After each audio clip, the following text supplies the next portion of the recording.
Welcome to the Wampasaurus Lair. I'm your host, Wampasaurus. It's Sunday night. Actually, it's Monday morning.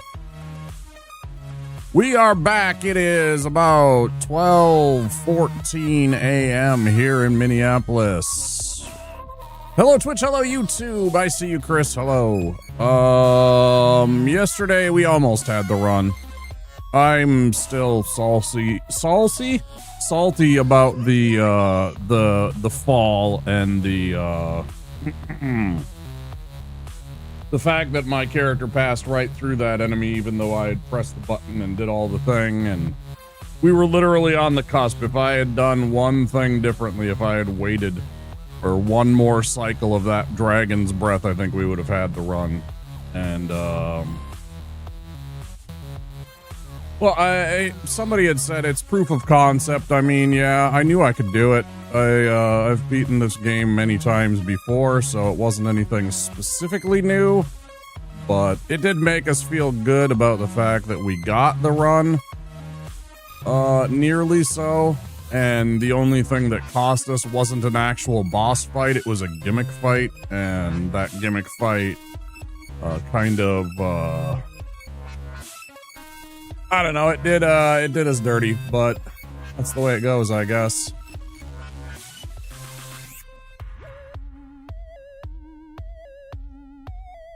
But yeah, we're gonna try again, and we're gonna try again right now because it's already midnight. I was up so late trying that second run that we nearly got that I didn't get to bed until, 11 a.m. I think it was something like that. It was terrible, and then I woke up, after like 3 hours. And I was awake for a couple of hours, and then I fell back asleep, and that seems to be my routine lately because I can't seem to... I don't know what it is. But let's get into it.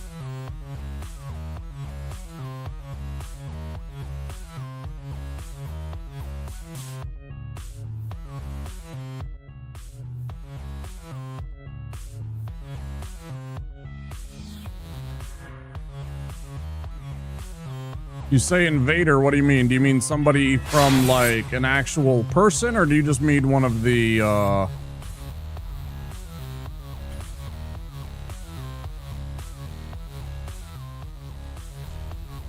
like, do you mean the two guys at the, that's on the way to Anor Londo, the Jon Snow lookalike and his buddy? The ones with the maces and the one with the spears? Or do you mean,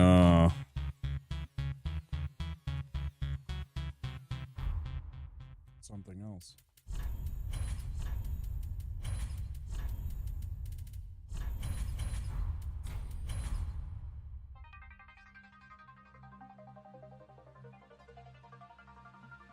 Oh yeah, you should always be in offline mode. I'm never in online mode. Fuck that. I ain't gonna let somebody interfere with my shit. Yes, I do, Finn.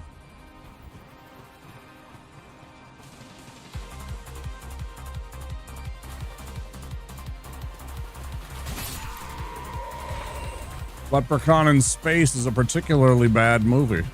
So is Leprechaun in the Hood. Actually, for that matter. They're both absolutely terrible movies.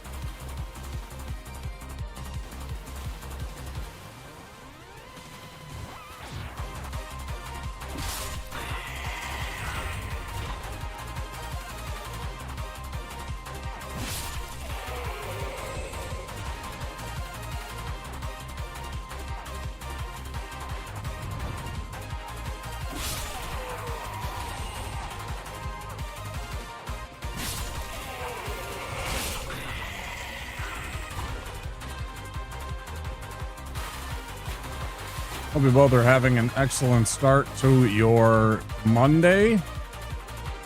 No, it's early there. It is, I guess, technically late here. I don't consider midnight very late, but, you know, a lot of people do. People with day jobs and everything like this. A lot of them are long asleep, falling asleep to the late show and such. The evening news. Doing good? Good to hear.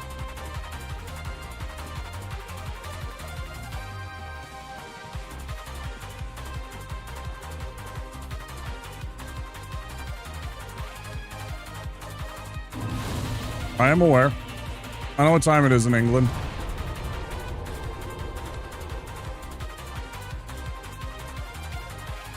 Most of the people that I started watching Twitch on were English painters. I'm acutely aware that I am 6 hours behind England in time zone.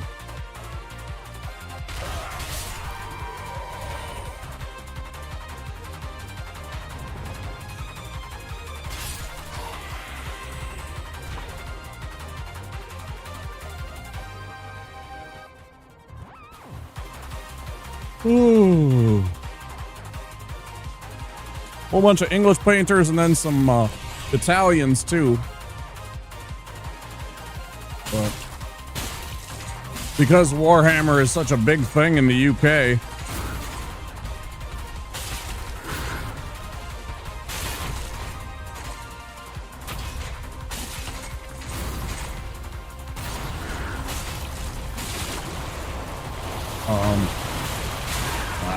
that was a stupid move.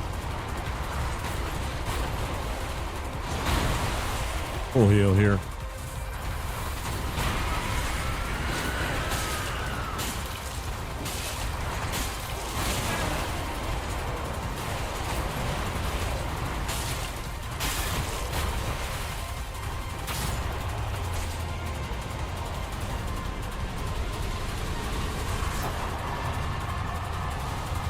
We'll still watch one or two of them.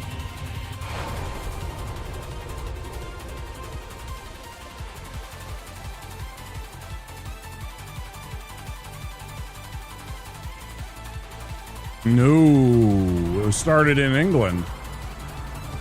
Games Workshop, the guys that make Warhammer, are from Nottingham Forest.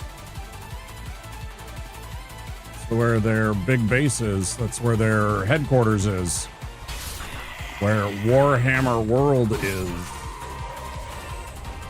One day I'll go over there and visit it.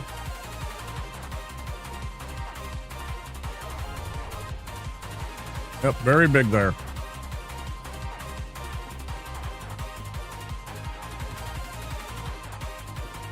There are obviously a lot more Warhammer fans here. Just simply because there's, you know, whatever, 380 million of us. And there's about 55 or 60 million people in England. So, I mean, you know, just numbers wise, yeah, it's bigger here, but they are pretty rabid in England about their Warhammer.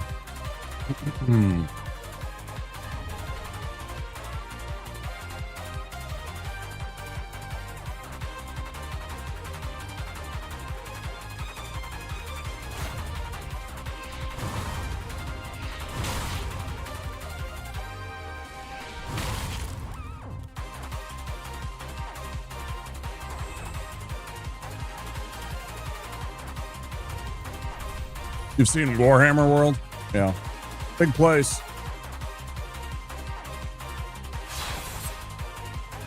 I love the fact that they got like a full-sized rhino in the front of it.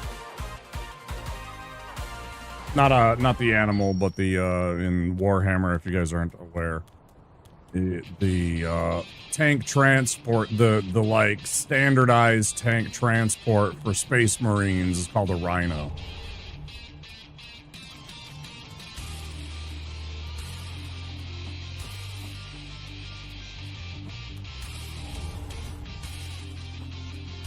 I think it'd be cool to see all the stuff that they have, all the different dioramas that they have. They have a whole bunch of Warhammer dioramas of like minis put together to, you know, look like ongoing battles. They're really, really, really intricately detailed. A lot of the artwork that you'll see of the minis is taken from there.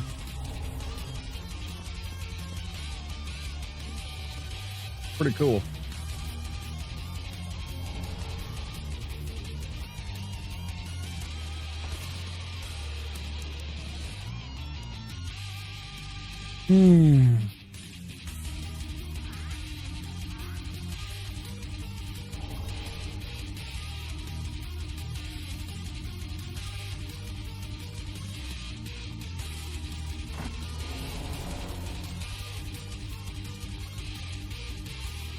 It's nothing like Pokemon. Unless you just mean like the kind of like actually I have no idea what you mean by how it's like Pokemon. It's nothing like Pokemon.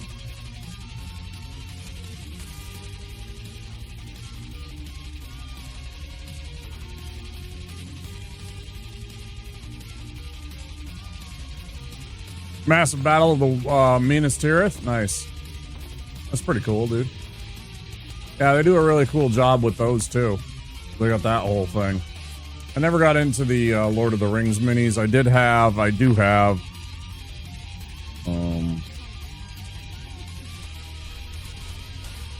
Some Warhammer Fantasy. I, at one point, had a Bretonnian army. Gave it up for Magic cards, and then a couple of years back, a friend of mine was somebody was trying to sell their Warhammer Fantasy box, and so they helped me get my hands on that. But I haven't built any of the minis. I haven't built anything from it. Minis are expensive now, yeah. Yeah, I haven't been able to buy minis in, I don't know, let's see, 5 years? All the stuff that I've been doing is stuff that I bought, like, basically right as the COVID lockdown happened. That was the last time I had really any kind of, like, additional money, like, whatever you want to call it,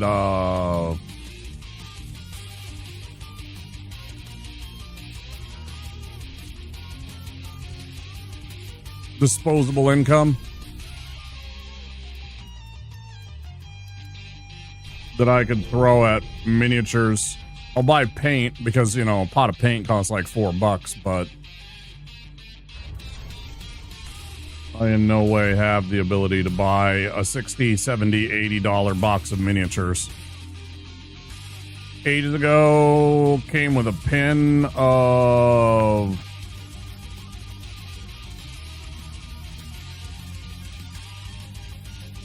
W character? I don't know what W character is.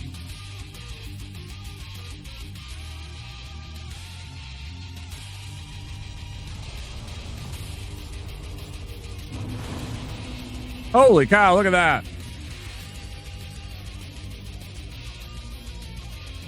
Looks like I should have... Look like I've been showing up more often. Hey, hi Andy, it's good to see you. Thanks for the 20 stream streak. We almost had the run, dude. Literally got to Ancient Wyvern. Third to last boss that I fight. The gimmick fight of the entire thing. And when I dropped off and pressed R1, I passed right through the Wyvern's body and fell to my death. Also, it was very strange because I have a spell called Tears of Denial that I cast all the time. And that spell is supposed to save you if you should die and leave you at 1 hit point. I should have fallen and been at 1 hit point. I don't know exactly what happened and why it denied me that. But yeah, I died. And then I finished out the run and I beat Nameless King and I beat Soul of Cinder. So literally the only thing that went wrong was a jank bullshit fall. It wasn't necessarily a weird glitch. It's just something that happens. Like, I should have remembered about it. I don't know. It feels really bad when it happens. All I had to do was wait one more cycle for the dragon to breathe again. and then it behaves normally. But for some reason, when you first get to that platform that you can drop attack the dragon, the wyvern, if you try and drop the first time, a lot of the times you will pass through it. And I just totally blanked on that because I was tired and in a hurry. Oh yeah, sorry, no links. You know how it is. You want a permit? Yeah, only subscribers. Here you go. You can post it again.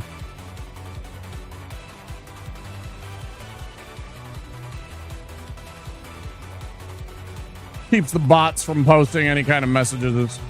Is this what happened? Let's see.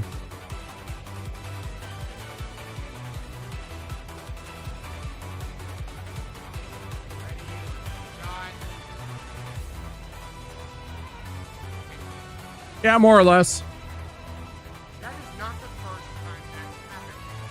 That is not the first time that has happened. That is correct, Andy. Yeah, that's pretty much it. I was a little to the right, but otherwise, yeah. That's pretty much exactly how it happens. It's because you and I both went at the dragon immediately rather than waiting for a cycle. That ruined your otherwise deathless run. Yeah, it's a bunch of bullshit. It's something that's weird about the way that the enemy model behaves. Once you're in range, it does that. I don't know why, and so it doesn't always happen. It's like about 50-50. But yeah, it totally ruined the run. I had the run otherwise. I beat Nameless. Beat Soul of Cinder. Soul of Cinder was close, but you know, we got it. I was mad. After I got all the way to Pond of Sylvan and got killed by a player. Brother, do you know how many times I've gotten past Pontiff in this run? Dozens.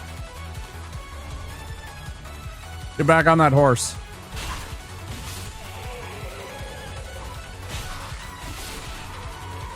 I was salty. I mean, I didn't show it, but I was pretty upset about the fact that the game kind of janked me like that, especially after I got the last two bosses on top of it. I was sulking a bit afterwards. Kind of sad at my own bad luck there. And I mean, it was partly my fault. I should have remembered about the Ancient Wyvern. It'd been so long since I'd been to the damn Ancient Wyvern, though, I'd completely forgotten that the game likes to do that. It is not a mistake I will repeat. That is for sure.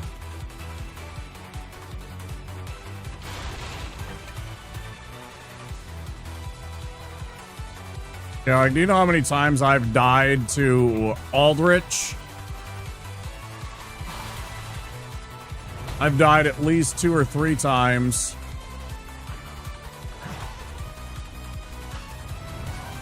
I'd really like to know what the fuck's going on with the fucking dragon, bro. I went up here, didn't I? Dipshit, come on. Maybe I forgot. Yeah, it's something weird. I don't know how to explain it. It's just a weird thing where the dragon will be like basically non-existent for that first cycle. So you drop down onto that little ledge that you can attack the dragon from, and if you go right away, you'll pass through the dragon's body sometimes. If you wait until it breathes again and then drop, I don't know that I've ever had a problem with it. It's just a stupid thing. Yeah, it's good to have you here, Andy. Once I get to a safe point, I'll give you a shout out.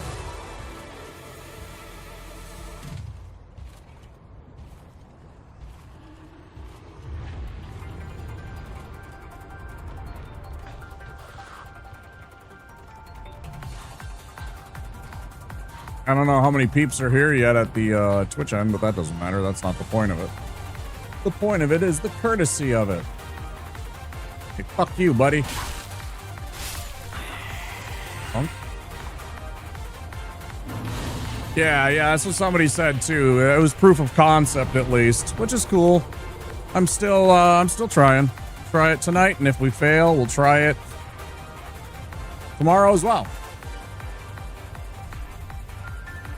And then I'm going to switch gears for a couple of days and play a little, I want to go back and fire up my first playthrough. Well, not the first playthrough. I'm going to restart. But I never finished my first playthrough of Baldur's Gate 3. And that was a subathon promised goal. So we're going to, just for something to keep our mind off the game every once in a while, we'll start finally getting around to some of those games, and hopefully it won't distract us or take away too much from the progress we're making here. Because I feel like me playing this a lot has made me better and more consistent. So I don't want to lose that edge.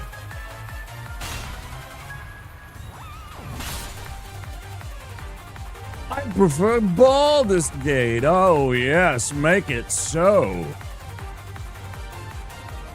It's true.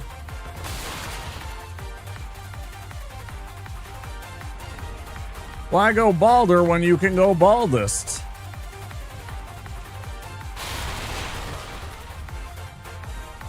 Yeah, there's been 3 of them. I played all of them. But I never finished 3 because we kind of got soft locked.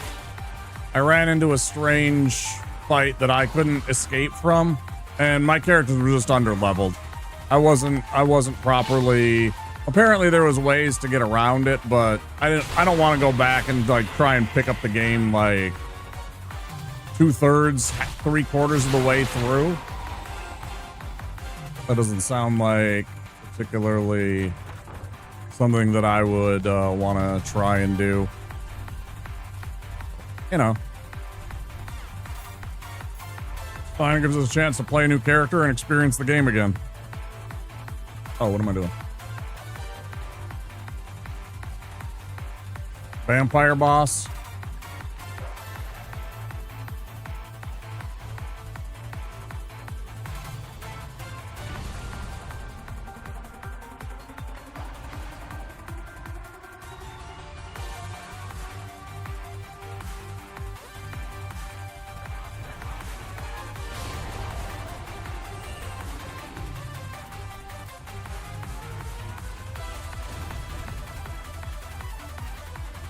Come on, motherfucker.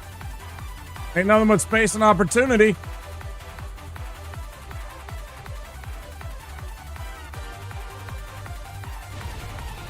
Come on, you little punk. Hurry up.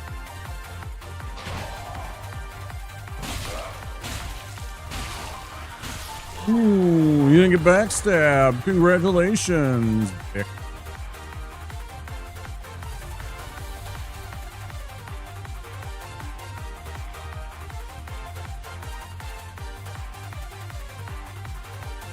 It's all just blood.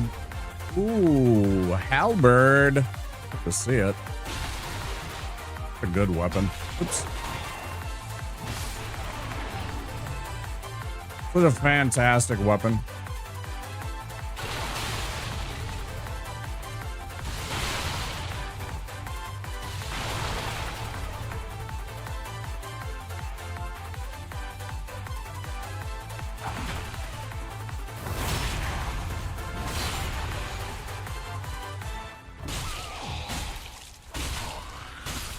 No, I don't think I will let you attack.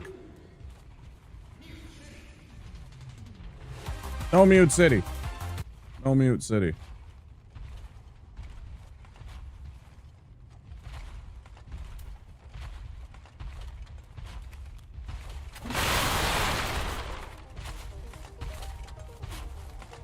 For being a dumbass. Stupid knight.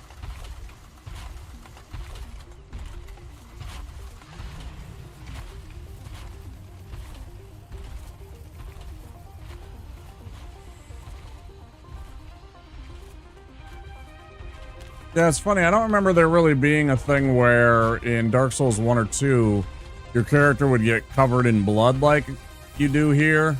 Like it's supposed to be dried blood. That's why it's like kind of brownish. Right? And Bloodborne was being developed at the same time as Dark Souls 2. They came out within a year of each other, not even a year. And in Bloodborne, they have a really cool mechanic where, you know, you get covered in blood and it restores health if you had taken damage. I absolutely loved the fact that they rewarded aggression in that game. If you get hit and immediately go and attack an enemy back and get some damage in, you get healed a little bit for your troubles. And I always liked that. I thought that was a really cool touch.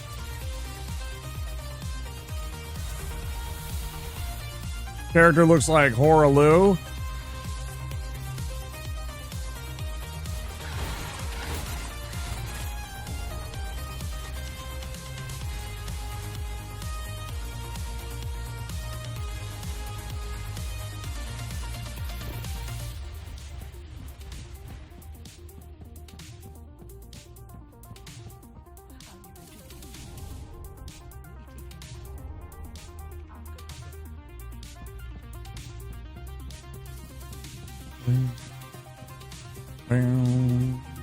Ba-da-dum.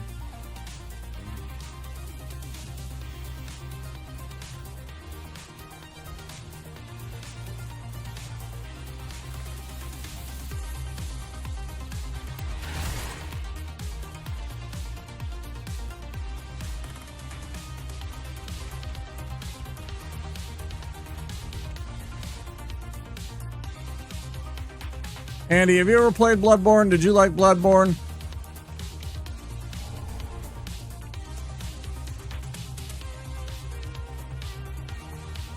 I know you played Elden Ring. I've seen you play Elden Ring. Both Elden Ring and Night Rain. But I don't know if I've ever seen you play Bloodborne. Get around to that one.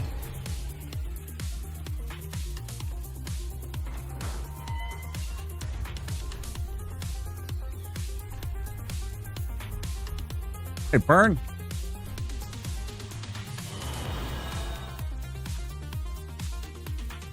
Happy time zone to you, wherever you happen to be. Never streamed it, never owned a PS4. Yeah, my PS4, the HDMI port, not the actual, like, cable, but the port on the back is busted. It's got something loose or something for some reason, because anytime I try and do anything with it, the signal will cut in and out, and I've tried multiple fully functioning HDMI cables. So the only way I was able to do it was with my PS5 that I have.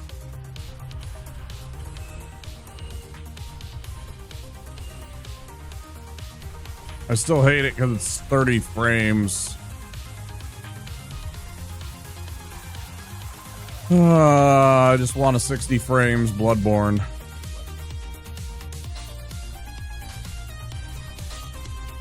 So if you beat it a couple of times, then obviously you enjoyed it enough.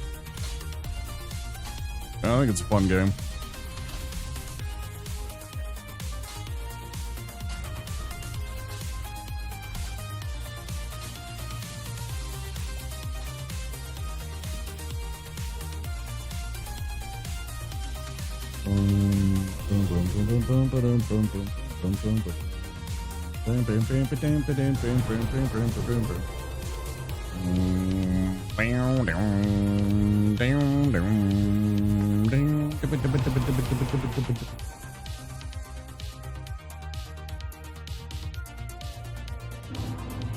All right, here we go again.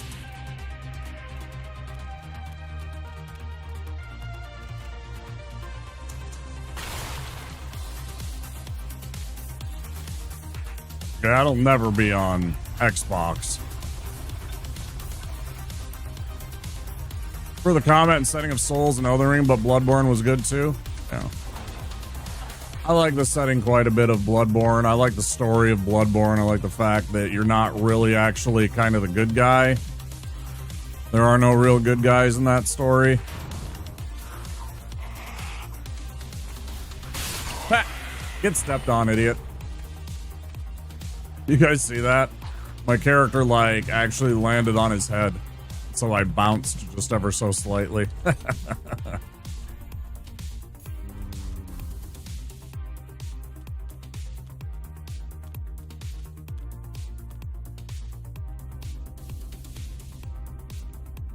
Yeah, I preferred the Gothic look and Victorian style of the buildings and stuff. Maybe more than any of the Souls games even. Tough to say.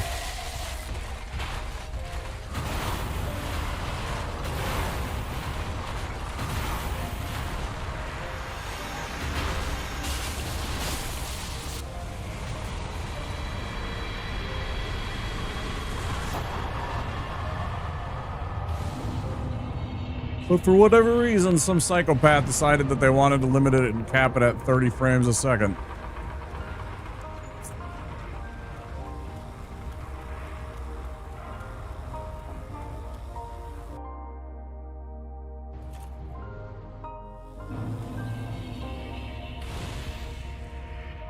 But yeah, Chris, Sony's pretty old school kind of Japanese corporation. I don't think they very much like.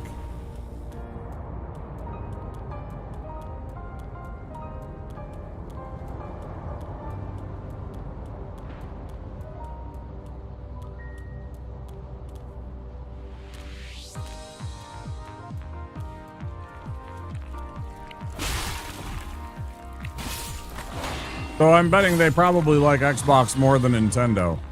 Because Nintendo totally fucked them over. Been waiting for Sony to realize there's way more money to be made if they'd forget exclusivity and sell PC versions of everything. Nah. Nah, it's a bunch of old men that have their ways set. Thanks, y'all. They ain't gonna change. Yeah, I think they hate Nintendo even more because of what they did with the fucking PlayStation, right? Because the original PlayStation was supposed to be a Nintendo product. And then Nintendo backed off. And Sony was like, well, fuck it, we're just gonna do it ourselves then. And of course, it was a giant mistake on Nintendo's part.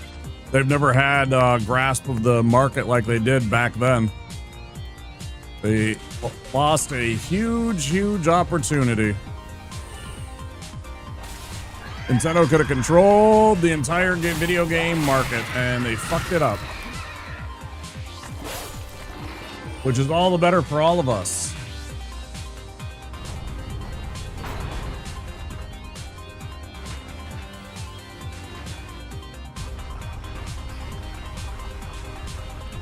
I mean, I have no proof that they'd hate Nintendo more, but I imagine that they probably haven't forgotten about that.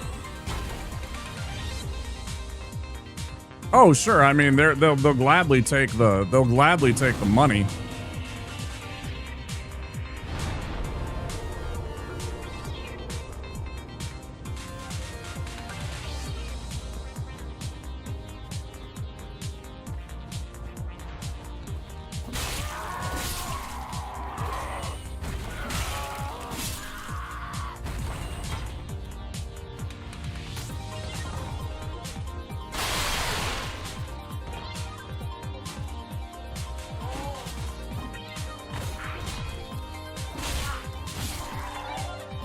Shit.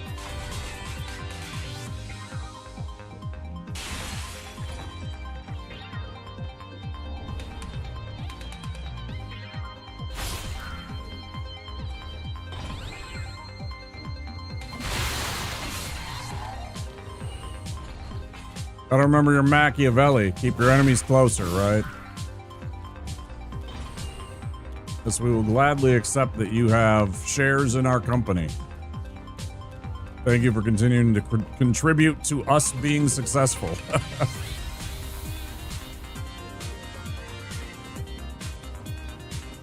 Yeah, Nintendo's a multi-billion-dollar company. I mean, of course they're going to want to invest in a company that has that much market share.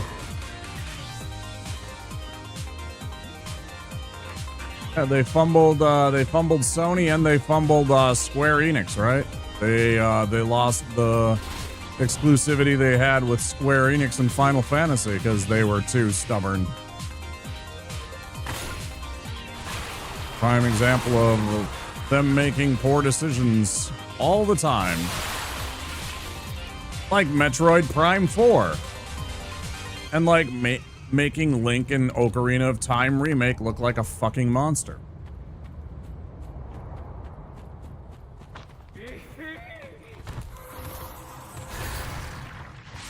At least I thought he looked like a fucking monster.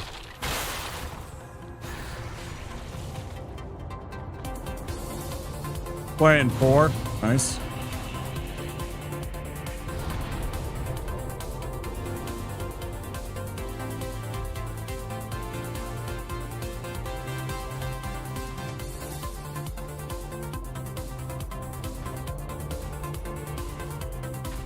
Yeah, imagine if it would have been a Nintendo, if Final Fantasy VII had been a Nintendo exclusive. Can you even imagine Final Fantasy VII as a Nintendo exclusive game? They could have had it.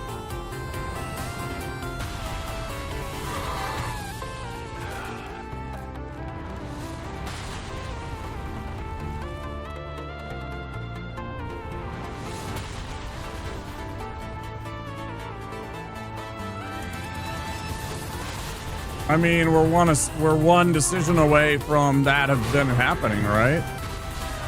They had agreed to Square's kind of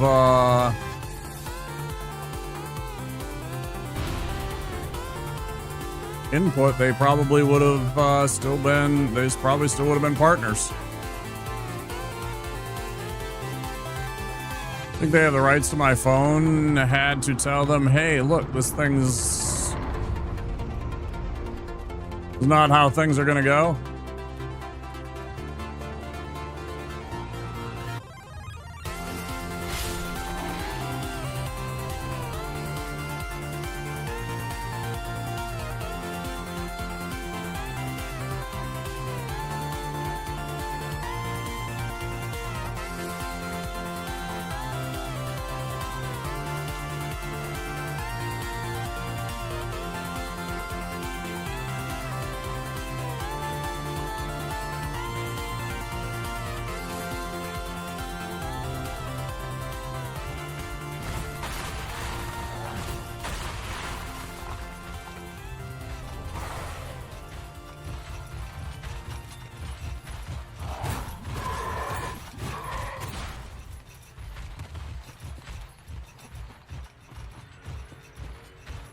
I mean, most everything we own, we no longer actually own. We have a license for, right?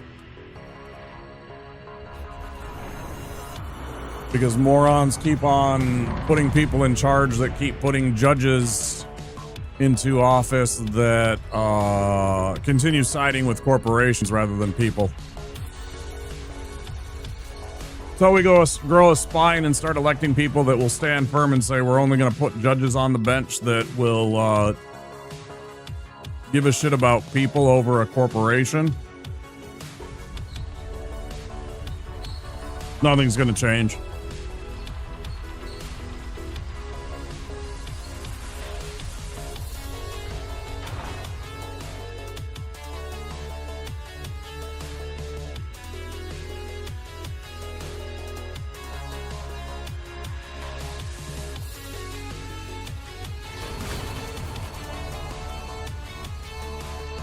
The problem, though, is that that's the end goal of all corporations, right? That's always been the case. It's never that was never any. I was never that's not something that's ever struck me as surprising or like I was like, oh, what? They're greedy?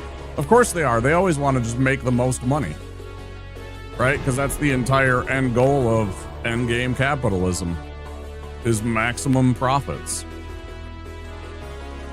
Again, if you have a feckless and spineless government that isn't willing to like actually do something, what's going to happen? It's going to keep happening. Right to repair your phone.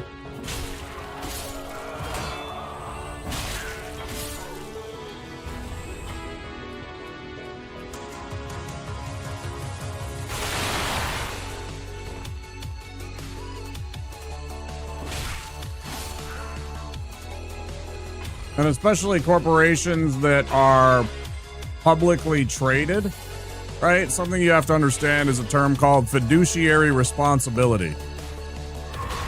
So a corporation has a fiduciary responsibility to its shareholders to make as much money for them as possible. And if they're not doing that, then shareholders will oftentimes throw those people under the bus. Fire them and get them canned and such. Because I didn't make as much money as I did last year off of my stock trades.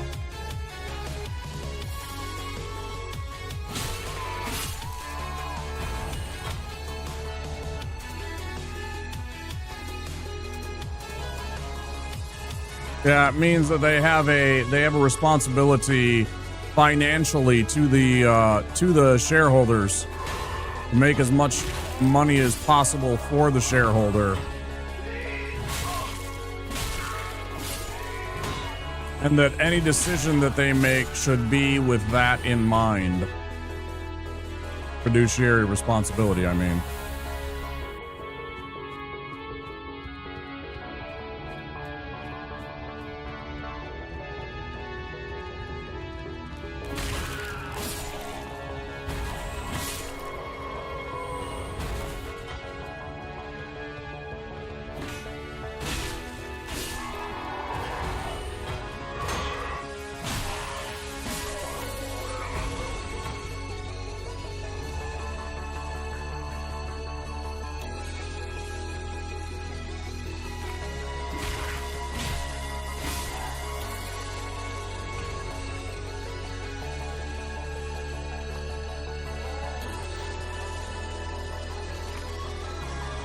The other thing you have to understand is that they will void your warranty, whatever you have, if you have still a warranty on it, by doing anything. So, while you probably have that right to do whatever you want, they also have the right to tell you that your warranty is now void and they will not be paying for any damages, any kind of weird malfunctions.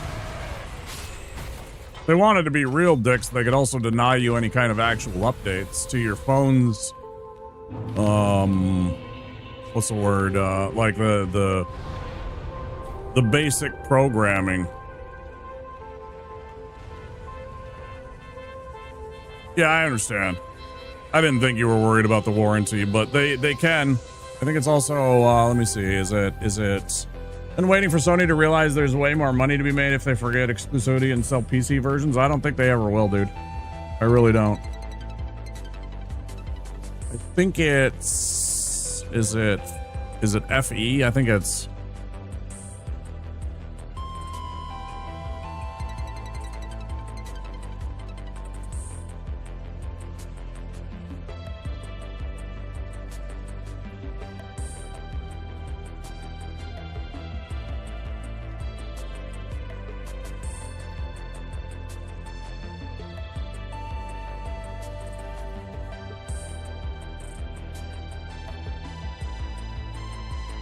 So understand endgame capitalism. That's the word. That's how you spell it right there. Not worried about that either. I mean, yeah, sure. Fair enough. Yeah. Fiduciary responsibility. You can look up videos about it. There'll be some people. Sometimes they're considered Marxists or leftists or whatever. I mean, you know, because again, the corpos want to take and throw money at the idea that these people are evil, because how dare they actually want them to take care of the people that live in the country that they operate on and are successful because of that country.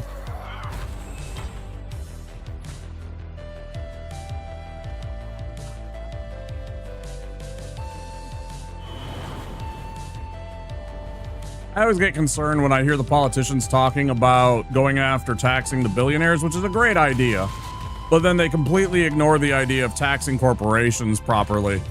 Like, I don't give a fuck about taxing the billionaires. What I do care about is taxing the corporations, because corporations make trillions. Like, they're always like, oh yeah, Elon's a trillionaire, which I fucking hate. But then they completely ignore, you know, the fact that all the big corporations make trillions and trillions of dollars every single year that should be going back into our pockets. Fucking disgusting. I think it's cowardly that they don't actually go after the corporations. when America's working best was directly after World War II. Sorry to get into the politics and like the history lesson, but the greatest time in American history that we were doing our best, what a lot of our grandparents and parents, you know, for those of us that are in our 40s and stuff like that, experienced was post-World War II America, which was set up by Franklin Delano Roosevelt, what I consider to be our greatest president, even though he did some fucking shitty things to the Japanese Americans and other Asian Americans too. They were just like rounding up even Chinese people and being like, yeah, whatever. So, you know, I mean, for that, I think it's disgusting. But anyways, what he did do was he was like, all right, we're going to tax you 70%. And everybody lost their fucking mind, right? Like all the corporations lost their mind and they're like, how dare you? We won't stand for this. Oh, always discard your rubbish. I didn't even know I picked up rubbish. So then he fired back and he's like, oh, you don't think 70's okay? Well, then we'll make it 90. And then they were running for him to be at 70. They were like, oh, please. And then they settled on like 70 something or 80% marginal tax rates, right? On the corporations. And all of that went to taking care of all of the citizens. That's why our grandparents and our parents could afford a house, a car, going on vacation and putting their kids through fucking college, was because everything was paid for. It used to be like 70 something percent of the American budget was paid for by corporations being taxed. And we were about 30%. Now that's completely flip-flopped. Teddy Roosevelt, the bull moose. The old bull moose. I fucking love that Teddy Roosevelt got shot and then had the temerity to just be like, yeah, I'm just going to go do a speech anyways. You know, and people were being loud and he was like, excuse me all, could you please keep it down because you see I'm trying to give a speech and I have recently been shot. And he was having trouble breathing. And he was just like, yeah, it's okay. I'm going to give this speech and then I'll go get it taken care of. Oh, oh man.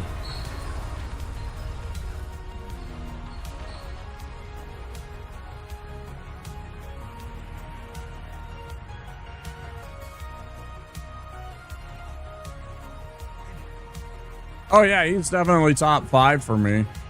Maybe even top 2 or 3. I don't even know. I'd have to think about it and see if there was any that would top him. I mean, again, he was the one that had the bravery to say what I have said many times, is you can't own fucking people. Get over it.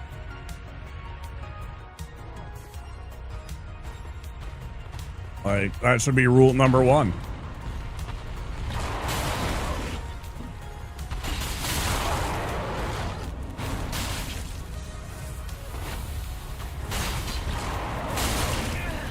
Without a doubt, no doubt in my mind, the evilest thing, one of the evilest things that we have ever done as human beings is decided that we can own other people.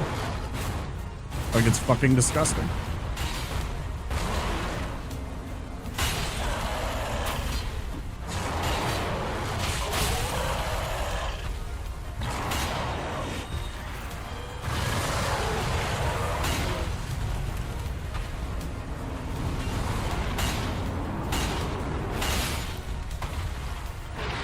About as close as it comes.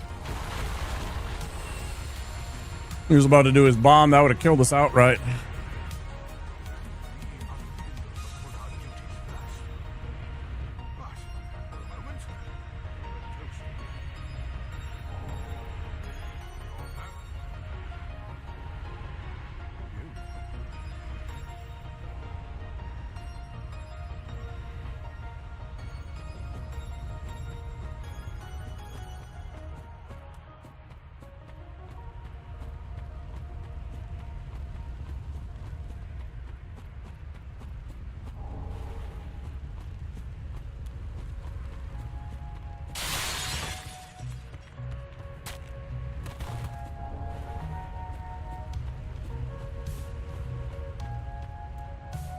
Well, it's either I keep hitting him or I die.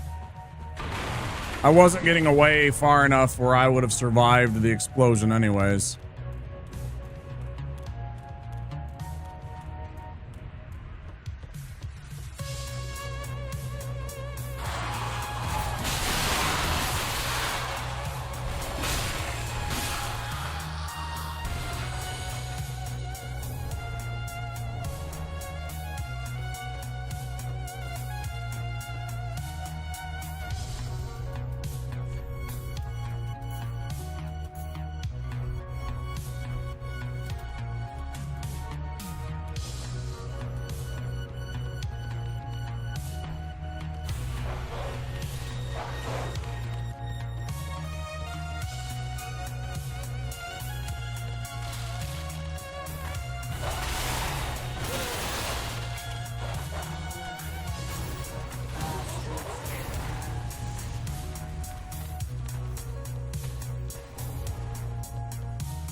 Guess we'll never know.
Not really fond of being called Wampus.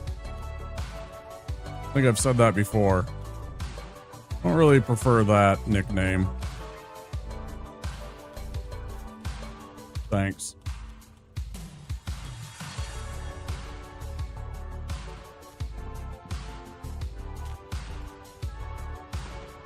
Doesn't sit well with me. It's okay. Just letting you know. Not really fond of it. I don't mind Womp. I don't mind Wampa. I don't mind Wompy. I don't mind Womps. Any of those are fine. I don't really like Wampus. I don't know. Doesn't sit well with me. I remember George Bush Sr. What do you mean? Which president do I remember? I remember all the presidents. I don't know. I remember Ronald Reagan. I'm old enough to remember Ronald Reagan.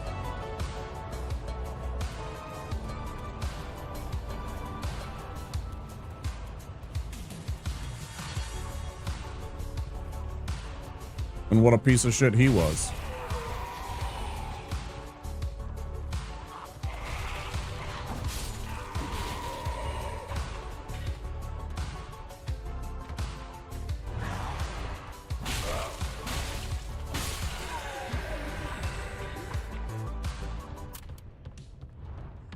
No, he was in the 80s. He was elected in 1980. He started serving in office in 1981.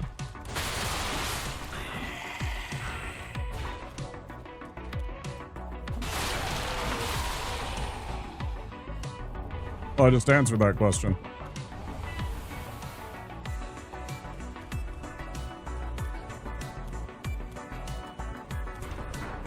remember Ronald Reagan.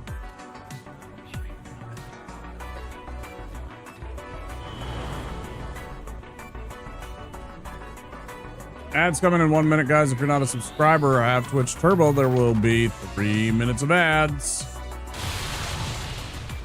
Putting through the ads if you are on Twitch.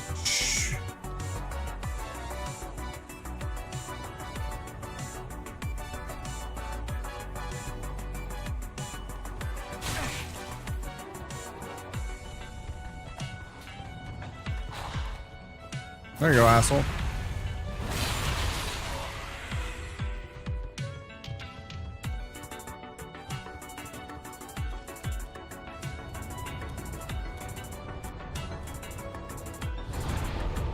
Circling back to what I was talking about with the tax rates on the corporations, Reagan was the one that implemented the cuts to those corporations that have got us in this shitty situation that we're in right now. So I consider him one of the worst American presidents. Because what he and his administration did was basically gut our country.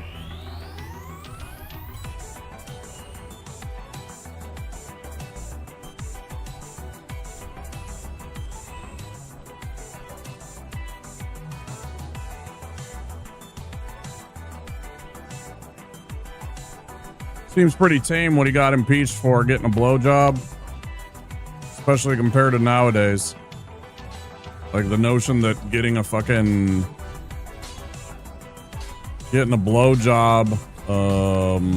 could be that kind of thing. Nowadays, I don't even think anybody should even bat an eye about it.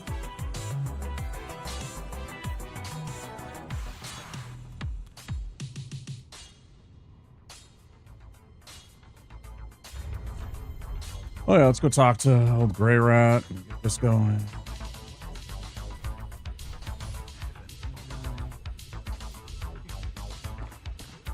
Yeah, real sorry, dude.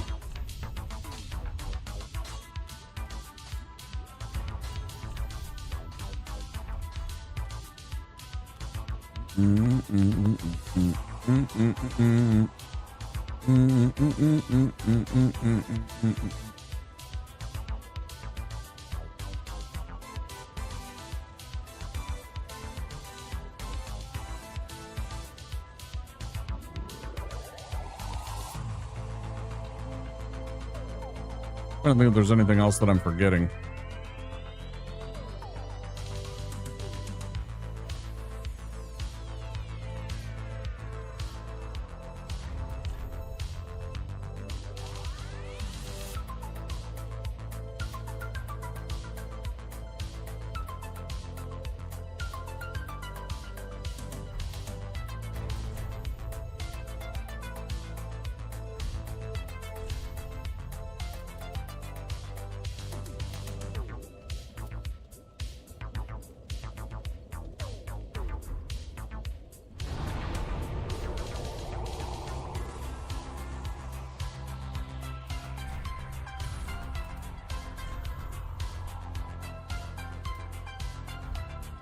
Stone flame plate ring. I mean, I got my problems with all of them, even Obama.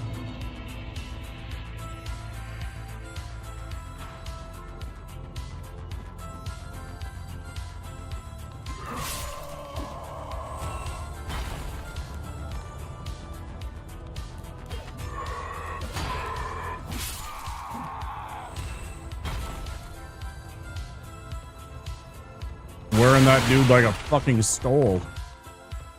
Wearing that guy like a fucking stole there. That was funny. Hadn't seen that kind of a weird glitch since Dark Souls 1. Usually they don't get caught up on you like that. Yeah. Just threw himself off. Crazy. My camera covers that up, so you guys don't get to really see that very well, but...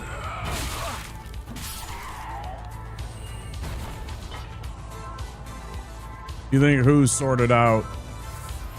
I think he tried his best to sort things out. Who are you talking about, Chris?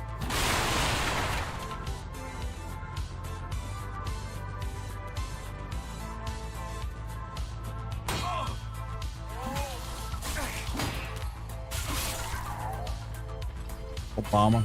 All right. Yeah, again, I have a problem with the fact that he continuity of power.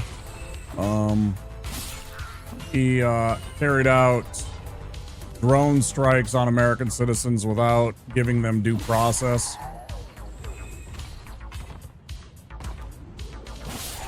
I mean, that's just murder.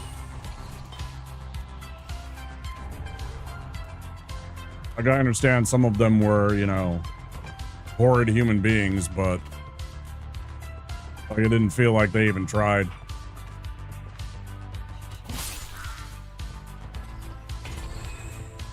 I think it's a dangerous step down a dark road.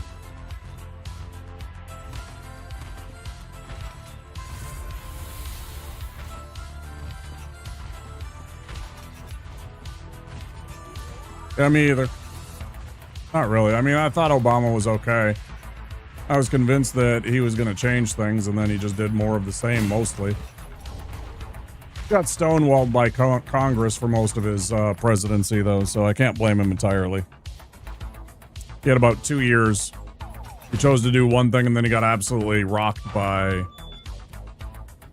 the racist backlash and the big sweep in of the Tea Party and all this stupid shit. I don't want to talk about this anymore anyways. Let's talk about other things. How about the World Cup? I saw Egypt got through. Today, I saw Egypt beat Scotland? No, New Zealand. Sorry. Egypt beat New Zealand. Was happy for them. Sad for New Zealand and the Kiwis, but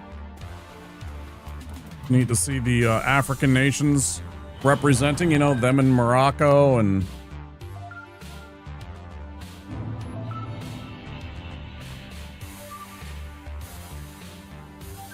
I'm sure there's panic in the streets tonight because of that. I'm sure there's absolute panic in the streets tonight over that. Can you imagine if it would have been like Spain? They would have been losing their fucking minds.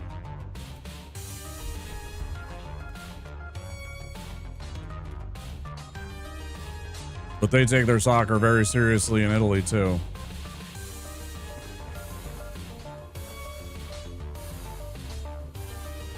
Yeah, I think so, too. I think if Spain wouldn't have made it through, I think it would have been terrible. It's like Spain and Brazil. Spain, Brazil, probably I'd say Germany, too.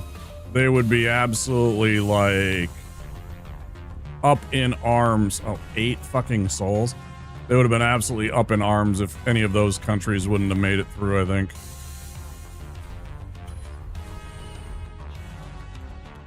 France, they're kind of... France is kind of temperamental. They do understand and they have other things to do. They're rabid, but they're not as rabid, I feel, as the other 3 countries I mentioned. Like, Germany is fucking seriously, you know, a soccer nation. Spain and Brazil are seriously soccer nations. I mean, don't get me wrong, France loves their, you know, football. By the way, England used to call it soccer until America started liking soccer, and then they changed it. So anybody that ever corrects, like, oh, it's called football, fuck you. I got my history right. It wasn't until the 70s and the 80s that suddenly England was like, oh, we're gonna start calling it football. Why? Because America started liking fucking soccer.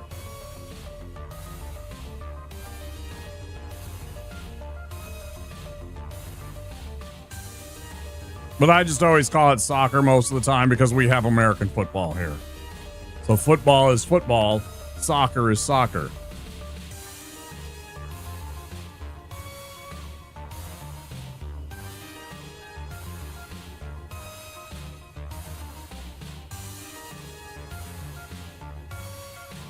Yeah, England likes their soccer too, but they're also used to disappointment. They've done poorly in so many World Cups. I feel like England's kind of used to it. Like, they've never had, like, consistently really good teams that show up in the World Cup. Like, their teams were never, I don't know, it's something about the English. It's nothing against them. You know, we have the same problem too. What do I want to put this 1 point in? I suppose endurance, right? Argentina are pretty rabid about it too. Definitely. I think they're a little more laid back and chill though. I've always kind of felt that way about Argentina.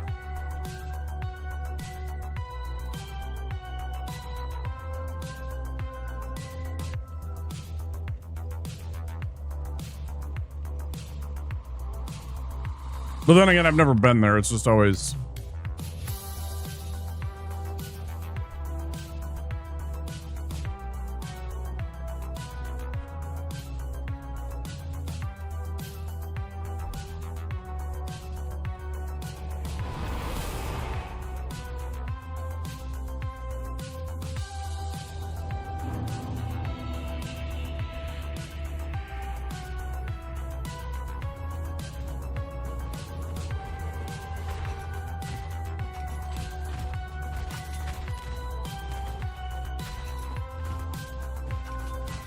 I mean, you say you always get to the semifinals, but I just know that's patently not true.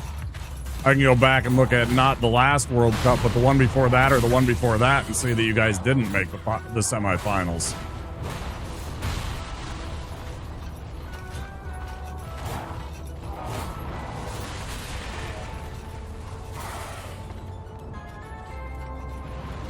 Or you certainly haven't made them consistently every World Cup.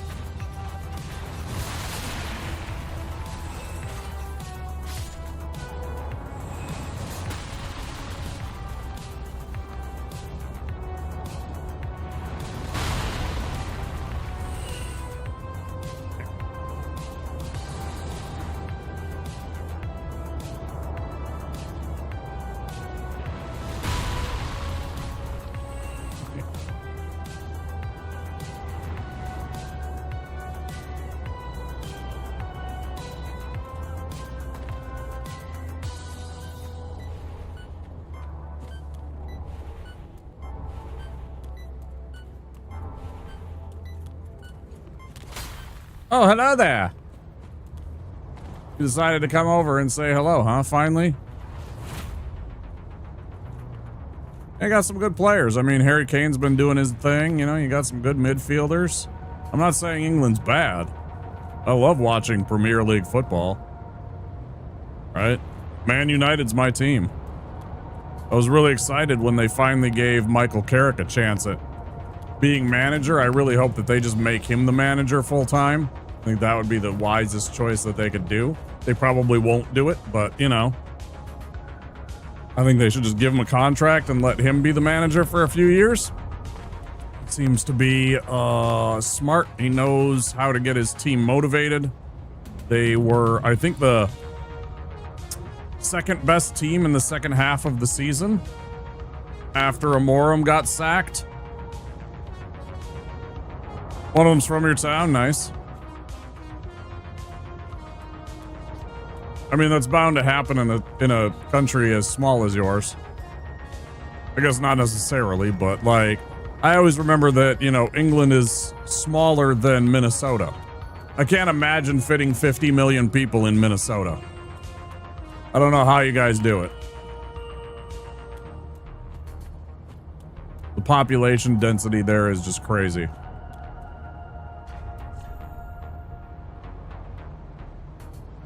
He plays for Aston Villa. Okay. Pretty cool.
Yeah,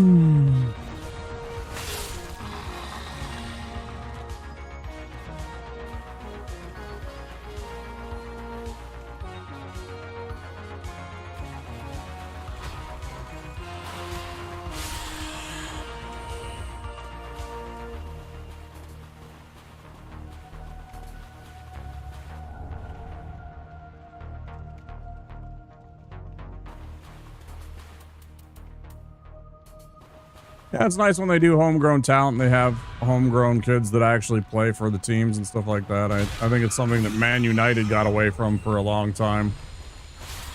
The all of the junior ranks were kind of depleted, and we didn't have good maybe good enough scouts to go out and sign talent and such like that. Maybe it was because of Fergie retiring. I don't know. Maybe after Fergie retired, they just didn't have the same people in place. I don't know. I wasn't paying attention to that kind of stuff back then. I was just enjoying the wins. Yeah.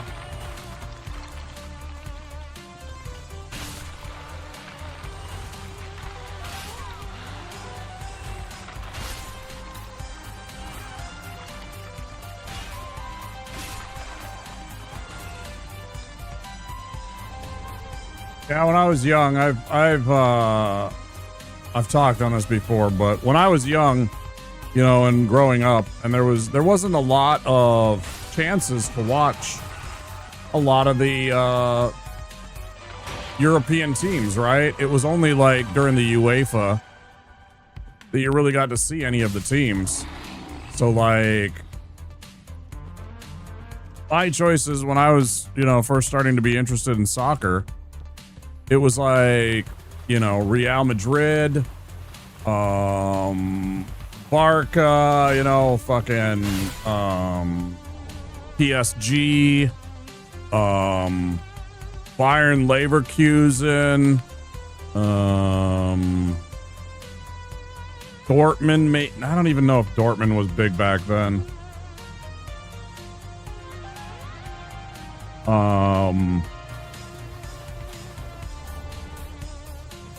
AC Milan, you know, and then like Liverpool and Man United, basically.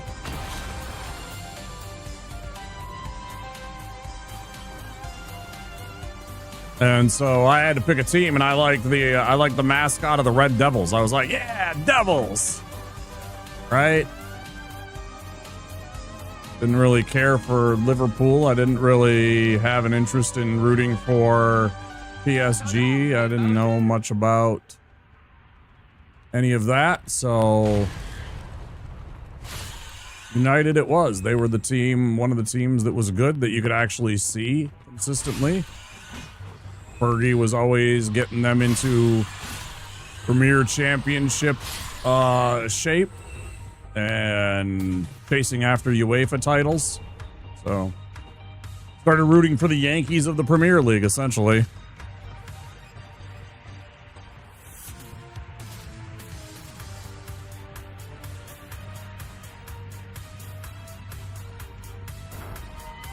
It's been a while since we won one, though.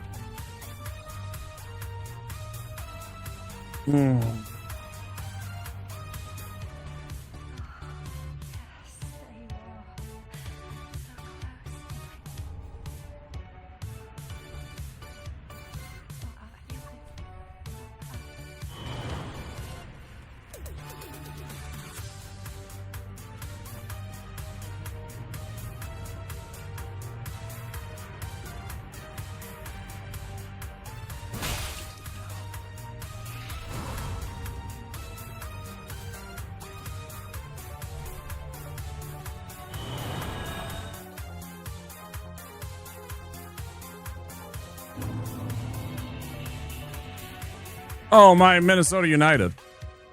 Minnesota United. We're the Loons. Oh, yeah, I'm definitely a hometown supporter. 100%. No doubt about it. That's an easy one for me. Yeah, root for my boys playing for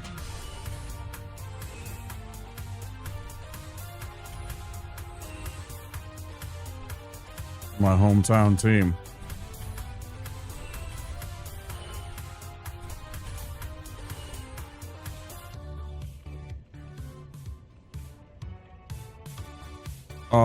Yes. Well, I think they're usually in the championship, not the... They're usually in the subdivision, right? I don't think they're ever much in the Premier League, the top team, the top league.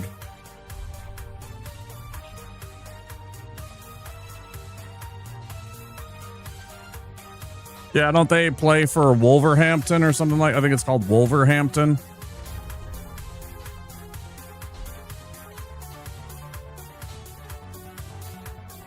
The Wolverhampton Wolverines. Is that right?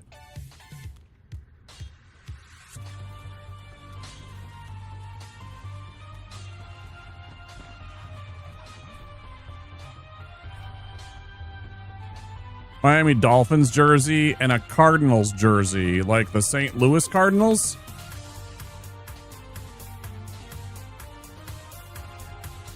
Oh, that's a lot of streams. Look at that. Soy Fiesta, thank you for the 170 stream streak. Holy. Look at that. Thank you, dude. How you doing? Yeah, I woke up so late. I just didn't have I didn't really think I had the time today to talk, unfortunately. I mean, it's not a big deal. We can always push it back to another date. I appreciate that you thought of it. But I didn't think it was going to work out since I was up until, I was up until 11 a.m. trying to get that. Well, 10 trying to get the run, and then it was like 11 a.m. when I got to bed. And so I was waking up at like, I don't even know when I messaged you, like 8, 9 o'clock, 8:30, I think it was, something like that. And then it's just like, okay, well now I got to go and figure out food.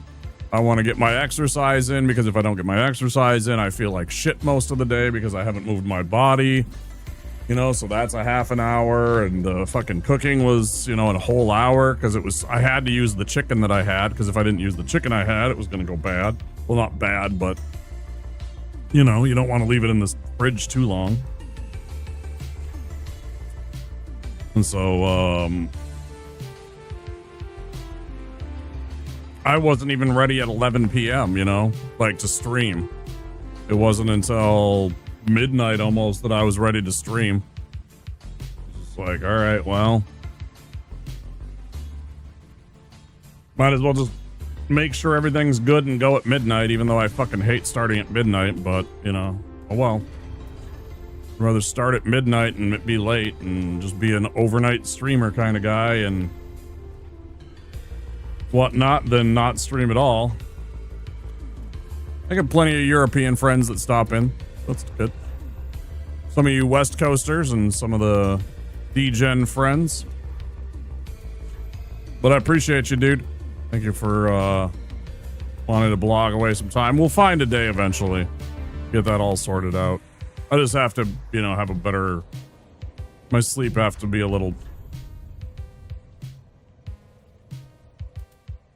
Has to be a little better. Yeah.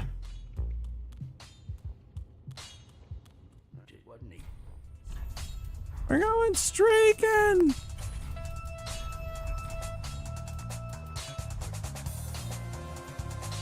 Fuck, how do I get that extra 1,000? I guess I gotta run the other parts. Oh, I gotta get the book anyways. Yeah, it's kind of funny when we're over on our friend Popcorn Cannon's channel. Anytime that a streak pops up, he has a little video that he'll pop on that's like that part of old school where Will Ferrell's screaming, "We're going streaking! Come on!"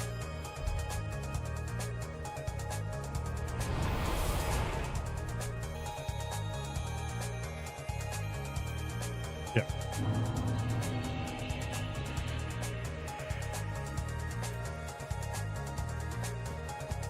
Good stuff.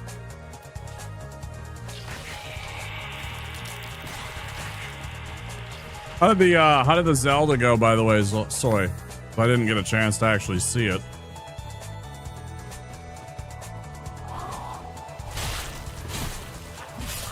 Rude boy. How did your Zelda randomizer go today?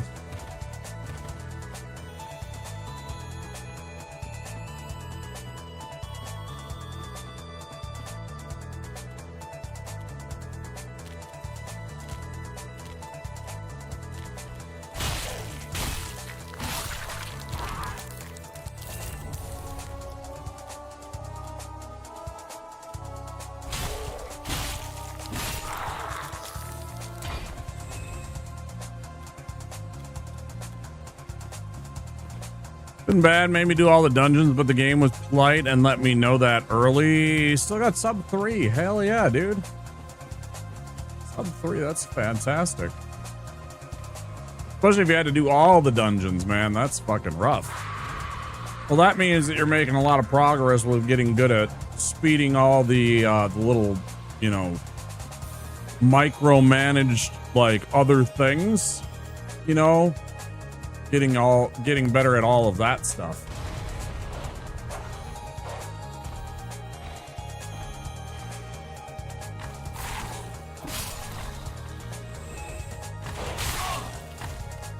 And as you said, it let you know early, so that makes it easier to gotta skip a lot of optional stuff.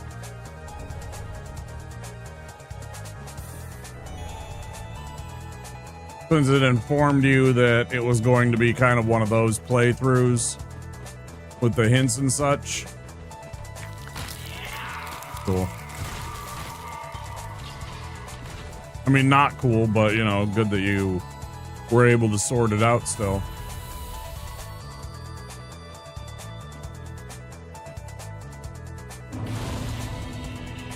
So would you say, like, sub 3 is now your, like, bar standard? If I didn't have a hint telling me I had to do all dungeons, I would have been doing the optional stuff first. Right, exactly. So you're able to, like, kind of avoid all of that and focus on more important stuff. That's cool. 3 hours, that's a hell of a quick time to beat that. No shorts in the sauna.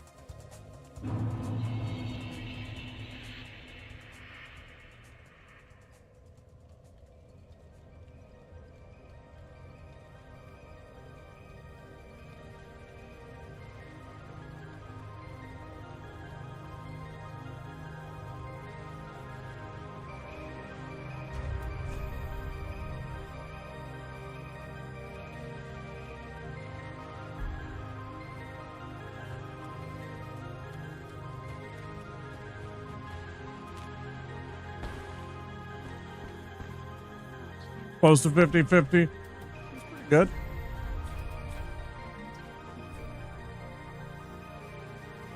I mean, even the ones that I've seen... Oh, I don't have enough. Even the ones that I've seen that you're over 3 hours, it's usually not more than like 3.5 hours. I don't think I've ever seen you do really like 4 hours. Maybe I've missed those, but I feel like I haven't seen many of those.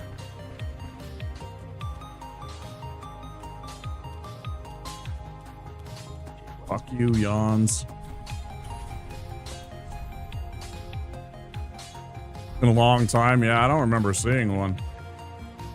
Anytime I peek in and watch, especially during the early day streams when I wake up and I'm just like absolutely zoned out.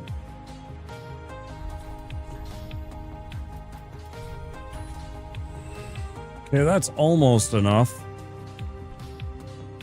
I guess I'll sell that too. Don't need the heavy gem after all.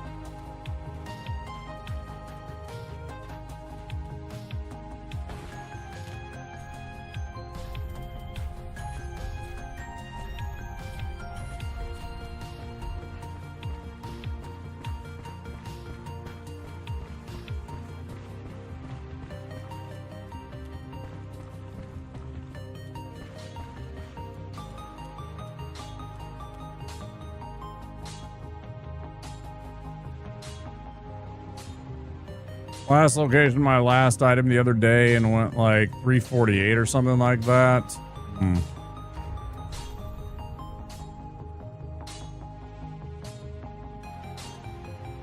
Okay, we got that. Gonna do that. Might as well go do the pickle pea stuff.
All right, whatever that is, it's enough.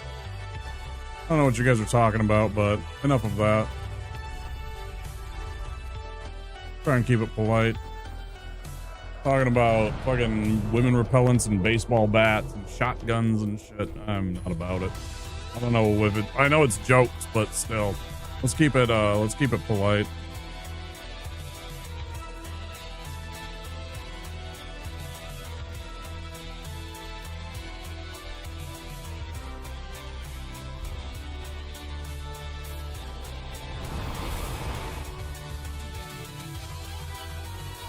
Also, remember, you're talking to an American streamer, so...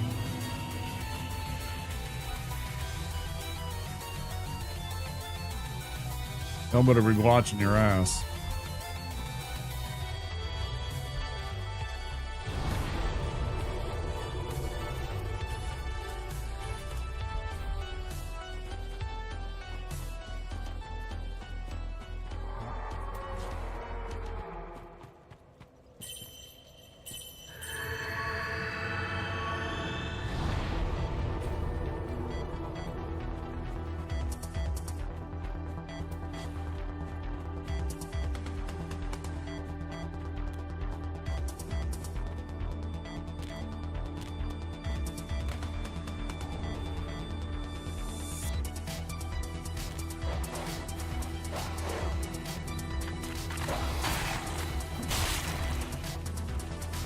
I thought it was weird.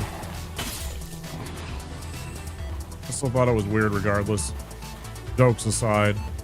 And I did understand it was a joke, but it's just like, you know.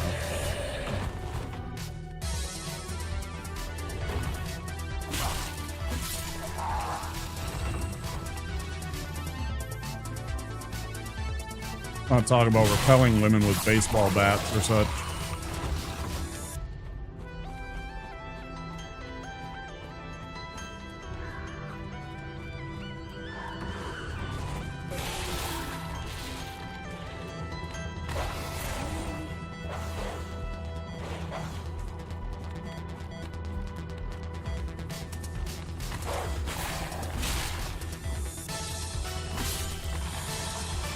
There you go, there's some food for you, crab. The two teenage boys are play fighting and I break them up and they say we were just playing around. I'll say, yeah, but I'll never know when it won't be playing around anymore. Right, exactly. Exactly it. I can appreciate it and everything like that, but yeah, sometimes it gets, the line then gets a little too thin and a little too hazy for my liking. If you start allowing certain things, then some people think it's okay to talk about other things. And I'm not saying you will, but there just has to be a line drawn where it's just like, let's just keep it Keep it classy, keep it polite. We can make jokes and everything like that, but...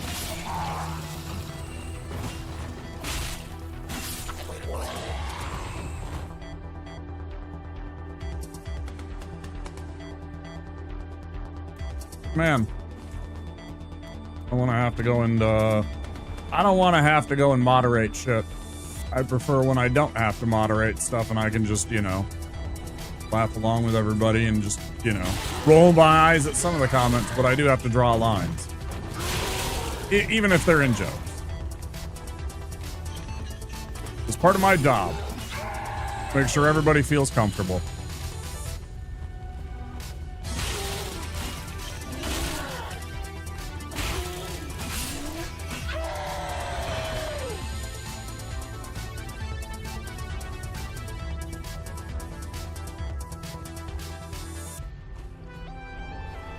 It's same for you, Chris. You're the one that brought up the shotgun.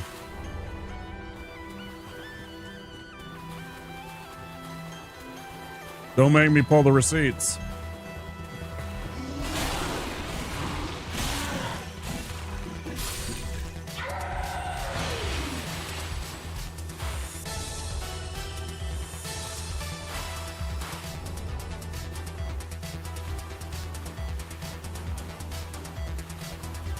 There will be no paddling. Although, Andy has the perfect... If Andy's still here, Andy has the perfect emote for that. Mr. Andy Social's still here. He has the fucking perfect emote for that.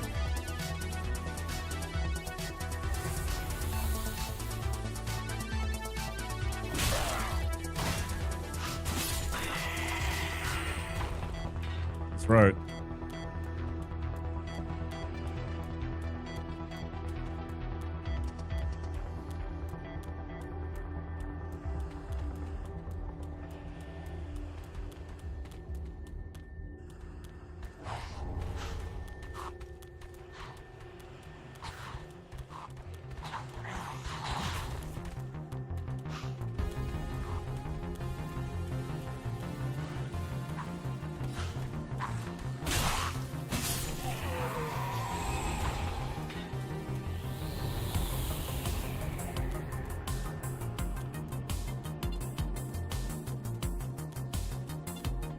Okay.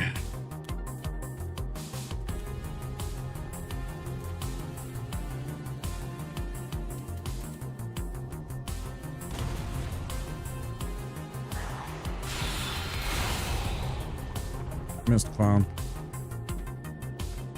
It's never gonna happen. I already told you, that's Popcorn's thing. You wanna go fucking have turkey sounds? Go watch Popcorn Cannon. I ain't gonna make it turkey sounds. Especially if you ain't paying me fucking money. I'm gonna do that shit for free?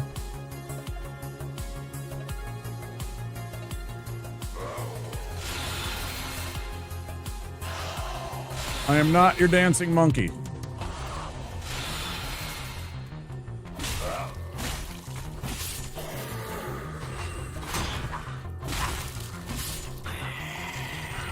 I ain't laughing.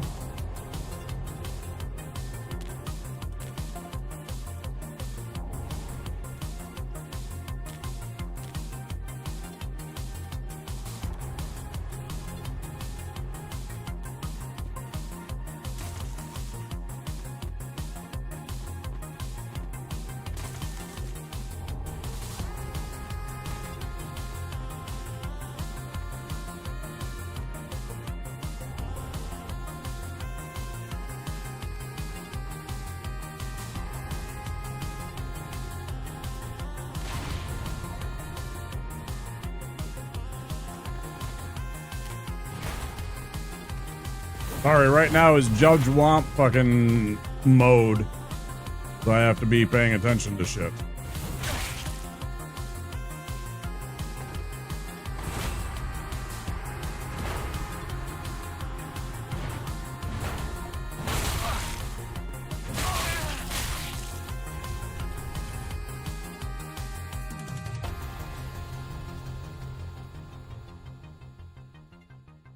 Cool.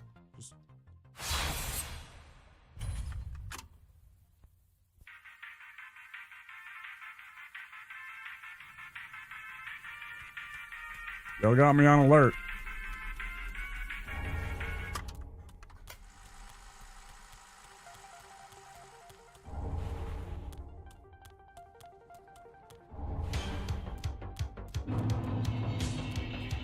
I thought I picked this up. How did I miss this? Weird.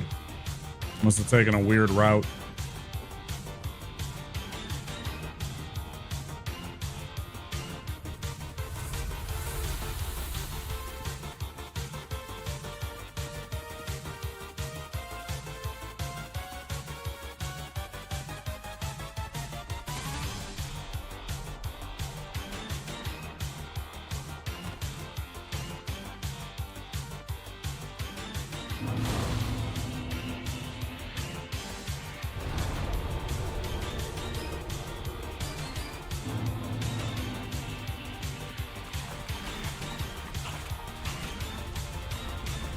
Exactly right, Soy Fiesta. Unless you use italics and stuff like that and make it a very obvious point for me, I don't always necessarily know that. I'm also trying to focus on a game that is one of the hardest things that I've ever done, so... Again, I don't want to have to, you know, like, monitor shit. It's nothing personal. To understand that when I read about repelling women with sticks and bats and shotguns, I get on alert.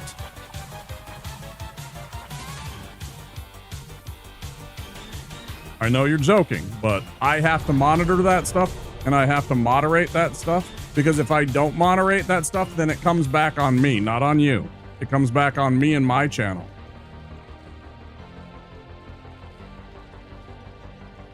Right? So it's my job to make sure that people feel safe and welcome here. And when I see shit, it gets my hackles up.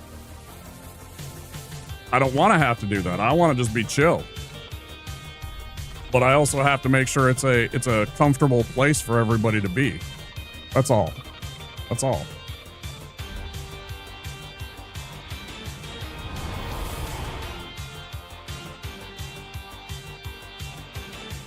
Yeah, you definitely do.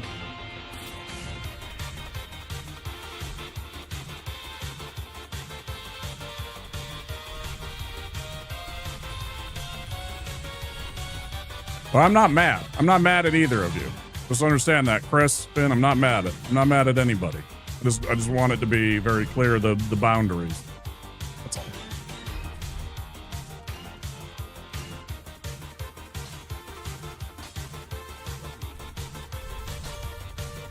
Looking at me like dad. Nice.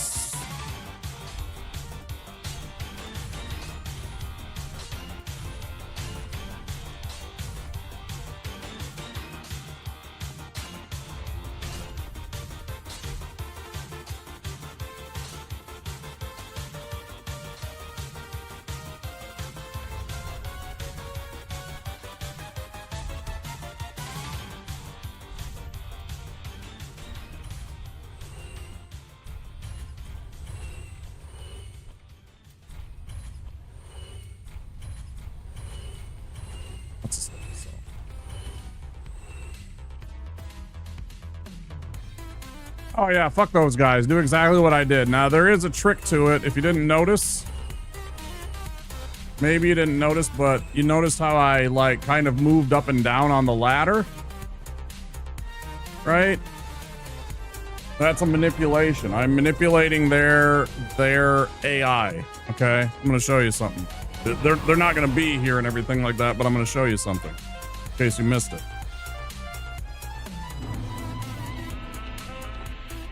So when they come after me,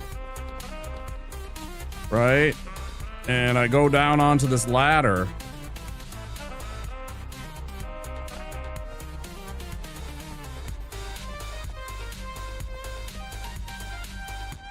first of all, I hit descend, I hit the A button once, and it puts you right here. Now, generally speaking, this position exactly will be safe against the dude with the sword. So the sword guy will oftentimes move to your left here into that corner right there. and he'll go to attack you, but he'll miss. Or sometimes he'll be to your left here, and he'll just fall off. Every once in a while, he'll be straight on like this over against that wall. He'll be running at you this way, like directly towards you, and he'll go just right off the ledge. So this place is safe from the guy from the sword, but the guy with the big club, sometimes he will strike. As you saw, he hit me several times while I was in this position.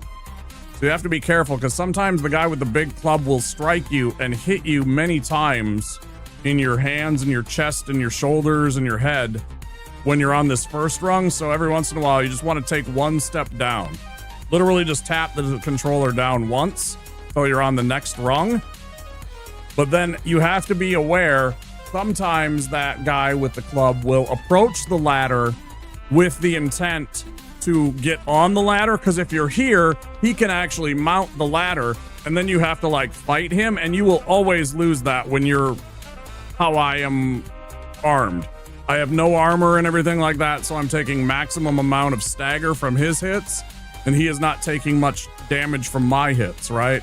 So if you ever see the club guy move into a straight on position like he's about to go and get onto the ladder, make sure you take a step up, because he will step onto the ladder too, and you can time it so that he is stepping onto the ladder as you are moving up that rung. And then what you want to do is you want to get actually off the ladder, and then he will turn around to try and get off the ladder again himself, right? And then you immediately want to just do this again, because then what his AI will do is turn around and then jump off the ledge again, and he will die. So the club guy is the most dangerous of the two, I've found. The sword guy generally misses you a lot of the time. It's rare that he hits you, but you're usually safe here against the sword guy. But this position is not always safe from the club guy. Sometimes you have to drop down to avoid some of the hits, but you also have to be aware that he will try and climb and be able to manipulate where you are on the ladder according to what he's doing. If he's trying to strike you, you want to be down here. If he's going to try and get on the ladder, you want to be here. Yeah, he has the high ground. But that's how you manipulate these two guys and get them to kill themselves. They will take themselves out if you're smart about how you are positioned on the ladder. A lot of this game is about positionality, like where you are in relation to the enemy and how they attack and everything like that, and that is no exception. Like, you will see me manipulate that entire scenario. I was lucky that I was able to quit out fast when that stupid club guy hit me several times. I wasn't anticipating that triple hit that he got off on me. I don't know why that happened. That was annoying. Because I almost died there.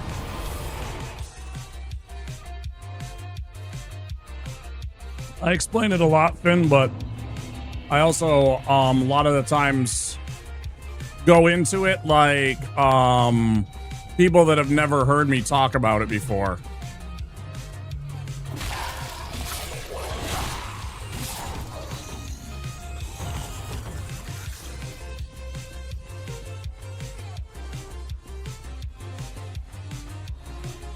There are a lot of steps.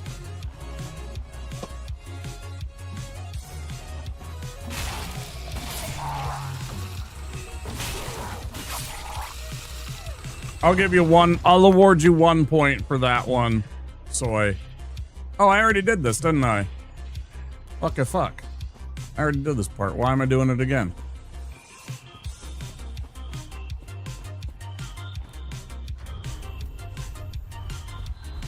Oh, I didn't do the part where I run down and get the grass crest shield. That's what I skipped over. I just went straight for the other stuff.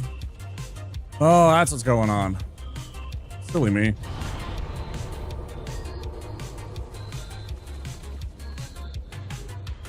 I can't stop right now, otherwise I would redeem treasure. But you could redeem treasure. It's 100 points. You could go and redeem treasure. You could have treasure. Right now. 100. There it is. Perfect. Exactly. I'm offline, though. What the fuck? I know I'm offline. I went offline. Bullshit. Bullshit, man. No fucking way, man. Am I not offline? No fucking way I was not offline.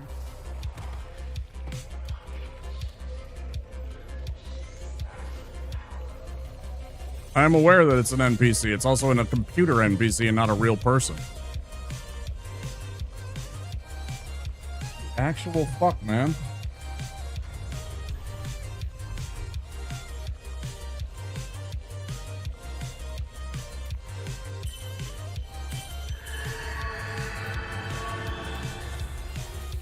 I'm well aware of that. If you're in offline mode, none of those NPC invaders appear. They only appear if you are in online mode. If you're in offline mode, guys like Hazel, Alva, all of that shit do not appear.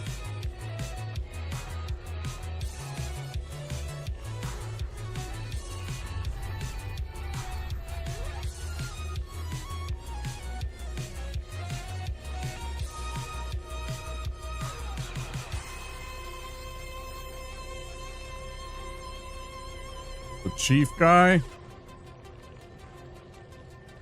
He's just an idiot with a mushroom hat. Got a big old mushroom hat.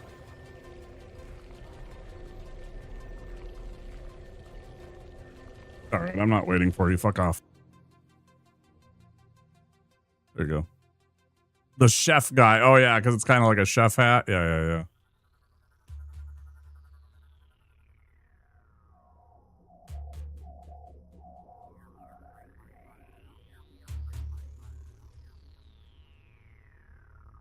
It is. I already said that, and I already agreed about that. It's a computer NPC. I'm aware. The computer NPC that appears only when you are in online mode. When you are in offline mode, it doesn't happen that way. Okay. Go away. Let's quit out again.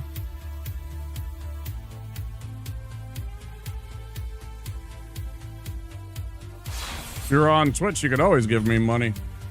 I am not in offline mode. I swear I fucking clicked that offline, go offline thing. Try this again.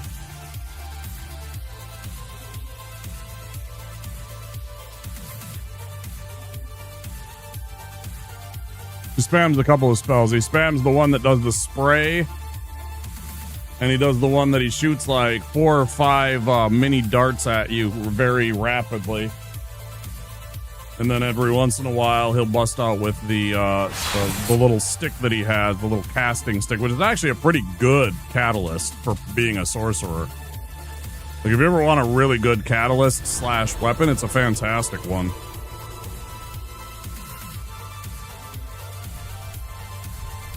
Alright, dealt with that bullshit.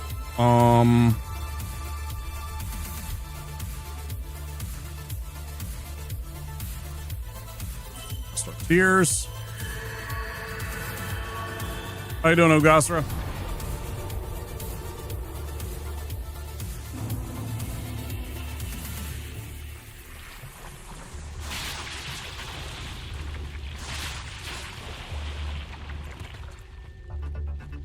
Well, it's not a pickaxe. It's actually a catalyst. It is kind of a pickaxe, but it's technically a sorcerer's catalyst that kind of looks like a pickaxe.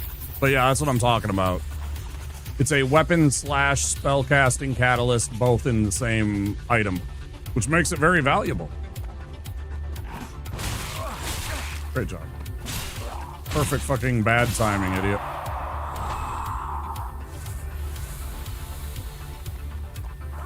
I guess I'm poisoned now, so I ain't got to worry about that. Yeah, it's a catalyst, but it's called Hazel's Pick or something like that. Yeah, it's a good item. The hat's not bad either. It gives good protections. Plus, you get to look like an idiot when you're wearing it, but I can't wear clothes in this run, so I'm also not a sorcerer. It's not a cleric item, so why bother with the pick? I think it's called Hazel's Pick, if I'm not mistaken.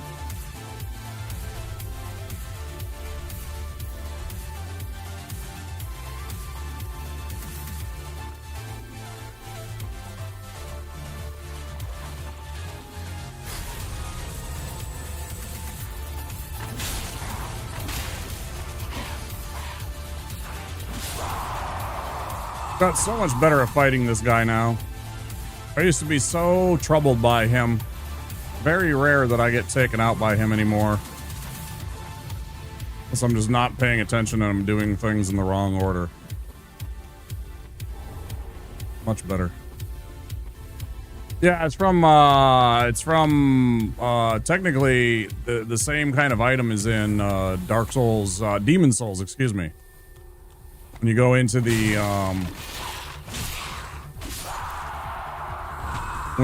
prison stage and later into the Tower of Latria, you know, there's the prison of Latria and then you go into the Tower of Latria, and you can get the same item from the NPC invader at the end of the Tower of Latria.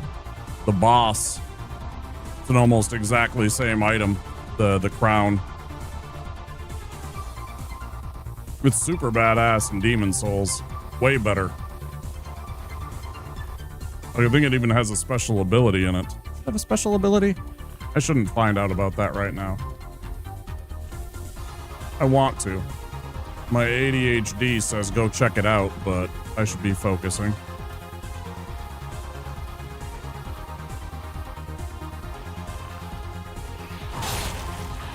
Yeah, I've always been sad about that it's not... You don't want this smoke, motherfucker. You ain't got any backup this time.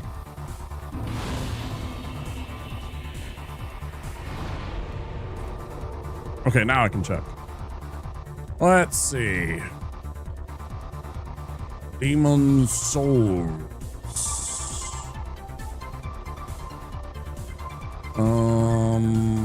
Armor ahead.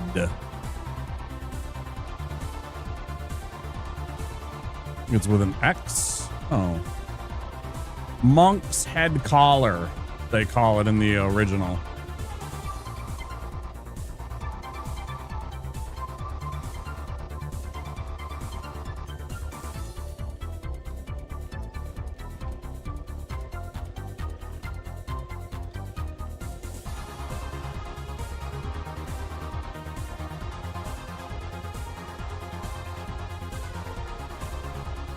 I think it had a special ability.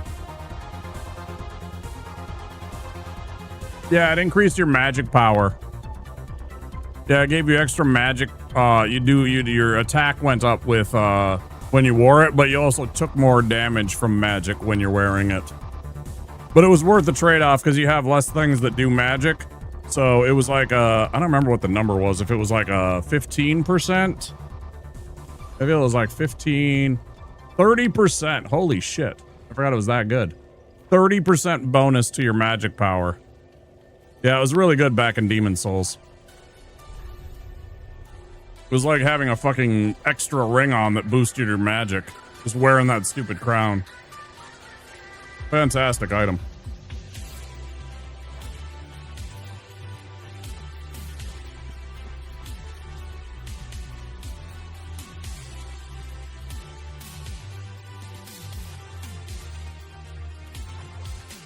Yeah, that's the best part about it, is the stupidness of the hat, right?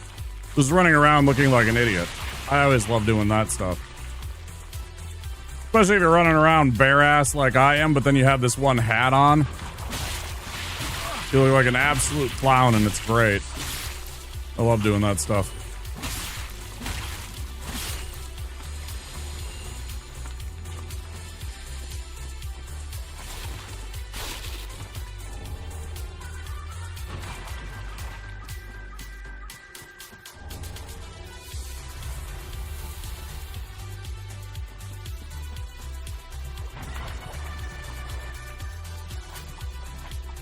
Weird. Oh, because I was in the swamp and I didn't have like... Yeah. I rolled too late. I didn't roll on land. I rolled in the swamp.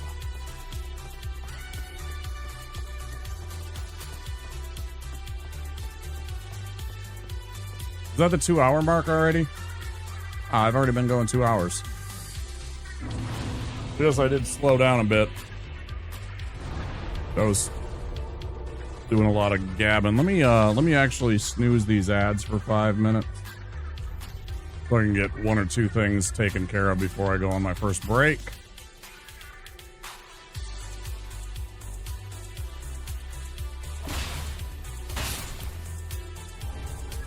Y'all already know, most of you have been here many times, that I like to take hours every 2 hours. Take breaks every 2 hours, take hours every 2 hours. God damn, I can't talk. Huh. Elden Ring character in a complete mushroom outfit. Yeah, I mean, whatever works. I personally like, there's, what's his name? It's L something, like Leonhardt or Leon or something like that. It's the one that's the big round, you look like a big round, you know, healthy boy. You look like you're exceptionally obese when you put it on. It's an outfit that you find in the capital, on a corpse in Elden Ring, and it makes you very rotund and round. I fucking love that armor. Like, my favorite character had that armor set, and then I had the big wide brimmed hat.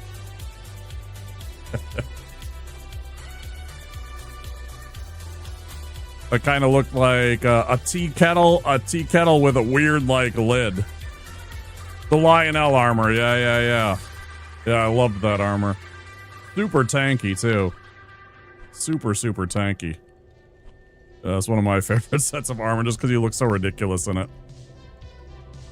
There's just no getting around the fact that you're just a very rotund individual wearing it. You're literally like as round as a beach ball, right? It's funny. All right. What am I forgetting to do? I guess I should just go back to the shrine. Yeah, the Lionel armor, that's pretty sick. Yeah, it wasn't quite as good because it's just you only, the Smo armor is pretty okay, and I do appreciate it, but you only have like the beer belly, whereas like the Lionel armor, you're just big everywhere, right? It's like the Smo armor, all you have is that big belly, but then you're kind of normal up in the chest and everything like that. But the Lionel armor makes you just like a fucking, even more like an onion than the Katarina armor ever does. You literally look like just as round as a fucking ball. It's fucking hilarious, man. Love it.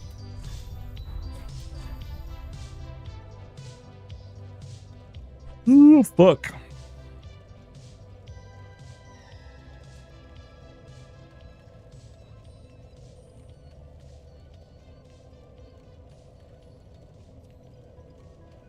Boom, boom, boom, boom, boom, boom, boom, boom, boom, boom, boom, boom. It did have moobs, that's true. It did have the moobs, didn't it? That's absolutely accurate. It had them titties. All right, I'm gonna take my first break, guys. You guys know the drill. Some words on stream if you're on Twitch. Some weird advertisements, some silly advertisements. Mute the music. Back in a flash, about 7-8 minutes usually. It's about how much fat rolling to the extreme.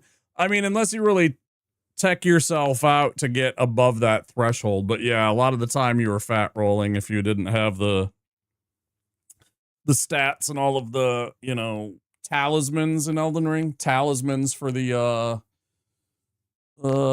weight increase and such. Stuff like Havel Ring and whatever.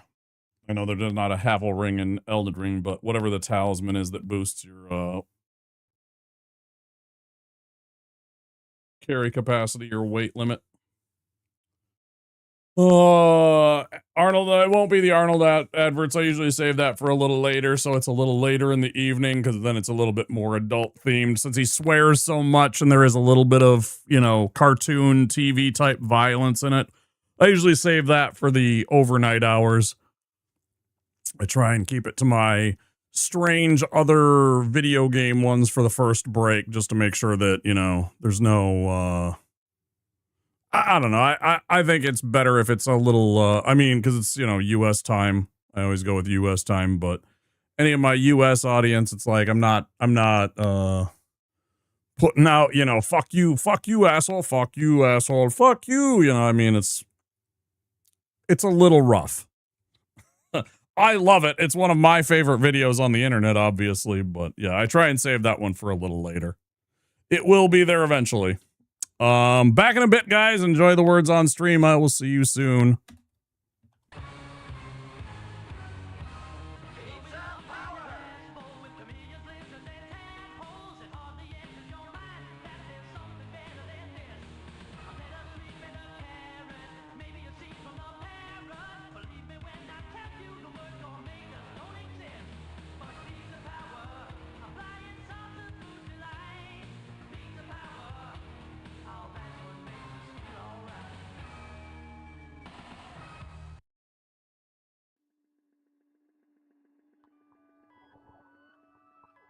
babies scream.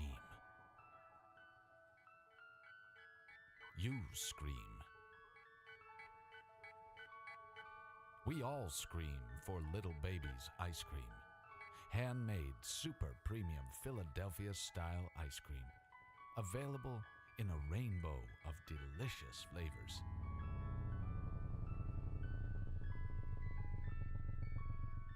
Little Baby's ice cream.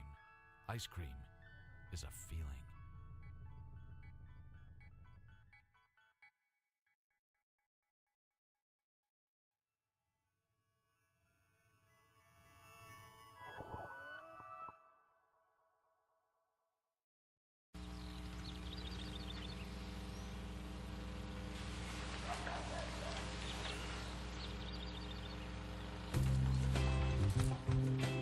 New, the double croissant-wich.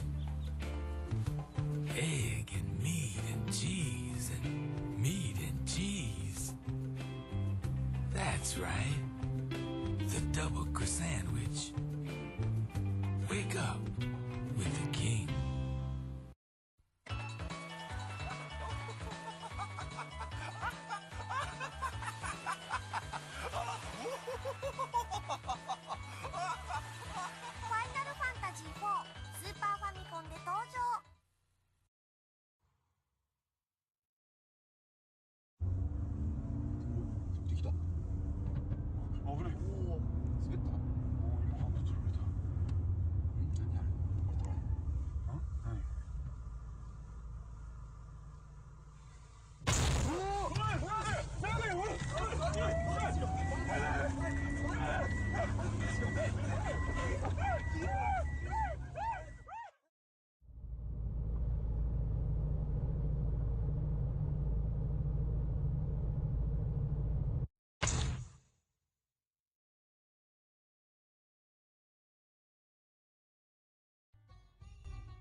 This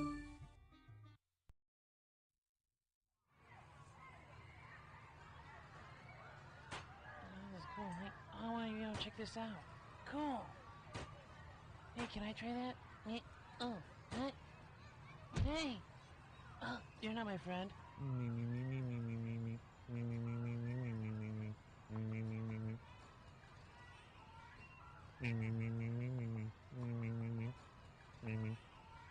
I'm just kidding with you. Hey man, who's that weird dude you're talking to, bro? My friends are here. Oh, cool. So, see you later. G.I. Joe.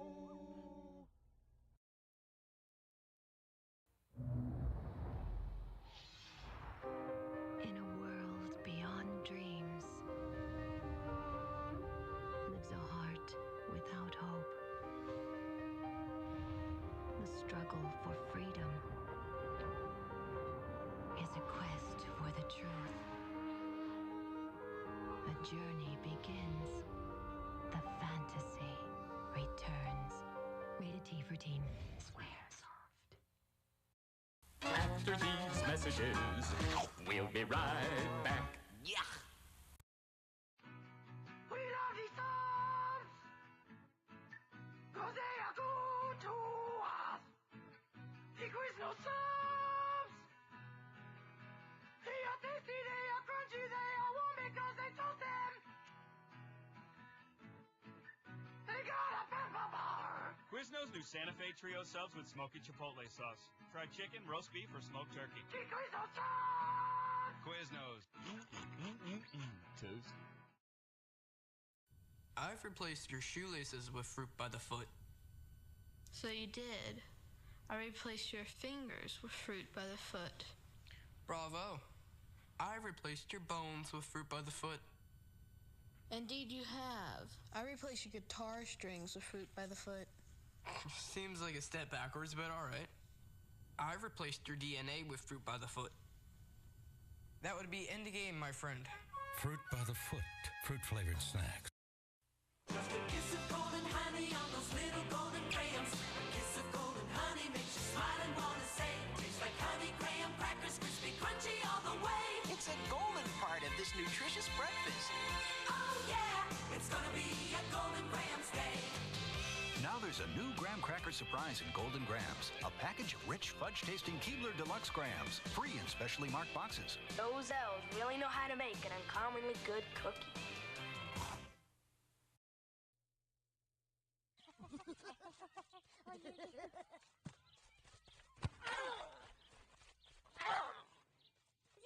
I want someone to take me to the hospital. You sure about that?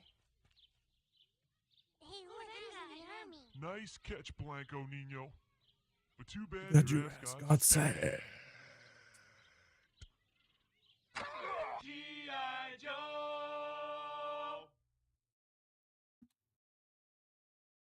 Jimmy Oliver, that was the guy that did the cooking shows, right? The one that was always trying to talk about healthy eating and everything like that. That was that guy, right? He started campaigning for healthier eating in schools. Yeah, he's a chef. Oh.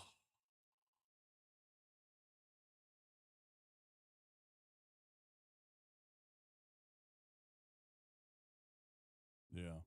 I remember him.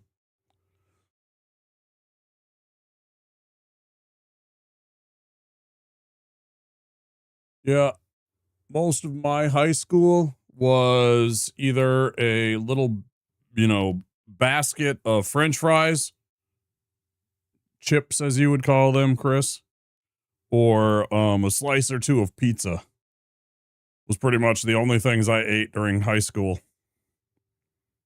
Well, I mean, I'm sure you can, but it was like they'd offer you one food choice here, and now there's like they've moved to like give more options so you can get healthier things, but you can still get like if you want French fries, yeah, you can get French fries, but if you're like, and it's like if you wanted the free school lunch, you're not just gonna get French fries. Then they would like. Then you'd have to take like the healthier option, right? They want to make sure that they're not just giving you French fries as a free meal and being like sending you on your way. They want to give you something that's actually balanced with nutrition in it. Yeah, I saw what you talked about. Yeah, they won't even advertise that kind of stuff.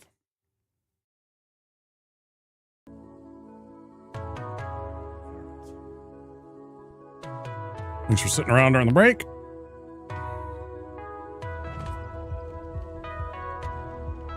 Take a little hide, take a little ripperooski, little ripski, little smoky. Actually, I got to grind some, it looks like.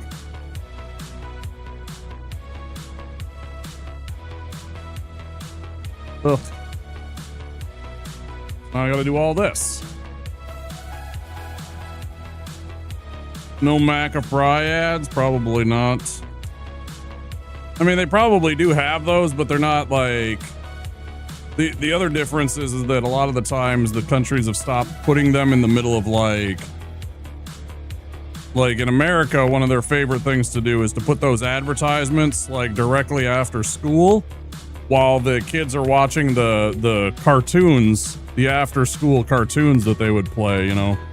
Like when I was in school, I'd come home at like 3 o'clock in the afternoon, and until 5 o'clock there was cartoons on, right? There was like 2 hours, a 2-hour block where they would show cartoons.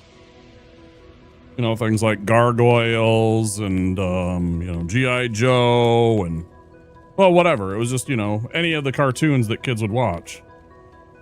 And,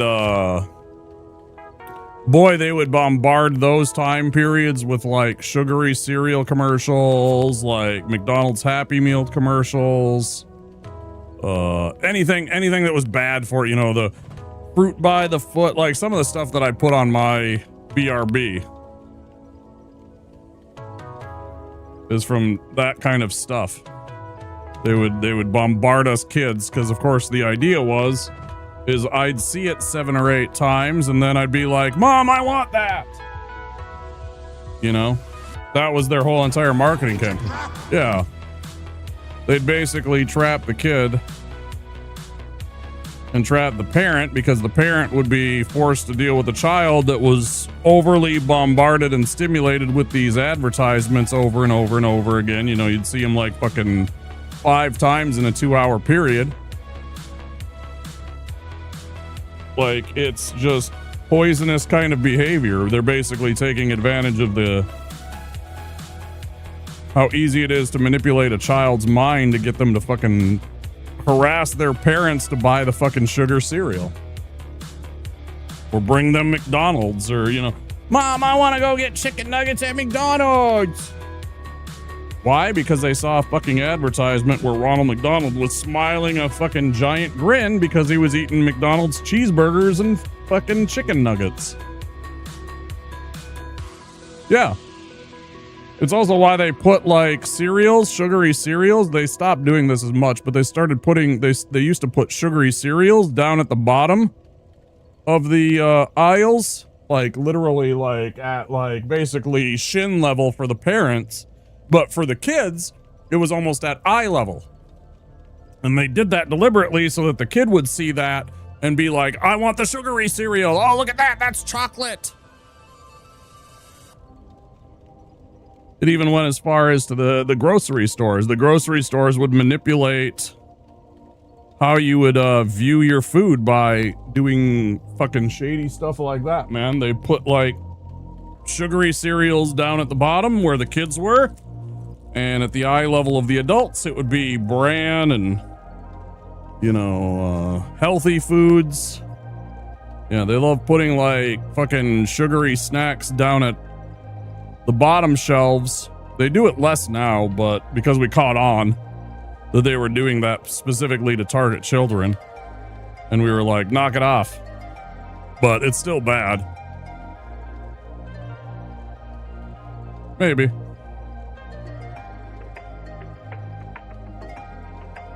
It's also slightly about parenting, but I mean, parents get tired too, and eventually they just don't want to fight as much. But, you know, I mean, parenting definitely helps. If you sit your kid down and say, you know, like things like healthy snacks are good, the child will believe that, right? Like if you hand them apples and, you know, like some, you know, peanut butter snacks or something like that, you know, they'll be like, okay, this is great. If you hand them sugary stuff, they'll be like, yeah, this is great. And then, you know, I mean, it's all on how you police your children's eating habits and behavior as an adult, but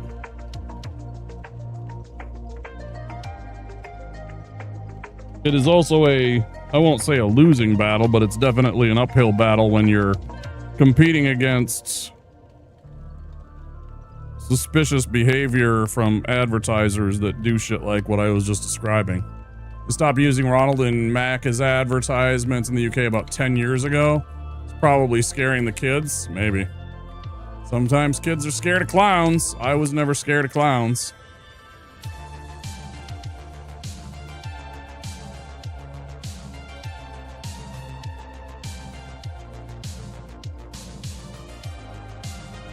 But yeah, they would definitely target young, easily, well, I wouldn't say easily because they just maybe aren't keyed in that they're being manipulated, but they deliberately target children with that kind of stuff, and I think it's toxic as shit.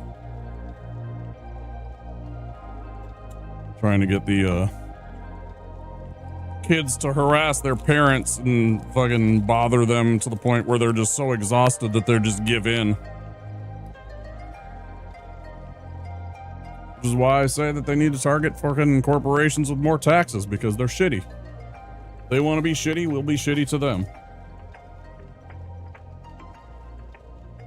The other funny thing was, like what I was talking about when they had high tax rates.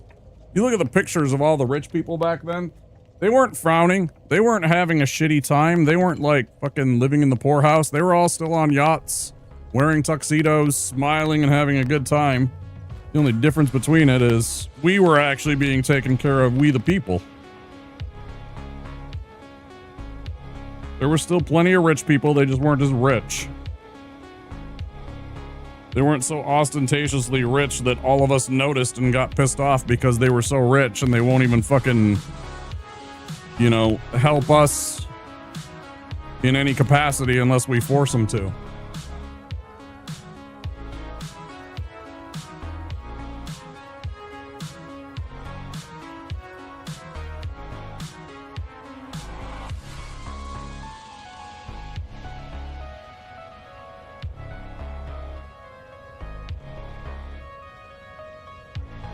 Not even remotely. Most of the corporations don't even pay tax, let alone the 20% that they're supposed to be paying. But it should be like 70, 80%. Like it was back in the post-World War II era. Directly out of World War II, corporations in America were being charged 80, 90% taxes. They were still making money. There was still millionaires coming out of those corporations. There were just less billionaires. They were super rare. And people had enough money because all of that stuff was taking care of all of the things that we needed taken care of, all the programs that we need. Gotta go get some food. Motherfuckers made me hungry, yeah. Yeah, it's Food Souls time, right? It's Food Souls time.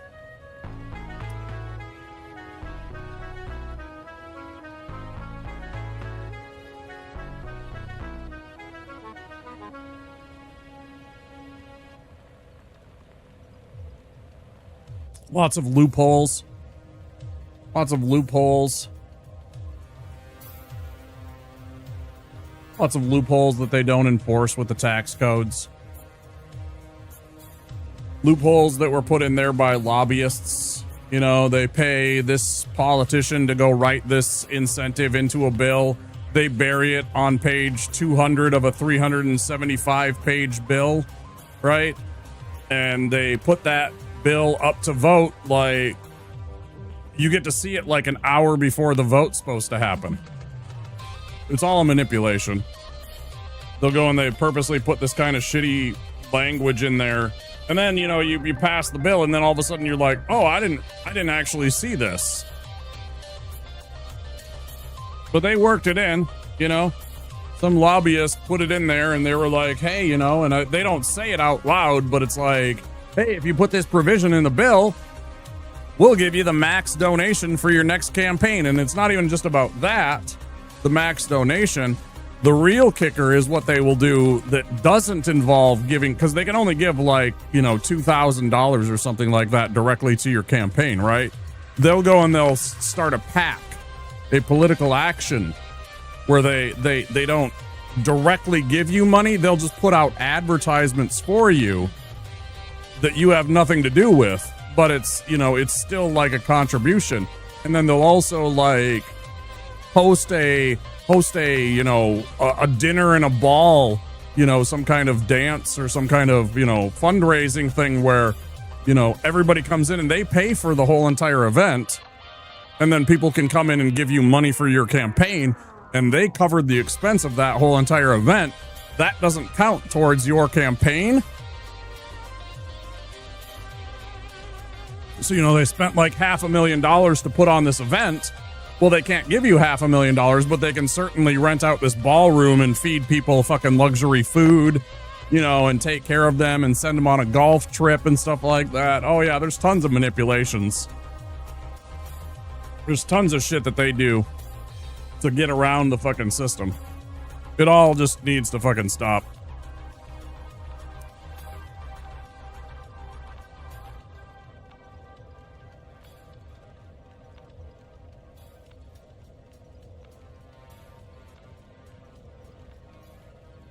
And it doesn't just need to be a law, because laws can be repealed. Hey, Blame Media, how you doing? It's not just about like enacting a law. It's about putting in amendments to the Constitution so they can't fuck with it anymore.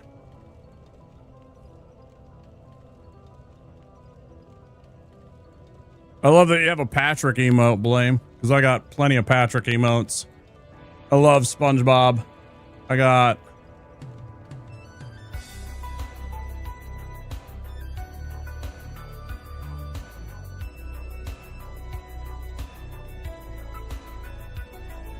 a lot of SpongeBob emotes. My eyes! Hell yeah, dude.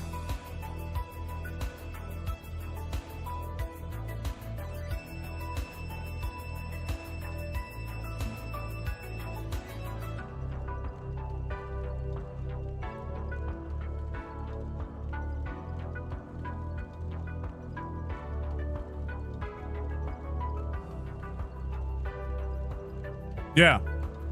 Yeah, because it's a revolving door, because they can continue getting elected, which enriches them, and it never ends because there's no term limits like there is on the presidency. There should be term limits on every single congressperson. There should also be term limits on judges, in my opinion. I'm sorry, but once you get to be 70 or 80 years old, there's a point where your experience no longer matters. I question your judgment at that age. Nothing personal against the septuagenarians, the octogenarians of the world, but I think there's a point where eventually you have to step aside and allow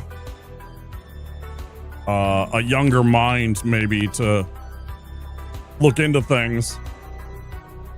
There's a time and a place for retirement after all. But yeah, I think one of the biggest things is we need to eliminate corporate PACs. We need to eliminate the ability for them to donate unlimited money to their campaigns.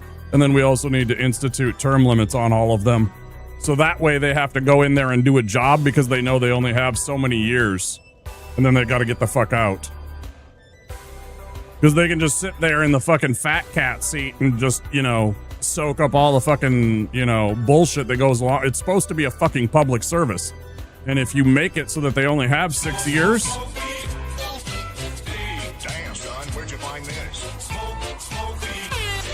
Smoke weed every day. Yeah, you're damn right, Ugostra. I did see that you said, am I having a little puff? The answer is yes. I thought I made that clear when I said that I had to grind up shit first. That's why we're on such an extended break and I'm hiding. Because I had to grind it and now I'm actually smoking it. All that shit. But yeah, there 100% needs to be limits on them. It's the only way to rein it in. And it needs to be a constitutional amendment. Just like with the presidency, with the 2 terms thing. It needs to be put in as a constitutional amendment so that they can't repeal the law. Because if it's an amendment, they can't repeal it. Or it's super, super, super hard to do so. That's the entire point of the amendments.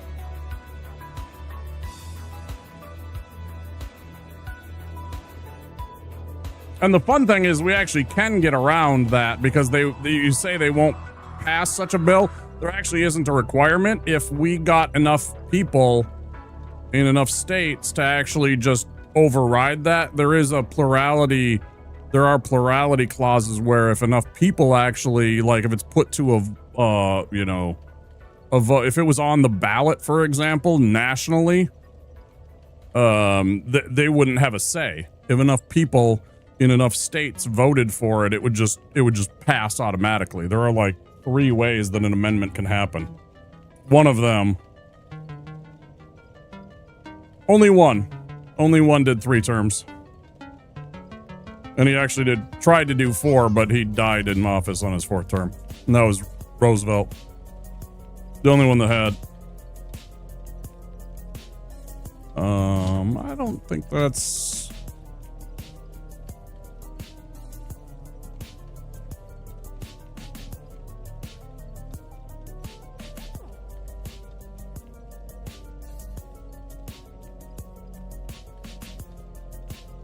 No, it was only 2 terms. I was fairly certain of that. He didn't serve consecutive terms. I don't believe.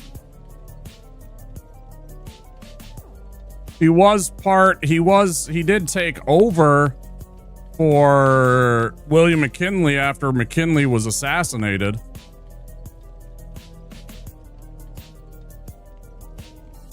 But he lost his 3rd He lost he did run for a third term, but he didn't win his third term. Now, the only one that does run is, I need to push myself to go to bed earlier and earlier. Been going to bed at 4 to 5 a.m. the past week, man.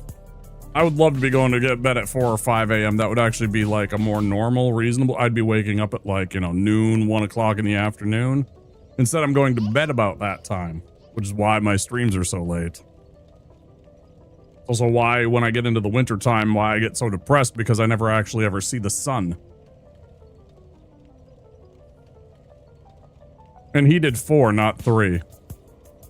Franklin Roosevelt did 4 terms, but he only served about a year of his 4th term before he passed. It was like he had served and got elected.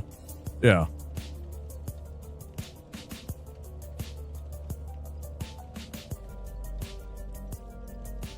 And then during his 4th term, he died due to complications from what he had, because he had polio. And that took a toll on him. And he passed a little before World War II ended. Before World War II and during World War II, correct, yeah. He was the president during all of World War II. But also before it. He started serving in the late 1920s. 1930s, excuse me. Early 1930s. Yeah, he served during the Great Depression here in America, during the 30s and then into the 40s. Served over 12 years. I think it was like 13 and a half years, something like that.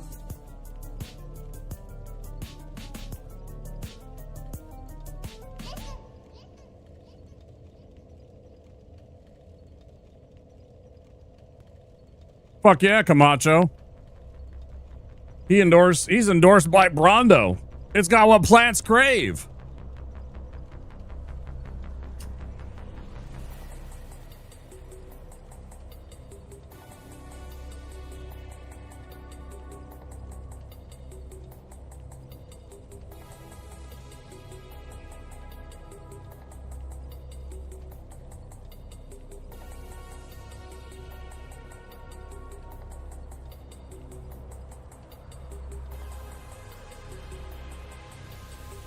Too bad it's becoming a documentary.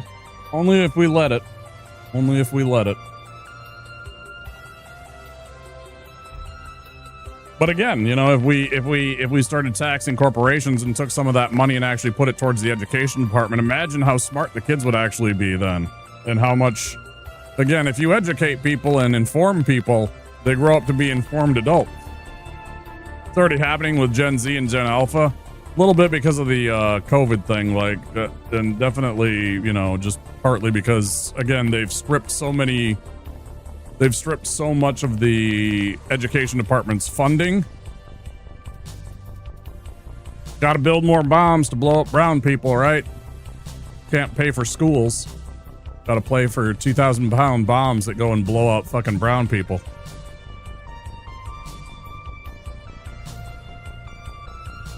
Yeah, there's a bit of that too. But again, if we had more education funding, we could afford to hire more teachers, which means there would be less need for digital reliance and AI dependence, because there's not enough teachers and too many students. And why? Because we don't pay teachers enough, so people are not incentivized to actually go into the teaching profession as much, because most of them have to put themselves slightly in debt every single year just to be a teacher. Like, teaching is one of the least lucrative jobs that there is in terms of like what I would consider to be high-end white collar kind of job. Drift away from training students to be factory workers. I don't have a problem with being a factory worker or anything like that, but I also just think it's just about like educating us on our history and our culture and things that have happened in our past to better understand people. But yeah, you're right. But we still need factory workers. We just need to pay factory workers good and treat them well. But every country needs factory workers, man. You can't rely on like the idea that, foreign nations are going to do all of the heavy lifting for factory work. You know, we need factories and manufacturing just as much as the next country. We get away from that, we get away from what made us powerful as a nation. The reason we won World War II is because of our manufacturing base that we had. Don't ever forget it.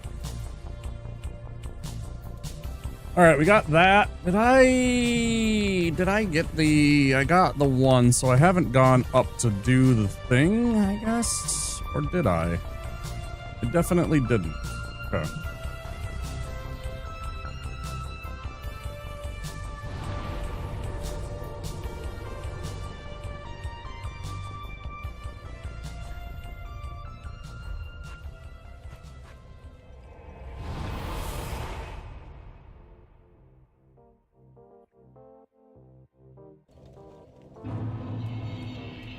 Having taken a economics course and a entire, like, I don't know, it was like 6 or 8 weeks that was dedicated to finances and like just like real world stuff, I can kind of agree with some of that. But it also didn't really help me succeed in any way in the real world. The finance stuff that I learned in school didn't help me in almost any way. Yeah, none of that really helped me in the real world. Not really.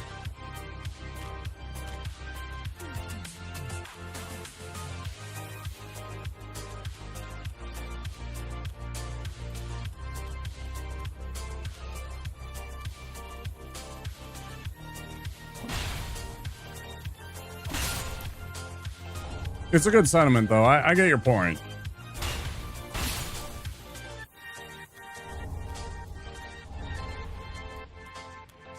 There needs to be a balance, though.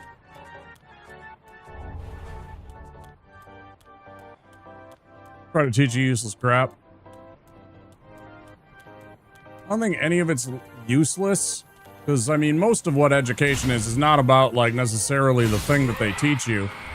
In a lot of instances, it's about, like, teaching you how to learn. Get out. Go. I ain't got time to be distracted by your worthless chime-ins. Go on. Thanks for the lurk, Bushi. Almost 3 o'clock, man. You're up late.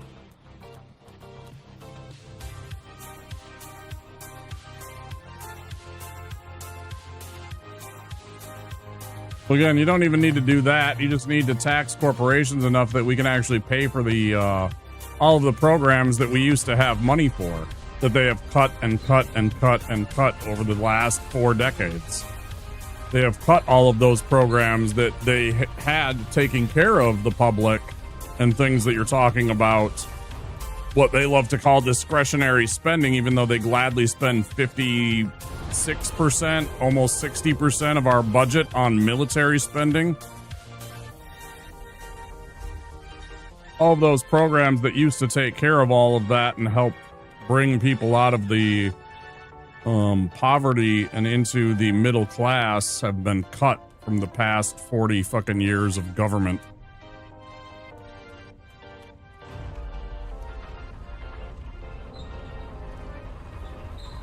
People are smart. People can figure out how to make money regardless of that.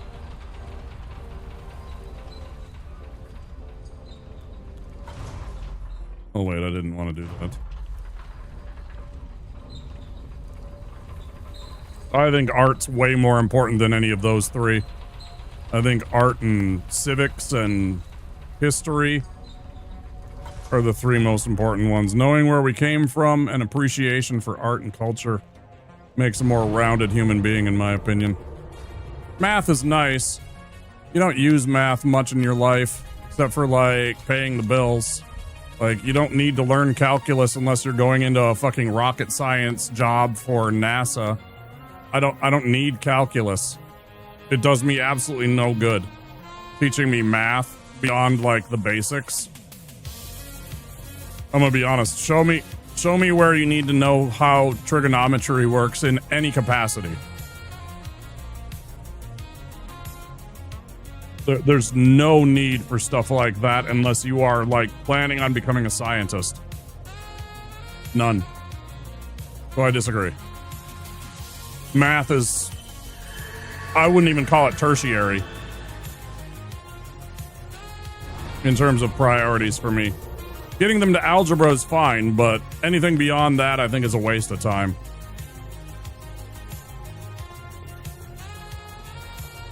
Sure, yeah, for you it's important. But again, that's because you went into accounting, not because of a need for it as a normal, regular person. Again, going to like, you know, doing regular jobs. When do I ever need to use calculus? When do I ever need to use trig? Hell, I don't even barely need to use fucking, algebra, honestly. Like, me being able to do coordinates on a graph in no way benefit me in real life.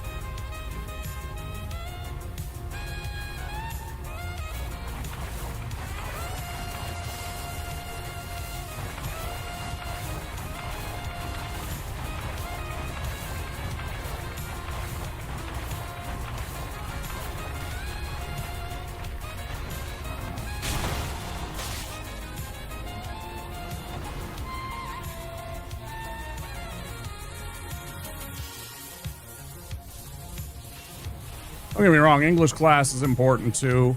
And, you know, even a little math is important, but I think they're pretty low on the totem pole. I get to learn calculus. I was put through exceptional student education. It is the teaching for the slower neurodivergents like yourself. Okay. Nothing wrong with that. There are times where I wish they would have put me in a special class for math. I fucking failed math so many times. We had like 30 kids in every class, man. We had like at least 30 kids in every single class in my school. I never got individual attention in the math class. I failed so miserably because I didn't learn math the way that other kids did. So it was like completely, it might as well have been like written in a foreign language. It didn't make any damn sense to me. And it was because we didn't have enough time with the teacher because there was too big of classes, which again goes to my point of like hiring more teachers and paying them a better wage so that they want to be an educator. This is all like connected. They only give you the bare essentials to functions in real life. I wanted to do art and wasn't even given a chance to, not even to learn a new language. That's unfortunate. For us here in Minnesota, it was actually a requirement that we learned a language. Unfortunately, in the area that I lived in, the only choices that I had at the school were Spanish, French, or German class.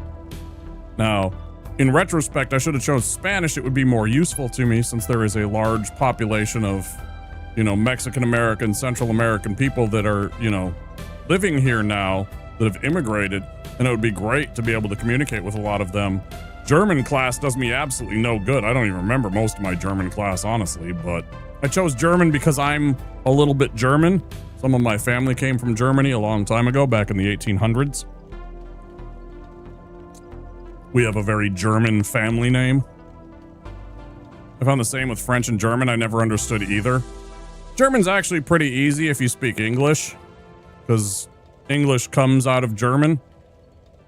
You know, it's like a mash of some of the actual original, you know, English dialects, German, Norwegian, and a little bit of, you know, some of the Romance languages. There's a little bit of Latin and French mixed in, but it's largely German, Norwegian, and English. I would have liked to learn Japanese if I would have had a chance. I think I probably would have chose Japanese as a kid. I was always into like that kind of stuff. But I should have chosen. But again, that would have been a worthless. If I would have known Japanese as a kid, like, and nowadays, like, it doesn't do me any good. I'm not going to Japan. I'm not planning a career in Japan or moving there. So me speaking it would be absolutely worthless. Spanish right now would actually be beneficial because there are people that speak Spanish. Fuck, even learning like one of the Southeast Asian languages would actually be beneficial, like, you know, Thai or Hmong or something like that. We have a lot of those people that live here in Minnesota. Japanese would be cool too. Right. But how often would you use it? Yeah, or Mandarin Chinese would also be exceptionally useful to know. There's a lot of Chinese people in the world, right? That would be also a useful language to know. Fucking A. So would you know, some of the Indian dialects. There's a lot of Indian people. You would have some use for that. Potentially.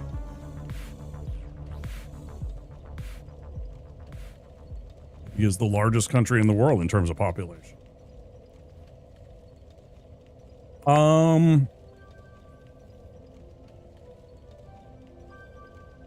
Oh, sure, but again, how much real world benefit would it have, Finn? I speak Italian, but my main languages were English and Romani because we come from a gypsy background. That's a the gypsy word is not necessarily a very good word to use. I'd say, you know, try to not use that one. Romani's fine, but that's kind of considered a slur nowadays.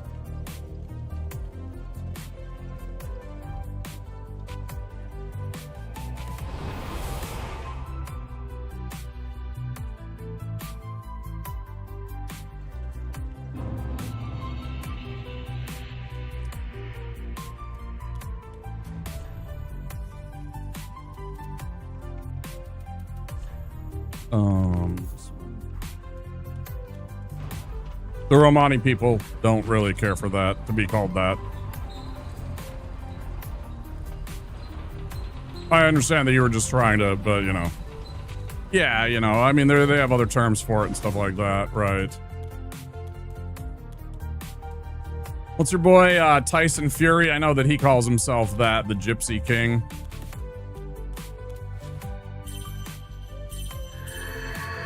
And again, I'm not mad or anything. I'm just trying to keep it. Just moderating stuff.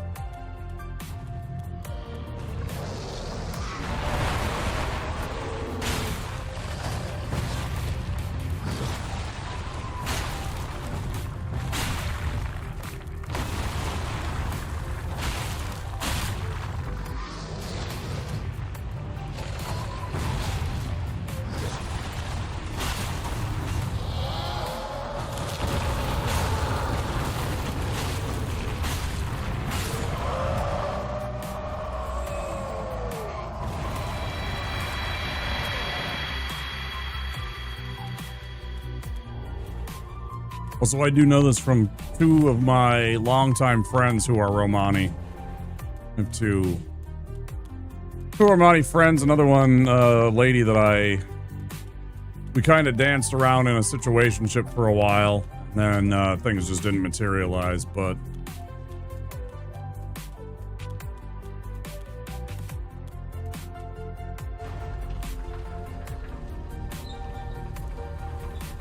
Yeah, they're actually really nice people. They're weird. I'm gonna be honest. They're kind of weird. I think they have some weird customs, and I don't like how they treat outsiders some of the time, like, as, like, other. Because we are not Amish kind of thing. It's like, I don't know.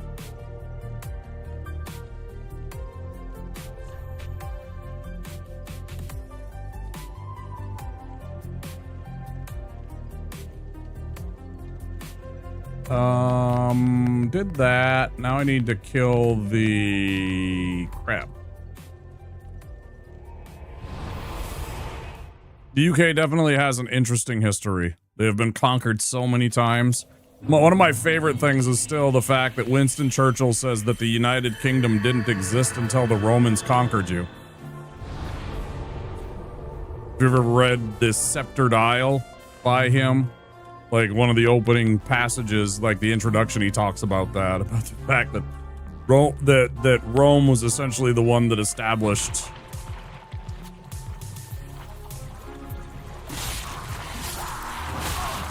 after Rome entered the country. So I always thought that was weird and a fascinating little tidbit.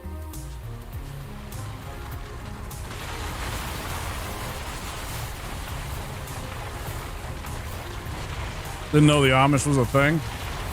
Yeah, we have some Amish, some Mennonites here in Minnesota. There was lots of them when I was younger. My uncle, I had an uncle that was really big into the whole genealogy thing, right? He was studying our family tree, trying to learn about our family tree and everything like that. And so some of us took a family trip out to Pennsylvania where a bunch of our family settled. We had a whole bunch of family that settled out in Pennsylvania. So there was a family reunion there. And like, how many of us was there? There was me, my brother, my mom, my uncle,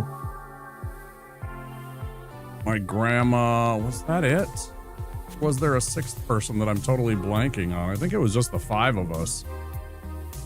Anyways, we all took a trip out there. Yeah, it must have been just the five of us. I can't think of anybody else that came with us that I'm just forgetting.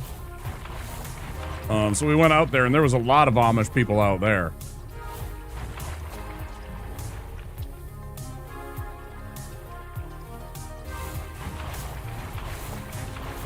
A lot of Amish or Mennonites, however you call them.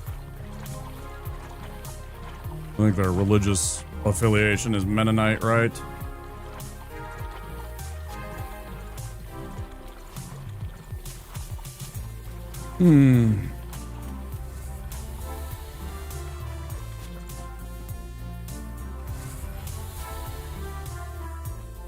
We kind of traveled about in some of that area and went to a couple of the more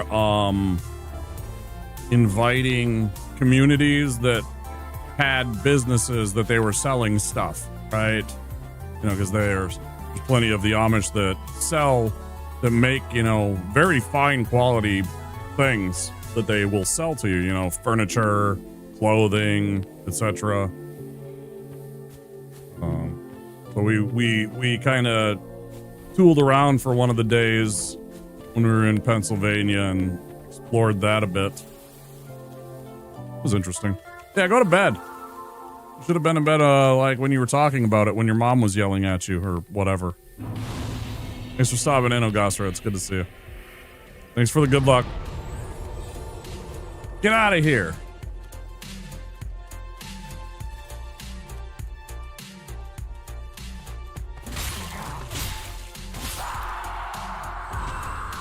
How many? Outside, nerd. Get out. Go. Cleric. I ain't got time to be distracted by your worthless comments. Gone.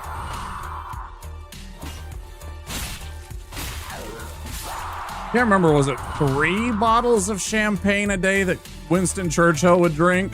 I think it was like 3 bottles of champagne. Something crazy like that, plus some brandy.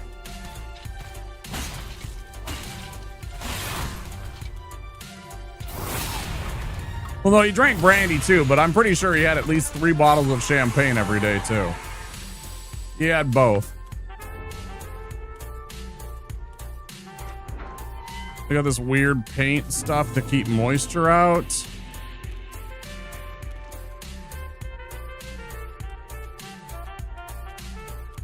Oh, talking about the Amish people.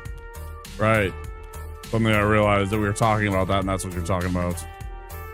Yeah, and about 12 cigars too. Yeah. A specific brand too. I can't think of the name. He had a very specific taste for cigars.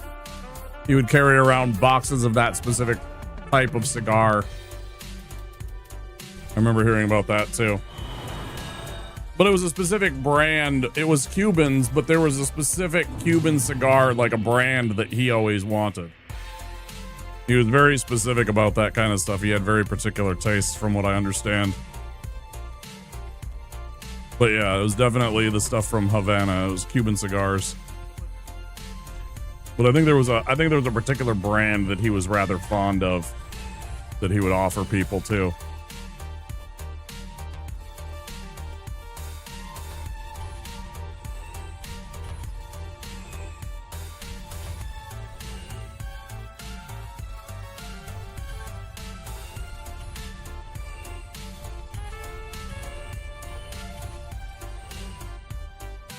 It's still going? Nice. That's awesome. I know there's a place that if I ever visited London, there's a particular art shop that I've always wanted to visit. It's one of the ones that does almost all of the like London theater, right? It has these giant fucking doors.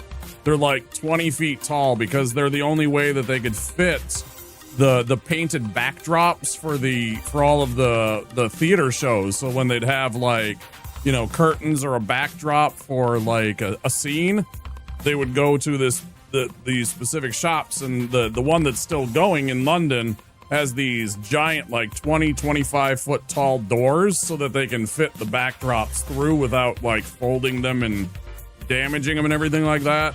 I've always thought that was super fascinating, and I've always wanted to go there and see their work. Yeah, there's some place, and it's got some giant ass doors.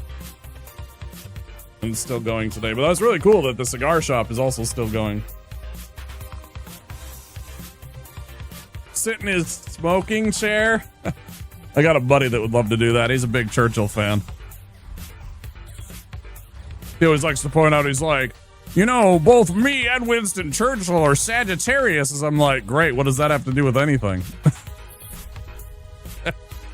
Like, fucking hey, I have the exact same birthday as Leonardo da Vinci. What does that have to do with anything, you know? That doesn't make me Leonardo da Vinci.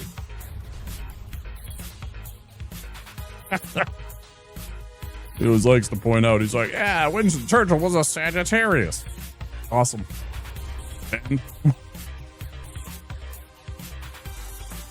he's like 92. Yeah, he was pickled. He was probably pickled. He was pickled, he lasted so long.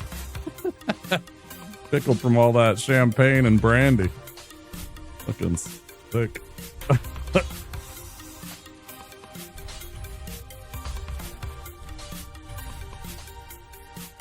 Never could get into champagne. It makes my gut rot.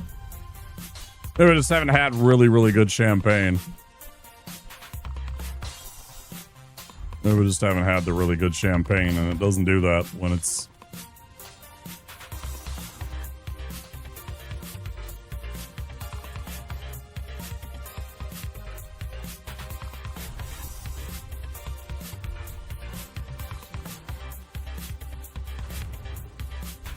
fucking 2 though, that's old. Okay, we're still good there.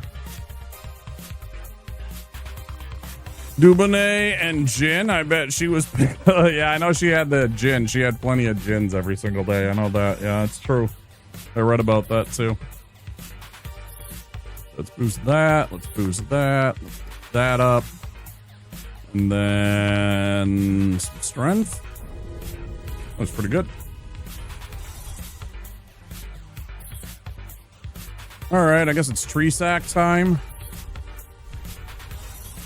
And it looks like we're kitted out just right for that. Yep. Beat up tree sack.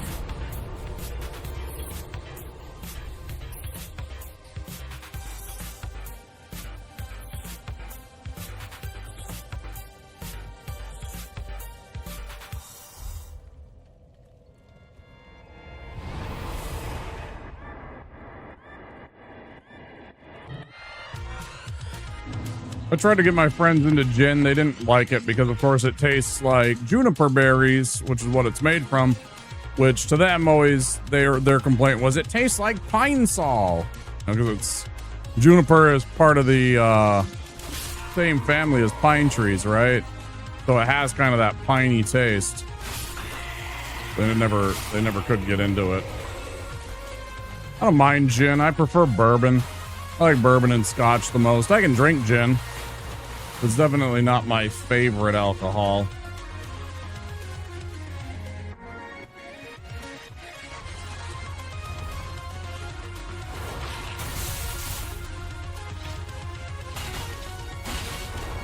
Oh, I wouldn't have the slightest clue.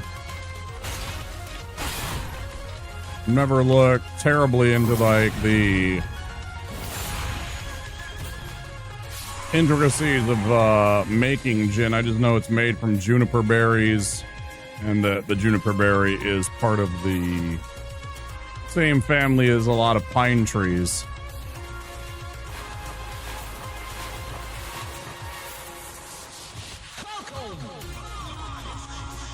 I know more about bourbon making and scotch making and stuff like that.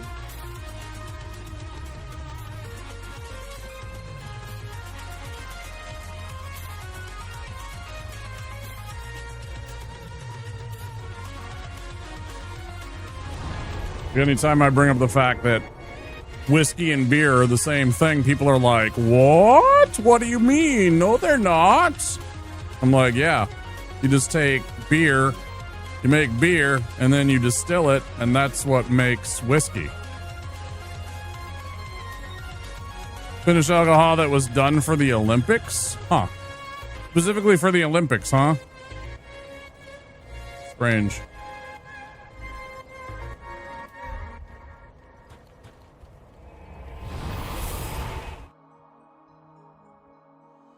No, but I have had moonshine. When we took a family trip to Florida one year, we drove all the way down through America, right? So starting in Minnesota, and we went down through Illinois and then into Kentucky and Tennessee and Georgia and down into Florida, right? There's a whole group of us, like 11 or 12 of us. And so we took a big family trip. And at one point we stopped. There was a place in Tennessee that still had a working still that was making moonshine. And so like authentic moonshine, like fucking outlaw type moonshine. And they would give you a little sample of it to try. Oh man, that shit'll put hair on your spleen. Tell you what, that stuff will put hair on your stomach. Swear to God, that was fucking, oh my God. You know, I mean, it's a little tiny cup. It's maybe an ounce. Yeah. It's like 180 proof. It's like 90% alcohol. Yeah. It's almost like rubbing alcohol, but it tastes very interesting. It tastes like pure fire. If fire was given form, I think it's moonshine. Oh my gosh. They sell it now. You can buy that kind of stuff, but I've never gone out of my way. I prefer to like be able to taste my booze and not just breathe fire when I drink it. I'm perfectly content with a, you know, solid, I don't know, 150 proof, 160 proof bourbon. Who would think of the one alcohol? It's like 120 proof, but I don't remember what it's called. Well, 120 proof isn't that strong. 120 proof isn't actually that strong. Most whiskey and bourbon is like that or higher.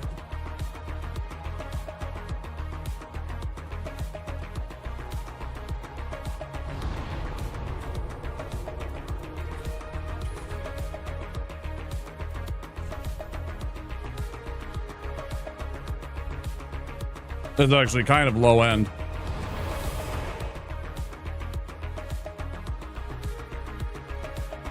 I guess I shouldn't say low end. It's like in the middle. There's much stronger booze than that. That is whiskey and bourbon and moonshine will rot your liver, yeah. I suppose I can't go back now. Fuck. Ah, don't matter. I don't need to cast any damn spells anyway.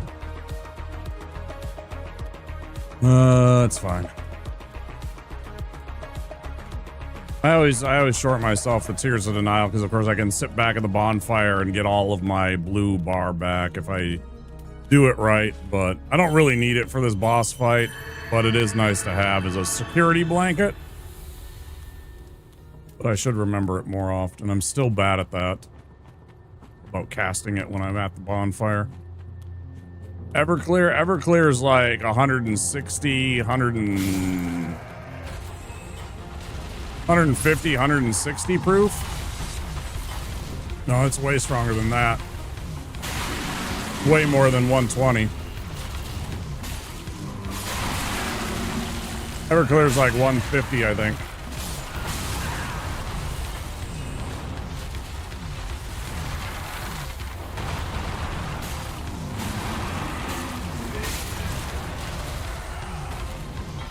$190 proof, yeah, exactly. Way up there. It's basically moonshine with a different label. Yeah, I've had Everclear, it's terrible. Again, it tastes like fire. It's just pure pain and fire. It's alcohol. It'll get you drunk. But it doesn't have like I'd rather drink gin. Gin has flavor, right? And if it's got to be vodka, I'd rather it be potato vodka because, again, it'll have a little bit of flavor to it as opposed to some of the vodkas that have like almost zero flavor. Can't stand the vodkas that it's just like there's nothing to it.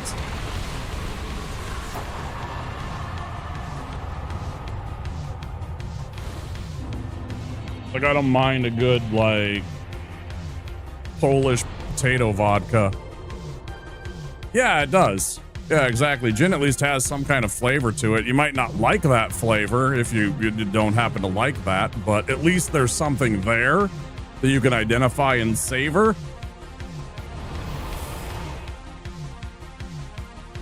I can't drink Jack Daniels. I got very sick on Jack Daniels because I drank too much of it once. I think it almost killed me. I was very stupid when I was very young. And I drank so much of it that it almost killed me, I think.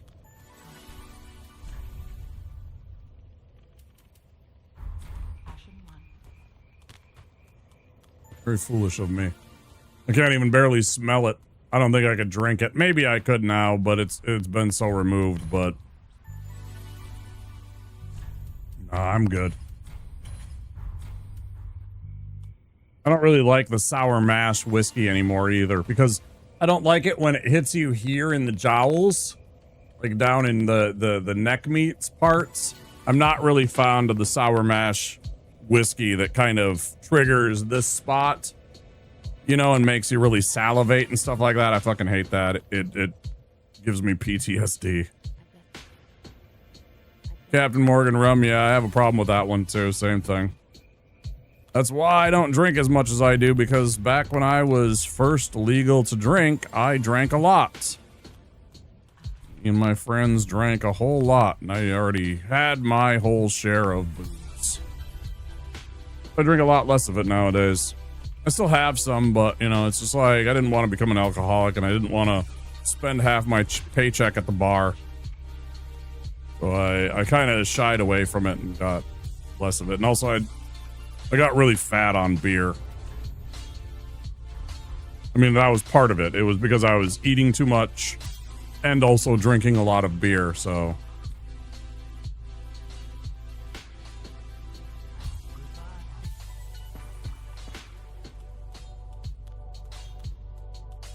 Oh, sure. I mean, I had my mom like would give me beer. She normalized like having beer or like wine and everything like that, but like when it was my choice, then I didn't make responsible decisions for the first few years. Eventually, when I was like, I don't know, 25, maybe 26, something like that, that's when I finally was just like, all right, maybe I need to kind of ease up.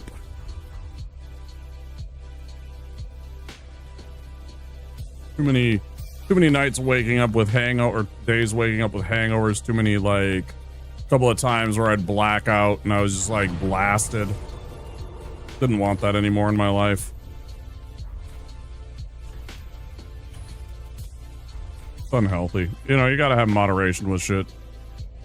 Oh, it's not just like...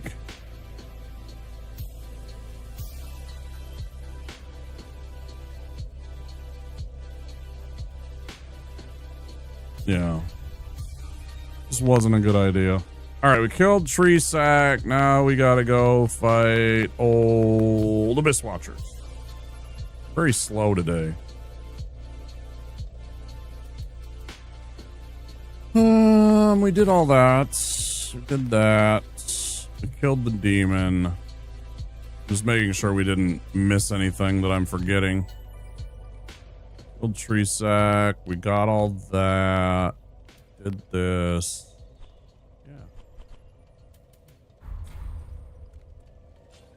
Up a little bit.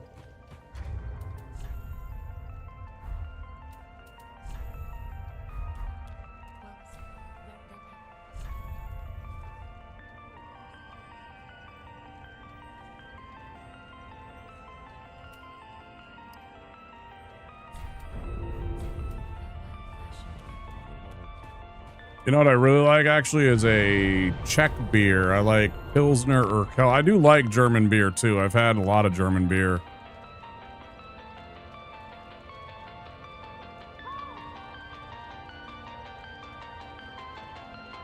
Big fan of St. Pauli Girl.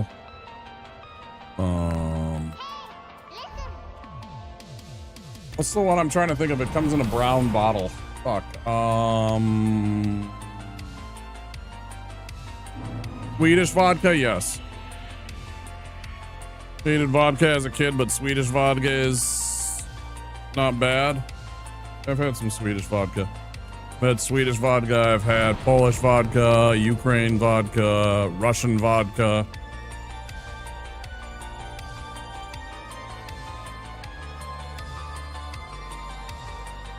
What's that beer that I'm thinking of?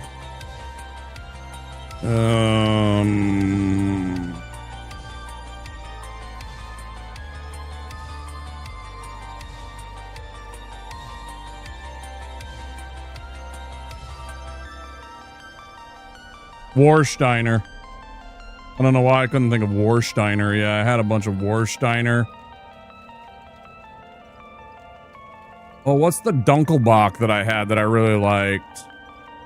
It was it wasn't Warsteiner. It was a German beer that did a Dunkelbach. What the fuck was the name of it?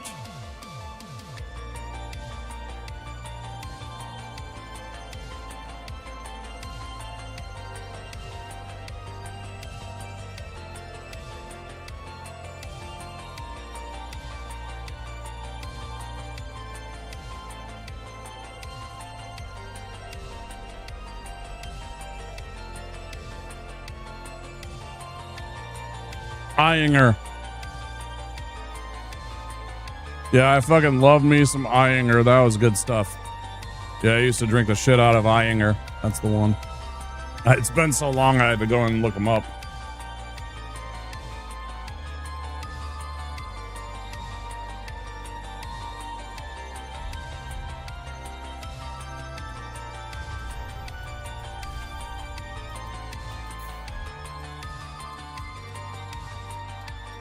Eyinger's Dunkelbach was what I definitely liked. But I also liked a lot of English beers too. Tadcaster.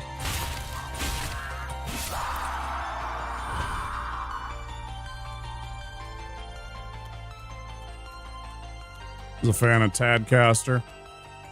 Old Speckled Hen.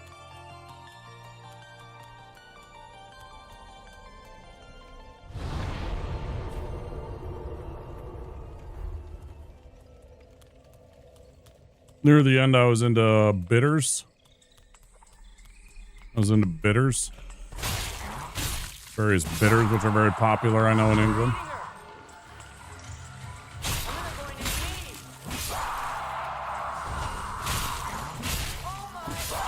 Choo-choo, coming in with a raid. Thank you so much for the raid. Welcome in, everybody. How you doing? How was stream? What were you up to? Talk to me. Just doing a little bit of farming before we go fight. You're perfect timing. We're about to go fight Abyss Watchers. Everybody, let me give you a shout out. Were you playing some Dark Souls?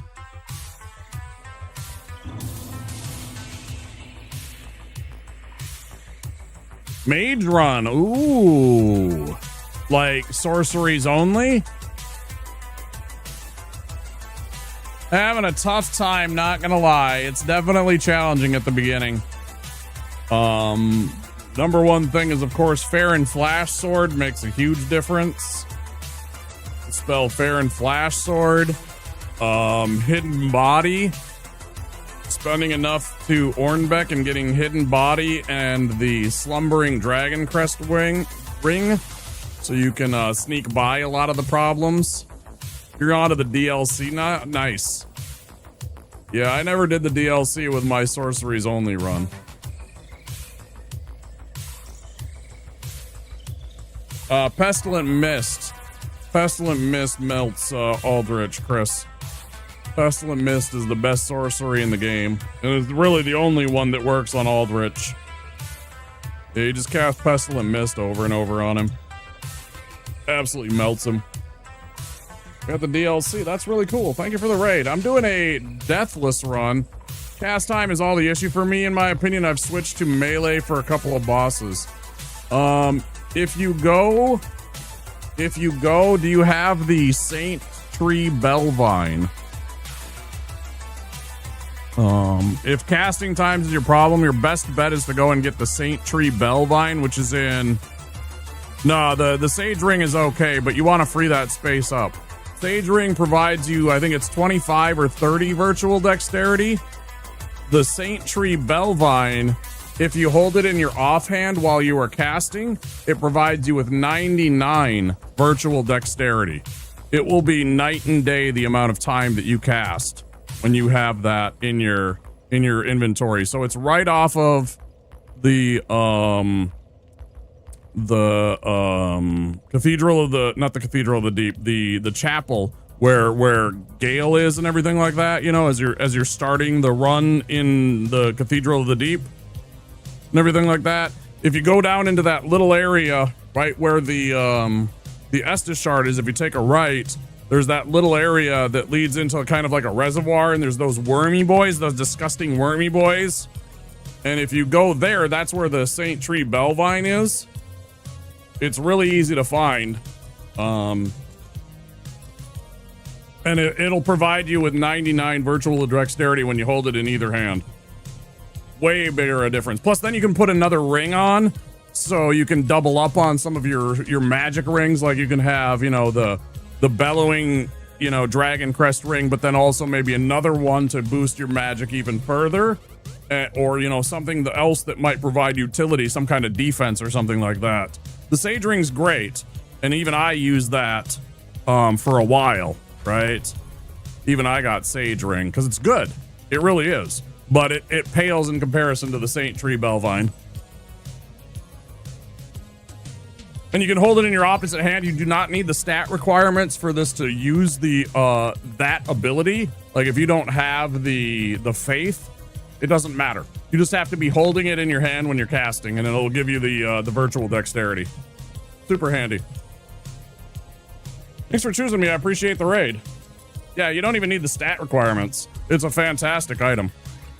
I'll be picking it up in about, let's see, maybe an hour. And I tell everybody that comes in with the raids, anytime you need to take off and go get some sleep or some food, rest, whatever you need to do after stream. I understand that streaming can be, you know, stressful. We don't take care of our bodies. We forget to eat and stuff like that. So if you need to raid and run, I do understand. Get the after stream self-care. Please look after yourself. I appreciate the raid. Hope you guys enjoy your time here. We're trying to do a Deathless run, so I'm going to focus up a little bit, and I'm going to go fight this idiot Abyss Watchers. Maybe you stick around and watch me beat him up. Overjoyed, enraptured, entranced. Are we ready? Yes. Good. In we go. Follow. We have anonymous follows on the channel. Do appreciate everything. Brecky. Man, I love English breakfast. I fucking love the English breakfast. I'm not gonna lie. Beans, couple of grilled tomatoes, a few sausages, some hash browns, some toast, cup of tea. I don't usually do the coffee because of the digestive problems I have, but yeah, I do actually really like the classic English breakfast. Cup of tea and a crumpet. Okay. Yeah. I could never get into the black pudding as much. I know it's a classic traditional thing as part of the English breakfast, but I could never get into it. I didn't think it was bad. It just, I don't know.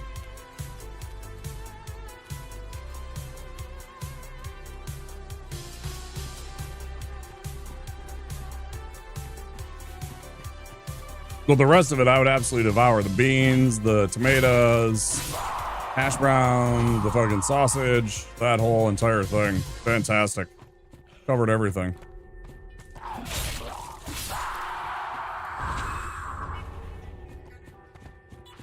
It's especially awesome after, you know, like, as like a hangover slash, you know, late night, you've had the drinks and you need to sop up some of that alcohol with some good food. That hit on all the notes, you know.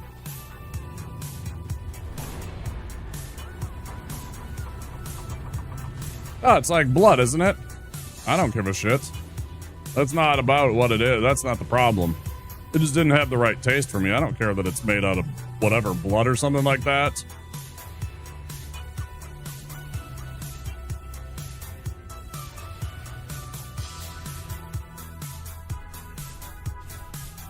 Brother, when I go to, you know, when I go to an Asian restaurant and I order pho, lots of times I'll get tripe, which is just fucking, you know, it's like stomach or like intestine. I don't give a shit. I'm not really picky that way. Most of the time, the things that I don't like, it's a textural thing. Yeah, pig's blood, yeah. Yeah, I already knew that. It's a matter of the taste of it. I didn't think it was terrible, but it just wasn't very, like, I don't know, maybe it was just, like, not seasoned well or something like that. But I understood what it was made of. I already knew that. Mm-hmm. All right, here we go. Come on, idiot. Okay, apparently I'm the idiot.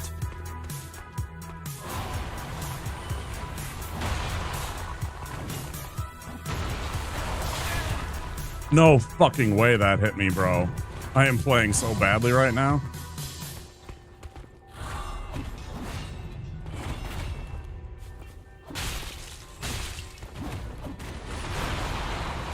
Oh, you don't? Come on, jump at me again. Oh, I fucking hate that about this game, man. I hate when I am striking an enemy at the exact same time that they strike me, and I take damage, but they don't. Oh, we're gonna die here. I should pay attention. I'm not focused up.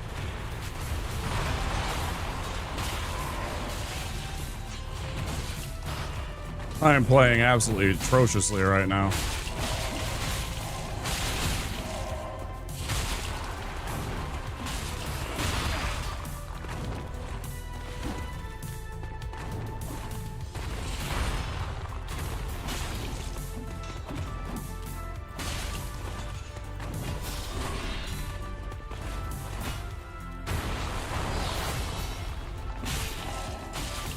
Fuck off.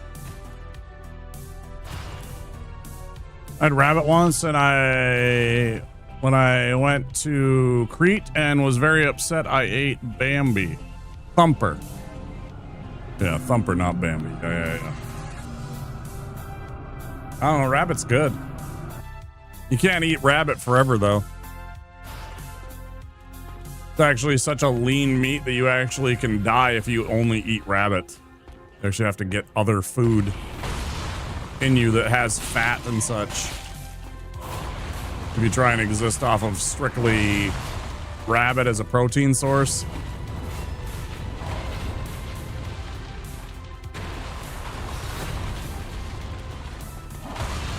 I can't remember the exact term, but there's a term for it.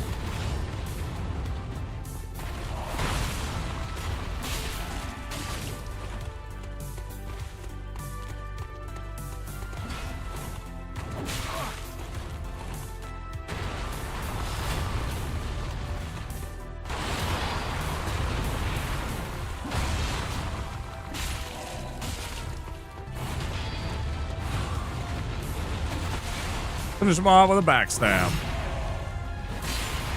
Way more lean. Like, there's literally a medical term for it. I can't think of the name of it.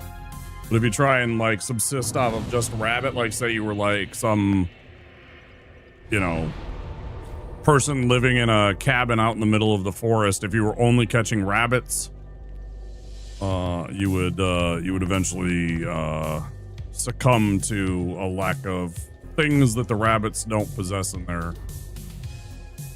their meat. I don't mind rabbit. It's all right. It's very lean meat.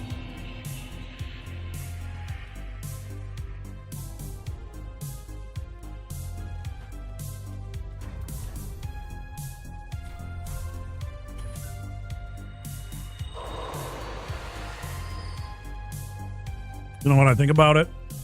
It might be the fact that if that's true, and I'm not questioning you at all about it, it might be the fact that there's liver in the black pudding, which is why it put me off. Because liver has a very minerally taste, and I'm not at all fond of that. That might be what it was. Now that I'm thinking about it. Not a fan of that at all.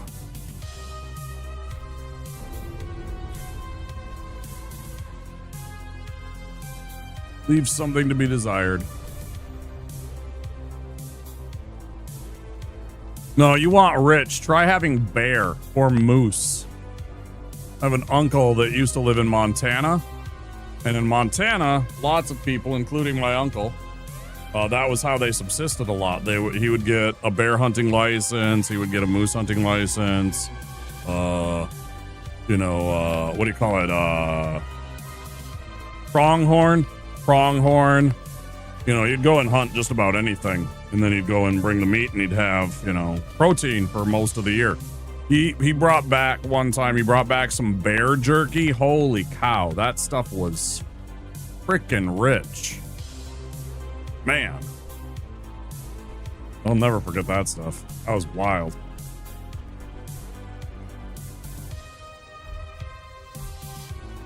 Same thing with the moose. Also had moose jerky. I actually really rather enjoyed our bear safety. Yeah, you just can't eat the liver. You just can't eat their liver. Their liver has too much vitamin A, I believe it is. Hi, Shrimp. It's great to see you. We just beat Abyss Watchers. We were really bad at it, but we managed to get past Abyss Watchers. So we're, I don't know, like a third of the way. Missed getting the run yesterday night by one silly death when we fell to our death.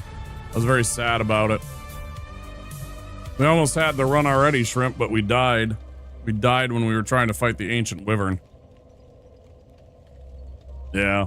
Literally the only thing that got me was that stupid when you try and drop onto the dragon's head. My character, because there's a weird thing that happens when the dragon first is flailing about and you first get onto the platform above it. If you try and drop immediately after that, like when you first get there, because there's a timing thing, for some reason sometimes you will just pass right by the dragon. Even when you hit the button and try to do the little animation and everything like that, you'll just miss it. It's very weird, and that's what happened to us. I forgot to wait one extra cycle before I dropped. I was very sad and a little upset at myself. Because I just totally blanked on it. I was a bit gutted. But, you know, try again. With Mr. Pistol Shrimp.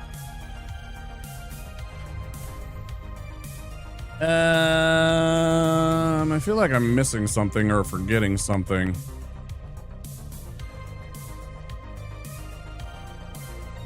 Nah, I'm wrong. Yeah, I was really close, too. Like, I barely got by Soul of Cinder, but we did get through the whole thing. It was a really close fight, but yeah, everything went right except for that. So we're back at it. I should be done with this, and we should be moving on to other games right now, but nope. Live and learn.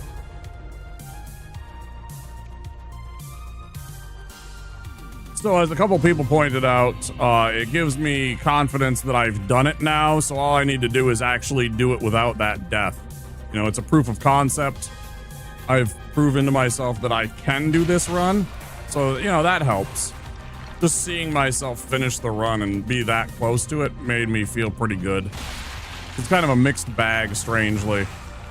There's a part of me that is very disappointed, and there's a part of me that knows that I can do it now, so let's just go do it, right? What are you getting up to today? What game are you going to be playing, Shrimp? You going to be playing some video games? The hiccups. Going to be gaming later?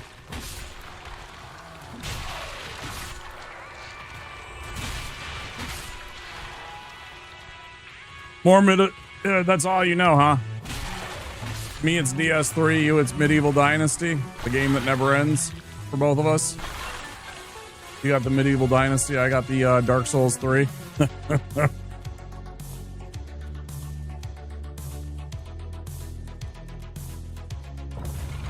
Noblite later this week. Yeah, I'm gonna start Baldur's Gate 3 on Tuesday.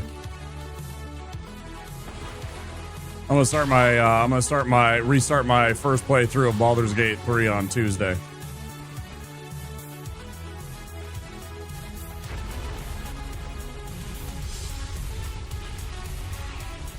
Could be a good time. Could be a good distraction from this. I'll try and bounce between the two games. I put myself off of this game too often where I wasn't playing it enough, so I got bad again, and it's nice that I've been playing it consistently. Hopefully, maybe by Tuesday we've already had the run. There's a Chinese shop I got food at. They served me something I didn't order. I think it was kind of liver and curry. It was gross as hell and never ordered there again. I mean, you know.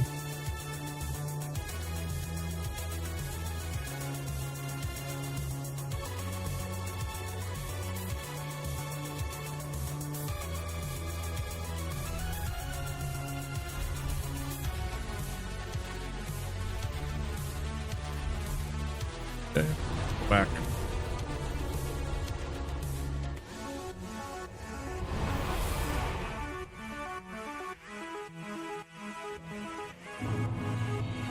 I really want to try Kangaroo.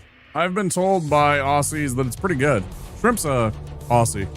Speaking of, Mr. Pistol Shrimp is an Aussie. So you could ask him directly. There's Mr. Pistol Shrimp if you ever want to check out his stream. Pretty nice. Plays lots of games. Falls asleep a lot. I'm just kidding. He does fall asleep every once in a while. Cue the wake up, Shrimp. Everybody's waiting now. Wake up, Shrimp. They really need you. Oh, yeah, good. There you go.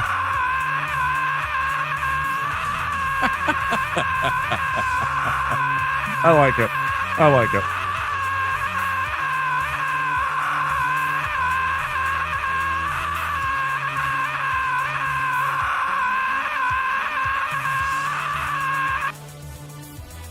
Thank you for that. I appreciate it, Pistol Shrimp. Thank you for the wake up. Wake the fuck up, people.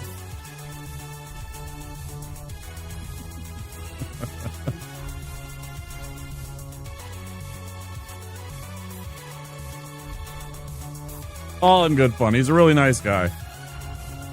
Family man, he's a dad. Happy Father's Day, by the way. I know you guys don't celebrate it on Sunday, but it was here. Yeah, it's very lean from what I understand. But from what I understand, a kangaroo steak is actually pretty tasty. I think they have kangaroo steaks that they take from like the tail or something like that. And it's pretty damn tasty, from what I understand. I'd try it. I'd fuck around with it, man. I'd love to have a kangaroo steak if I ever visit Australia.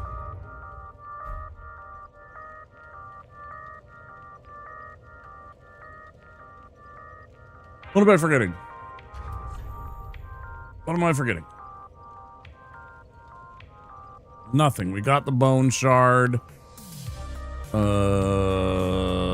We need to put on that until we get.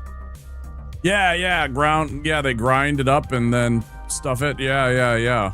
That sounds pretty good too with the right spices. Yeah, man, that wouldn't bother me at all. I'd give it a go.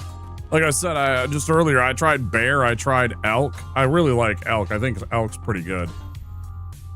And I've tried moose. I thought that was too rich. Same with the bear, honestly. I thought the bear was very rich. I don't think I'd really want to eat bear all that often. But, I mean, my uncle brought it over and he was like, here you go. He was very much an outdoorsman in his early life. Very much all about the hunter's life. Still does fishing. I know he makes flies for fly fishing. Still. Eating. Oh, I love me some beef tongue. Oh, I love beef tongue. I imagine ox tongue's just as good because I've had ox tail, which is also exceptional. Oh yeah, that's good stuff. Yeah, I've had that kind of stuff. I've had ground venison before, yeah. It's okay. It's okay. I think I actually liked the elk a little more. Truthfully. Oh, very strong. So does beef tongue, for that matter. It's like concentrated that. Like beef tongue is like concentrated, the most concentrated beef flavor that you'll have. It's almost, it's not overwhelming, but it's almost like it surprises you when you have it. Yeah, it's a very assertive. It's a very assertive beef flavor. So I imagine the ox tongue would be the same way. It would be essence of ox, essentially. But yeah, I'd eat the shit out of that because I liked oxtail. I had oxtails from a Jamaican place. So it was like stewed oxtails with like jerk seasonings and what have you. It was really good. Spicy. They used the Scotch bonnets. Yeah, I was a big fan.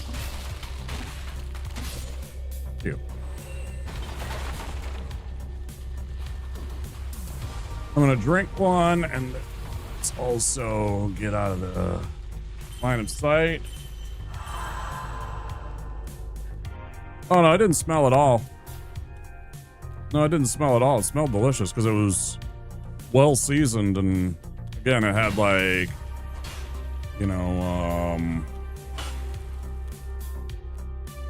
cumin and garlic and Scotch bonnets and 5 spice. Yeah, it was spicy and flavorful, and it was like with beans and tortillas and rice, and it was all really good.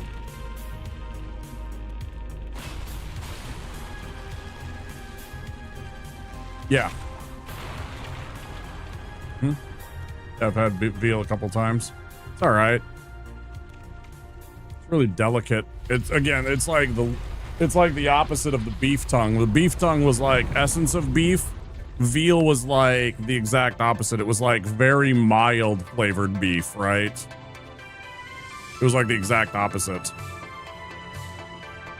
Sister lives in the States. I bring her something actually tasty outside the States, and she always like, gross. It's not American food.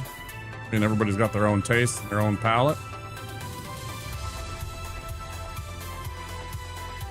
Again, for me, it's always just a textural thing. Like, I don't like mushrooms because it tastes meaty, but then when I bite into it, it like disintegrates and it's all soft and kind of spongy, right? So I don't really like that. And that's kind of the same problem with tofu most of the time. I haven't had really good crispy tofu. I've had very soft tofu, and it's like, again, when you cook the tofu, whatever it cooks in, it absorbs that flavor. So like, you cook it in beef stock and it tastes like beef, but then you bite into it And it's not chewy like beef is. It's very soft and it just kind of melts and stuff like that. Not necessarily melts, but it's very, you know, it's just squidgy, as I like to describe things. And it just kind of threw me off. Maybe I'd try it again, but I mean, I have had tofu where I didn't realize it was tofu in like curries and stuff like that, but yeah, I don't know.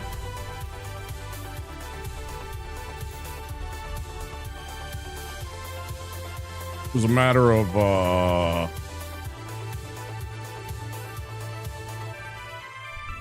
the texture for me, but I didn't care for certain things. Not because of the flavors or stuff like that. Except for liver. I don't care for liver because of the mineraliness of it. I'm not really fond of the extremely strong mineral flavor that liver has.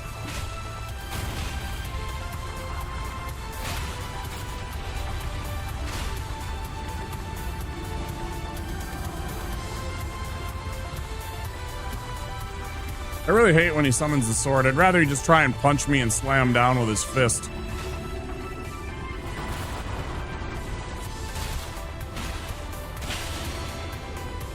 Pretty textbook.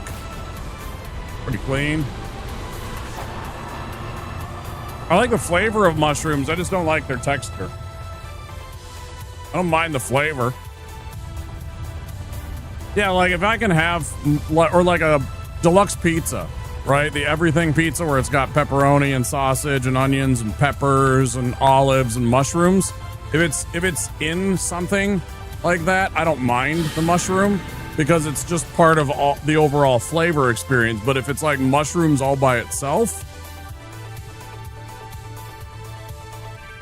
and yeah, that also too. Yeah, it depends on how they cook them. 100%.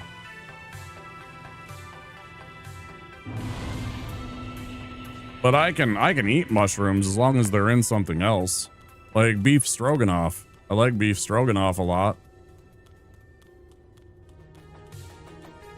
But it's gotta be, it can't just be the star. I can't just have a like a mushroom plate or something like that. Or like a mushroom pizza. No.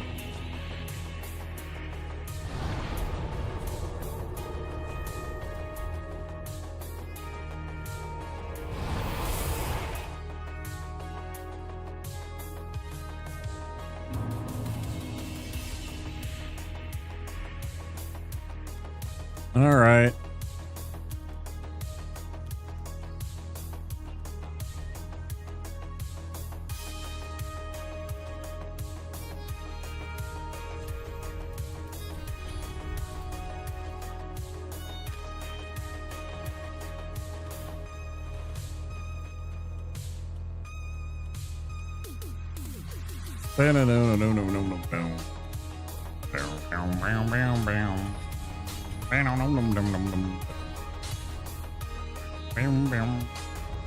Okay, new sword.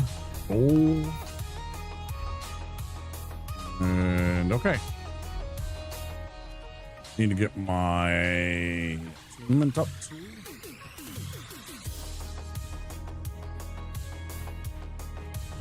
But also my vitality. No, I don't need my attunement. I need my vitality up. That'll help us. Now we're well under our 30%. That's great. Those.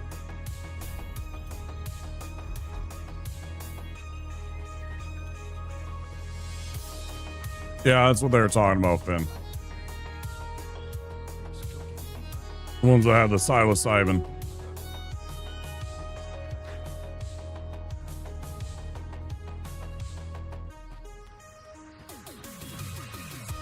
Worst part about those is that you will taste those mushrooms for the next day.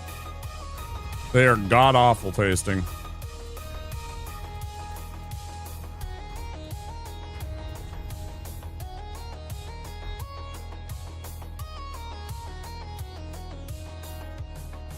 And they might make you lose your fucking shit because weird shit happens.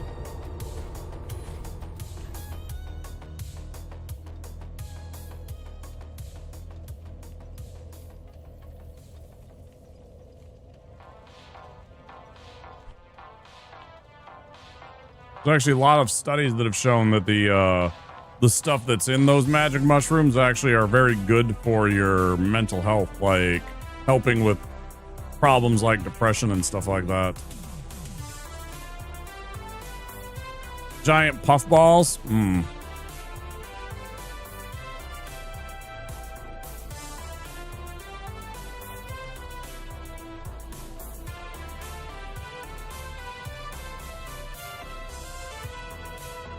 I know there's a couple of varieties in Japan, like the Matsutake mushrooms, that they can only kind of be grown wild. They've tried growing Matsutakas in like controlled environments and had very little success with them.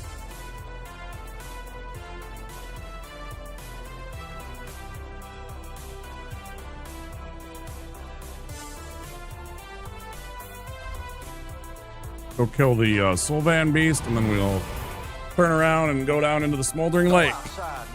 Thanks for the lurk. I appreciate it, Pistol Shrimp. I ain't got time to be distracted by your worthless chime man's gone. I mean, just about anything's delicious, fried in butter and garlic and such.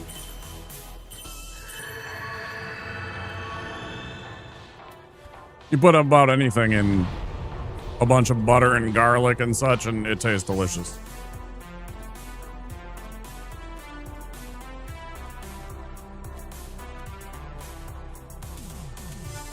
Although that said, I've never tried escargot, which is essentially just that.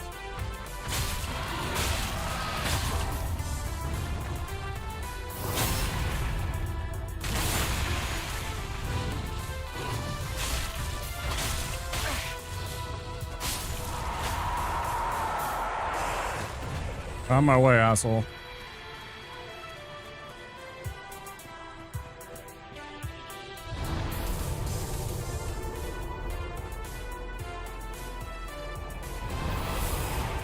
Yeah, there's a couple of nice Japanese restaurants around in the area, and I did enjoy.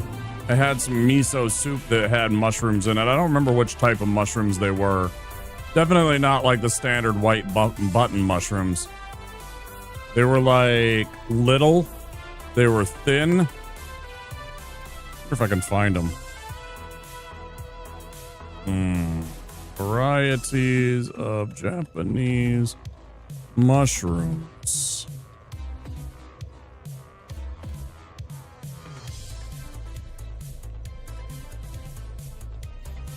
They're very skinny.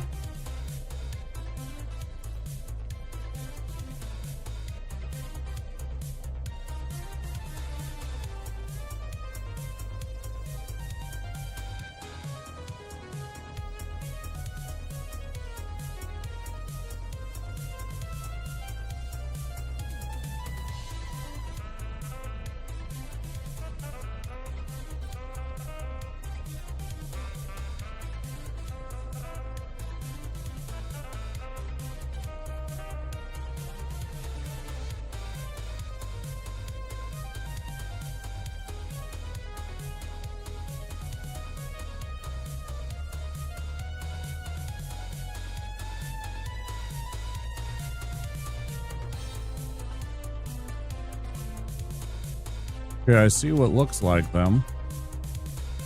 Not shiitake. Was it enoki? It might have been the enoki mushroom. That immediately stands out.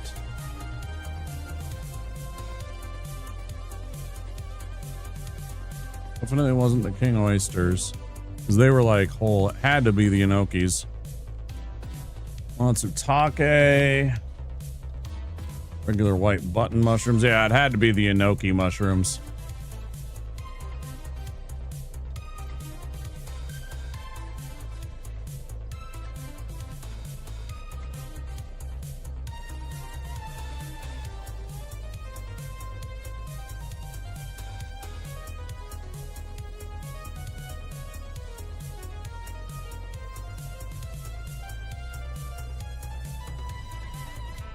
Yeah, it even says here in that article, Have a crunchy texture and are often used in soups. That's exactly what they were like. And I liked the fact that they had a little bit of a chew to them. Yeah, it had to be the enoki mushroom. I didn't mind those at all. That was mostly because it was miso soup and it's full of umami, right? So you're...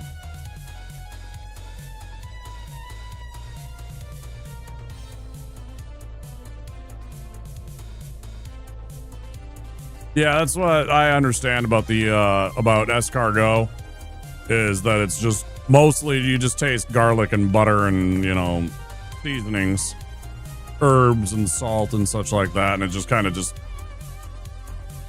some kind of chewy thing that's covered in butter and garlic. Yeah, from what I understand too. All right, one more level and then we go back to... Let's...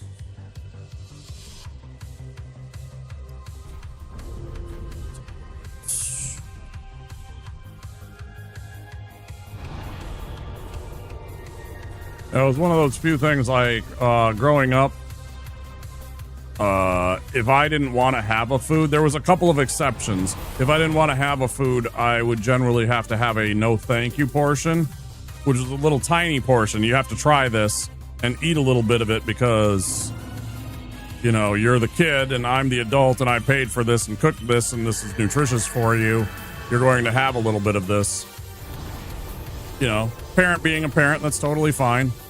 One of the only things I didn't have to try was the escargot. We went to Duluth one time and one of my mom's partners got it and I didn't have to try any. And then also head cheese. He was big on head cheese. Man, that stuff stunk like fuck all, man. I hated that shit. That was so nasty. Fucking nasty. Enjoy your breakfast, Chris. Thanks for stopping in. I appreciate it.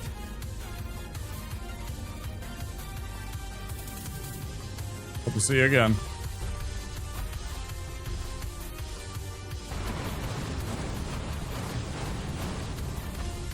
Very small piece of boot leather.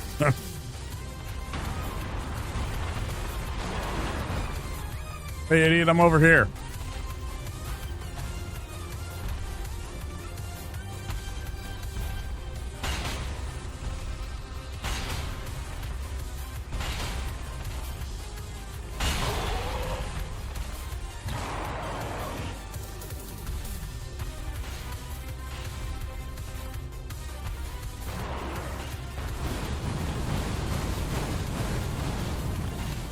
I love this.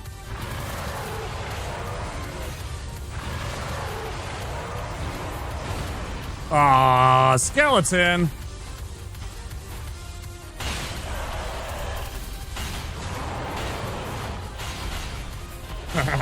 Get him, skeleton. Get him. Get him, skeleton.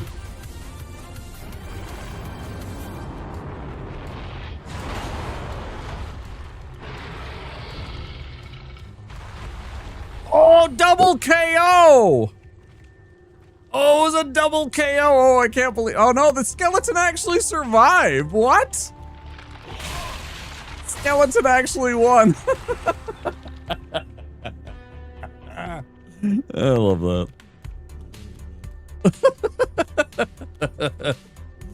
Who knew? Skeleton versus demon. Actually, I've had that happen before. I even have a clip of it. This is funny. You never expect it to actually happen where the skeleton wins. Because he only takes one hit to die, and you have to be very clever and get the demon to pay attention to you. You have to keep the demon distracted. But it keeps on trying to attack you and ignore the skeleton most of the time. But you can totally get the demon to get beat up by the stupid little skeleton. You do have to work for it though.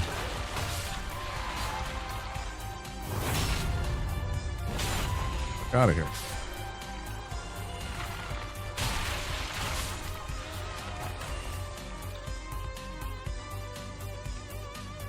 The Balrog.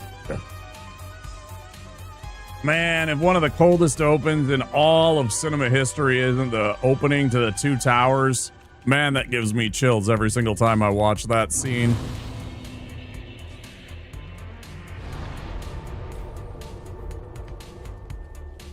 When Gandalf falls, right, from Fellowship, but then they continue the scene, and he whips out fucking Glamdring, and he just starts fighting the Balrog as they're falling through that. Man, that gets me pumped. I fucking love that scene, man. It's like, get him, Gandalf. Get him. Fucking love that scene.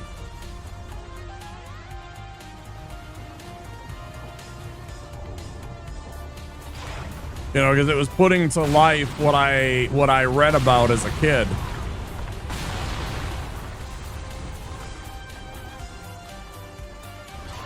Yeah, I fucking love that scene.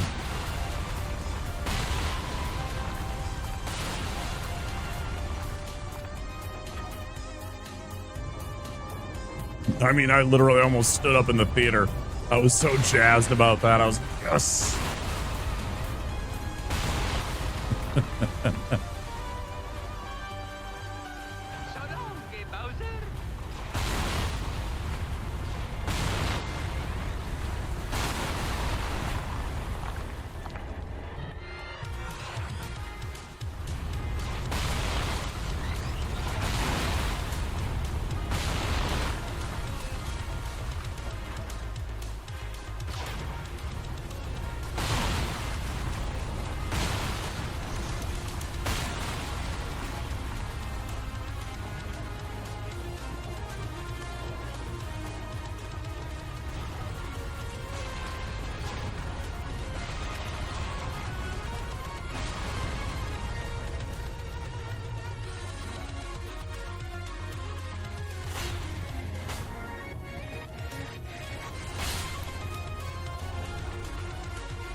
Time I fucking cut it off so it couldn't run back and forth up this goddamn tunnel.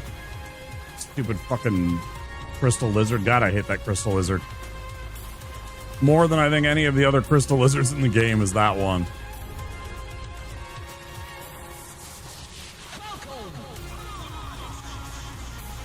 Like that, though. Someone was outside and I went...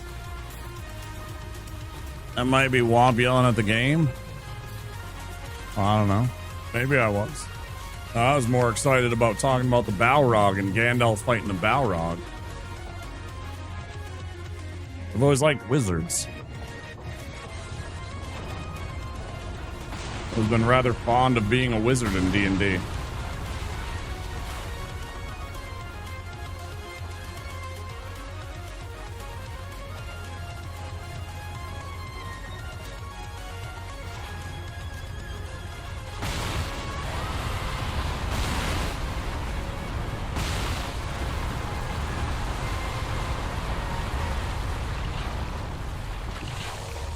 Go.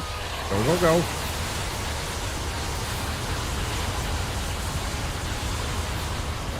Or it always makes me a little nervous because every once in a while I have died there. Usually involving getting hit by the lightning from that sandworm. Oh, that's a bunch of bunk.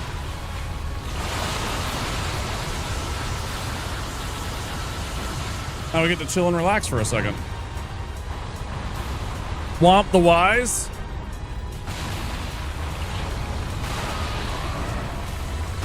Yeah, that's me, right? Very wise. Sure.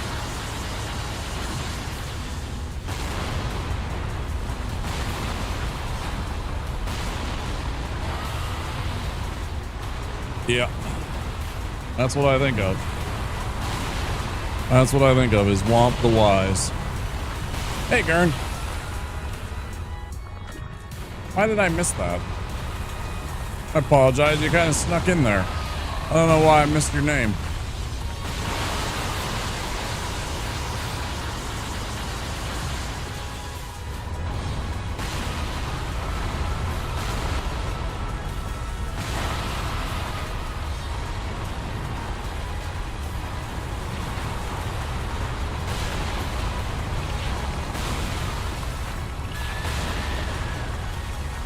Now, when you say it like that, a sticky situation, all I think of is the South Park episode where the kids kept on saying that whenever they'd tell a story.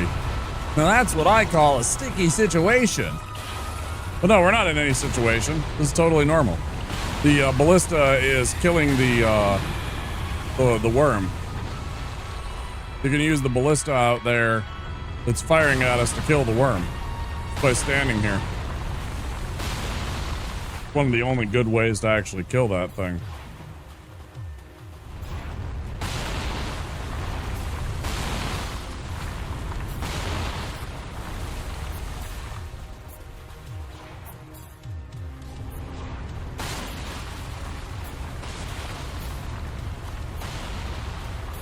I always grab the Shield of Want and I never use it, even though it's super good. It's like having the Silver Serpent ring on, and you can wear them both and get even more souls. I would certainly be a higher level by the end of the game than I was even at the end of last night. Probably have an extra 3-4 levels. You remember the Balrog's name that Gandalf fights? No.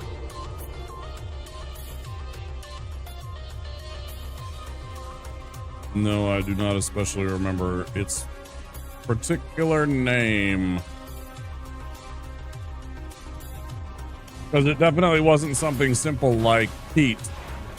It wasn't Pete the Balrog or, you know, John Balrog. Durin's Bane. I mean, that was like its... That's almost like its nickname. I thought you meant its real name. Because it was definitely... It definitely had another name, like in the Black speech.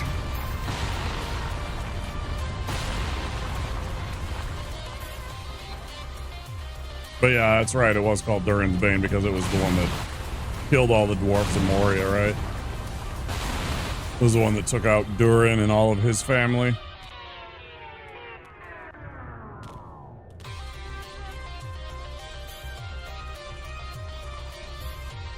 Right, yeah, me too. When you said it, I was like, oh yeah, that's right. That's what they called him. But he also has like a name in the Black speech.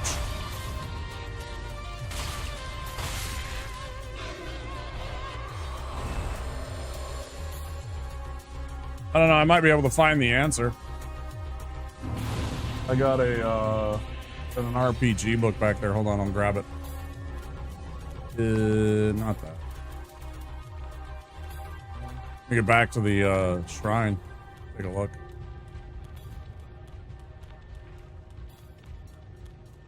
It also might have been in the Silmarillion or something like that. I have a giant, like this lady that I know, she's a super nerd for Lord of the Rings.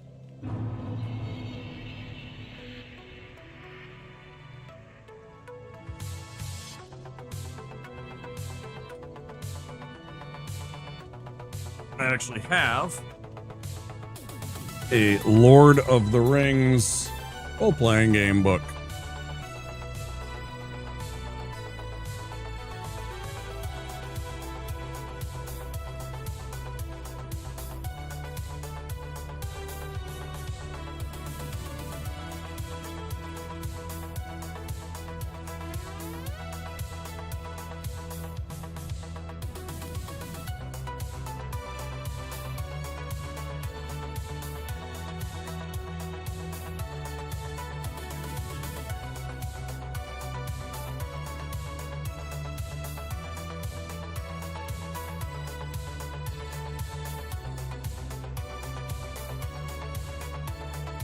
Got some really cool art.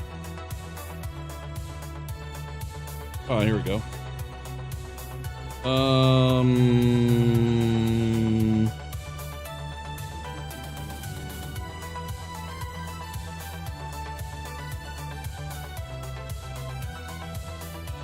Second Fellowship.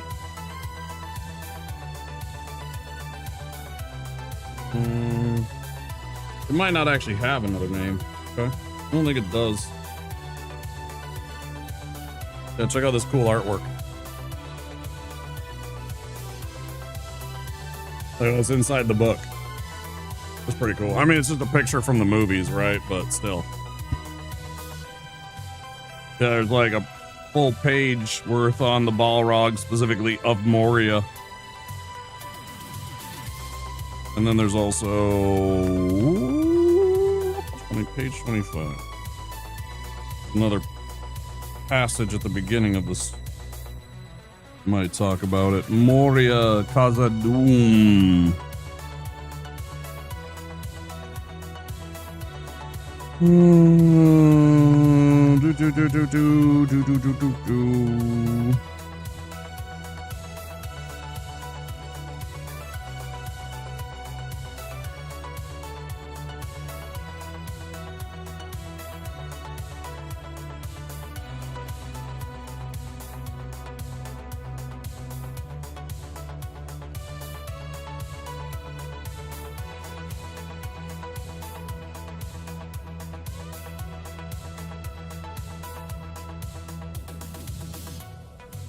I thought it had somewhere in here about its black speech name, like what it actually is and stuff, but no, it just talks about the Balrog of Morgoth. Which is pretty generic because Morgoth's like a place, I think. Anyway, it's pretty neat.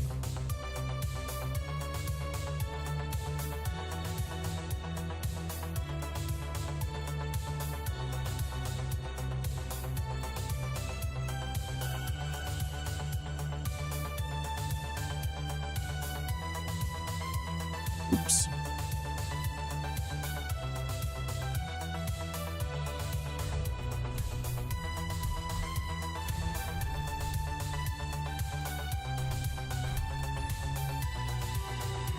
When Gandalf refers to the sacred fire, he's referring to the flame imperishable, yeah. The flame of Arnur, right? I am the keeper of the flame of Arnur.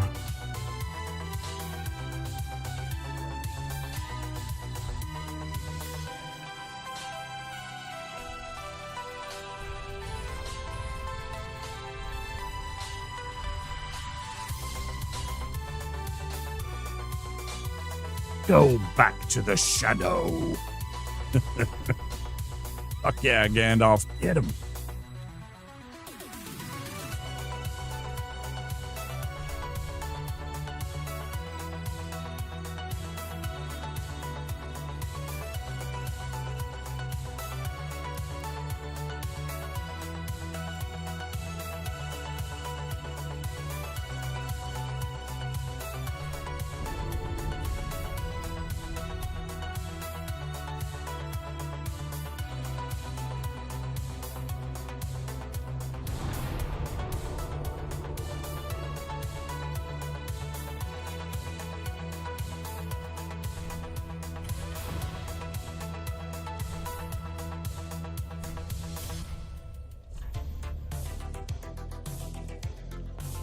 Okay, we took care of all that. I guess we gotta fight the Demon King now, so...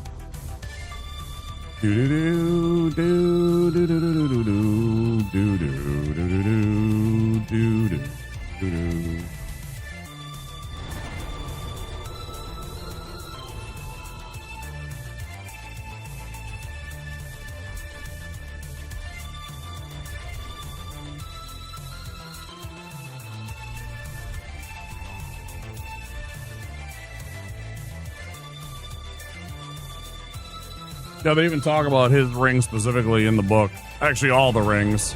Well, maybe not all the rings, but definitely about... Didn't he get Glorfindel's ring? Doesn't he have Glorfindel's ring? I don't remember if he has Glorfindel's ring or if he has the other... Because if I remember right, yeah, because Elrond still has his ring, and obviously Galadriel still has her ring. Doesn't he have Glorfindel's ring? Yeah.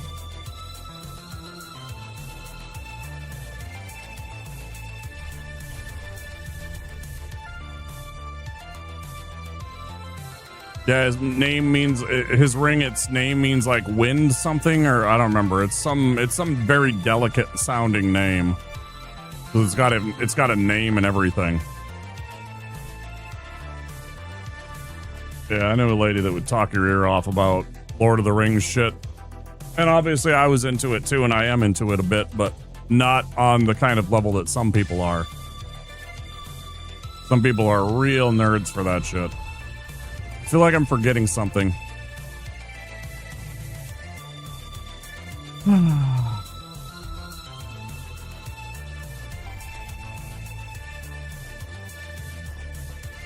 Oh, I totally missed the 4-hour mark.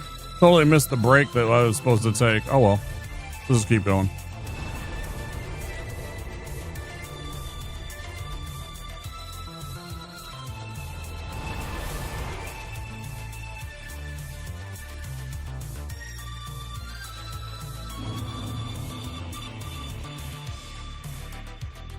You know what I always wonder too, speaking of that? I always wonder what happened to all the rings that the dwarves got. Whatever happened to the rings that were given to the dwarves? If I remember right, 5 rings were given to the dwarves, right? 3 of the dwarven rings were lost, one of which was eaten. It was 3 rings. I thought for some reason it was 5. Oh wait, 3 of the dwarven rings, so that doesn't imply that it's only 3. One of which was eaten by Smarge the dragon and the Hobbit. Oh. Was it 5 rings given to the dwarves? I thought it was 3 to the elves, 5 to the dwarves, and 9 to men. Am I right? I feel like I'm right. Like some of the lore I remember, like, I thought at the beginning of fucking Lord of the Rings, she's like, when she's talking about the first age, was it the first age? That all took place.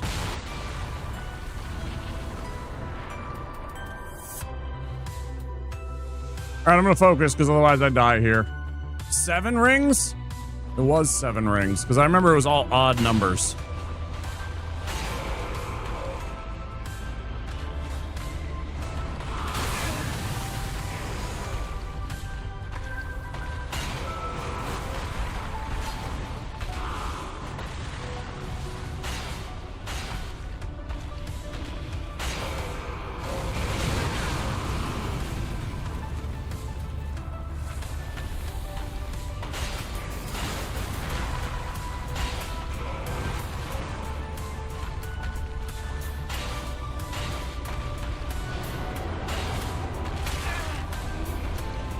Three to the elves, 7 of the dwarves, 9 to men. Because obviously I remember that the 9 turned into the 9 Nazgul. Right. And then were so corrupted that they became the 9 Nazgul.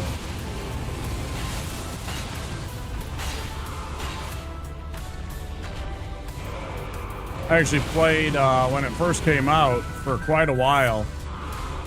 I played the Lord of the Rings MMO that they had. It was actually pretty fun. I played a lot of that game.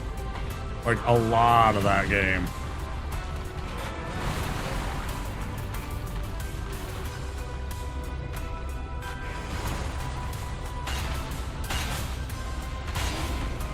I bet if I went back and actually looked, I'd still have a, like, level 60 or 70 Hobbit.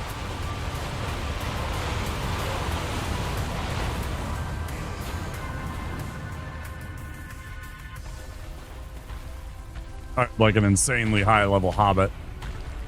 Like that Hobbit could sneak up on fucking anything. Great.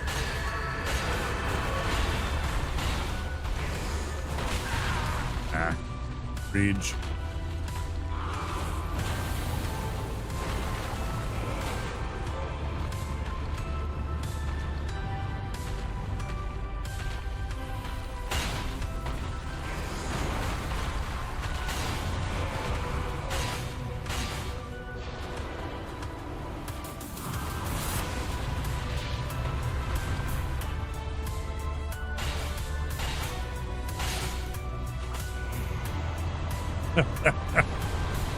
Hi, Razul. You thought I was talking to you? Are you secretly one of the 9? Did they mispronounce it? Were there 8 Nazgul and 1 Razgul? How you doing, dude?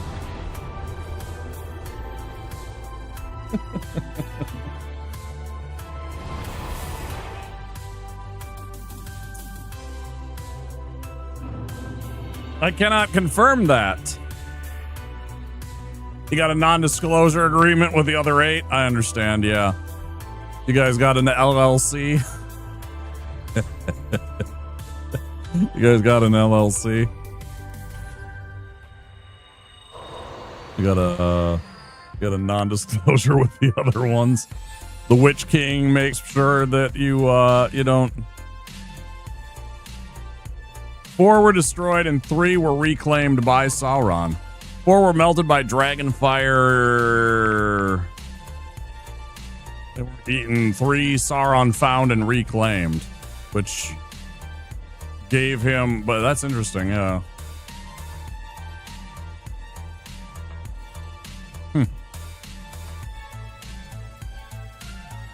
All right, I got about 3 points here. Maybe, no, I don't got 3 points. I got 2 points and a little bit left over. Well, we might as well get to 1,000.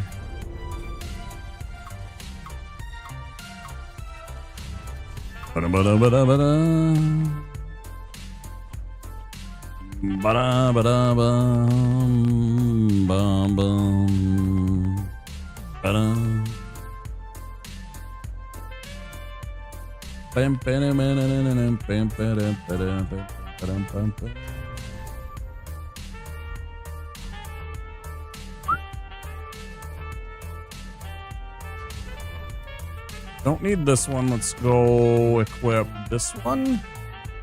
Get some extra damage, yeah. And then swap over to magic. Ah. Go kill the Crystal Sage.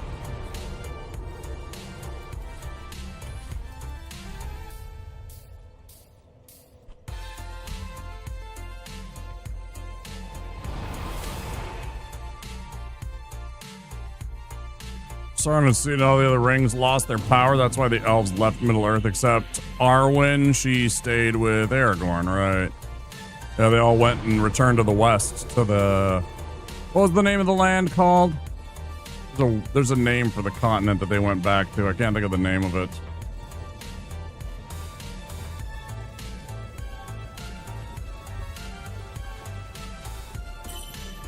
Same place that, Frodo and Bilbo both went to with them.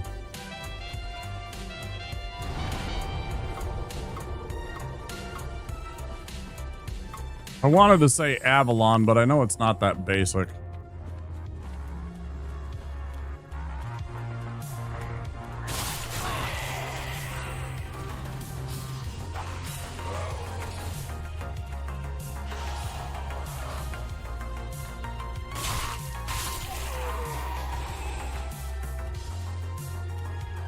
There was an actual name for the continent for some reason. Like, I know it was called, yeah, when you say the Undying Lands, I get that, but for some reason I thought it was called, like, there was some word for it, you know, like Avalon or like Avenil or something like that. Maybe I'm wrong. It's been so long since I did any lore dives on that stuff. All right, Crystal Sage time.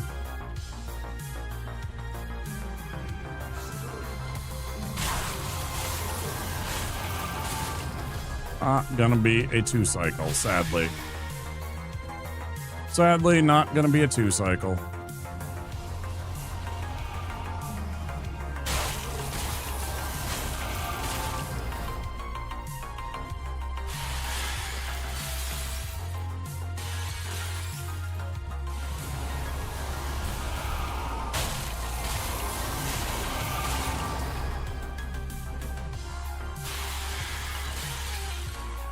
That's a lot of them. A lot of choices.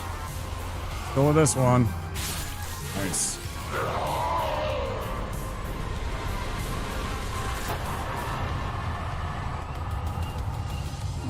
Everyone chose mortality. Yep. The real sad story after running that, she wanders the woods and dies of a broken heart. Still, he lived for like some incredible amount of years, because like he was 80 in the story, right? But he lived to be like 150 or 100, 200 years old or something crazy like that, because he's got elf blood, right? He's like a quarter elf. So he had like extremely long lived. Obviously, Arwen, yeah, 300 plus years, yeah. But of course, Arwen could be lived to be like 5,000 years old, right? So, yeah, sad, sad, sad.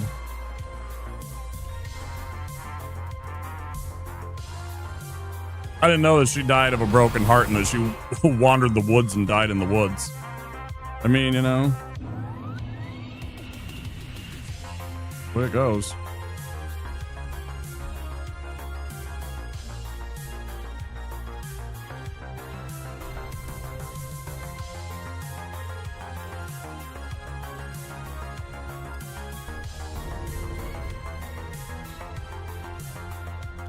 As she said, she chose a mortal life.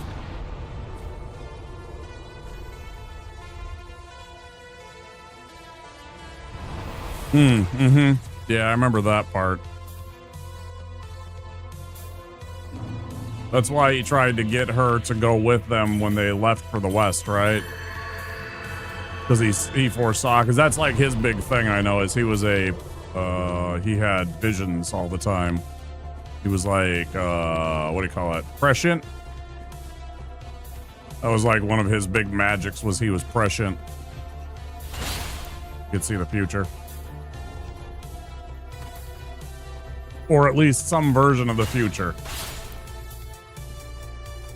I think he would see like multiple potential paths every time, right?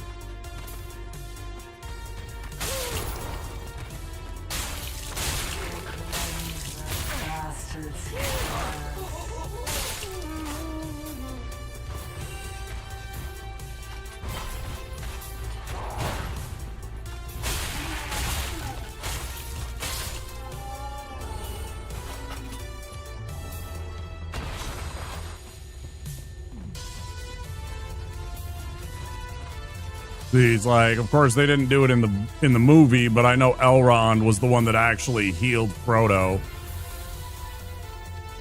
He's like the best healer in the entire world. On without anyone to ease the pain of his passing. Yeah, I know he was like the best healer in the world. And that I think he had like visions, like he would see.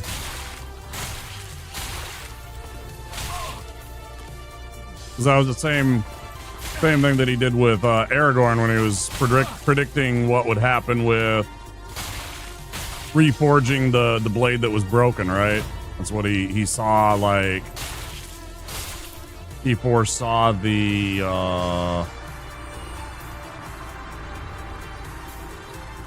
battle of the Pelennor Fields and the fact that Aragorn would use the sword to go and bring the army of the dead and all that stuff. And whatever. He had foresight.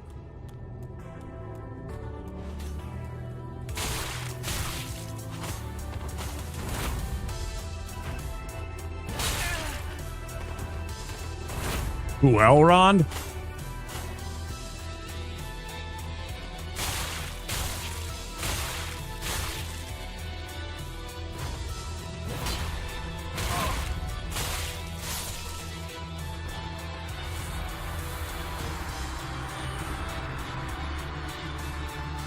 I think I remember reading that somewhere. I know Galadriel's like a freaking ancient elf.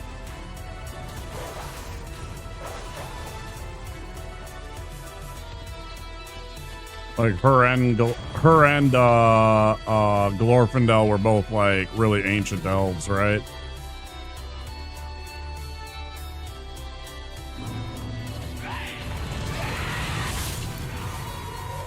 Arwen's grandma.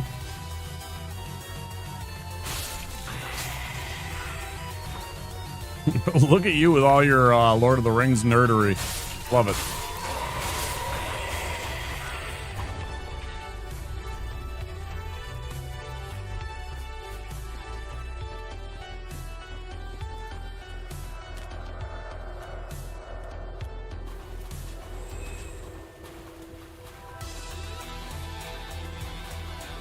If only Choo Choo was here, I could show them where exactly this is. This is where the Saint Tree Bellvine is. Probably already gone to bed. which is fine. But yeah, where that item is. Bit of a nerd. I love nerds, man. I love when people fucking showed off their nerdy side. Nothing wrong with that at all, man. You keep on being a nerd.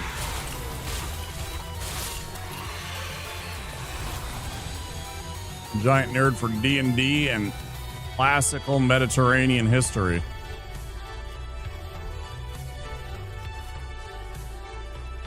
What sword? It's called Wolnir's Holy Sword. It has, as you can see, it has scaling for faith. And when you two-hand it, it does a Wrath of God. It's pretty awesome.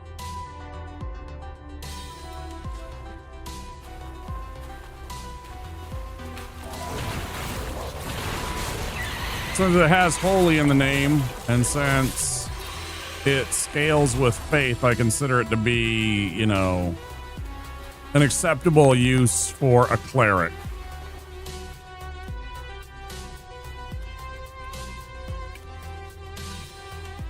Because like in D&D, people always think that clerics can only use very, very specific weapons, but in D&D, every god that is worshipped has a favored weapon. And that weapon is always allowed outside of the norms of what a cleric would normally be able to use.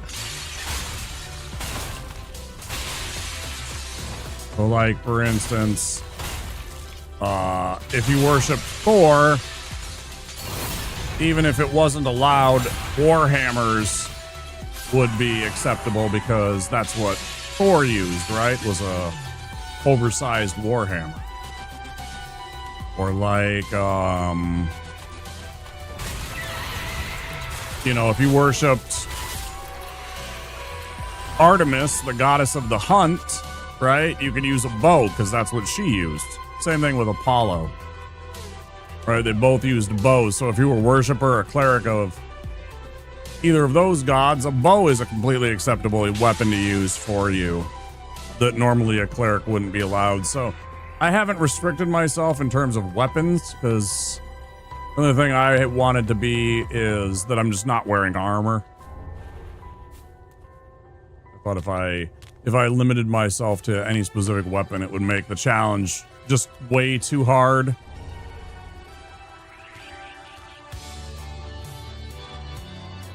Yeah, I haven't looked up a lot of the lore either. I know that he, it talks about a bit about it in here.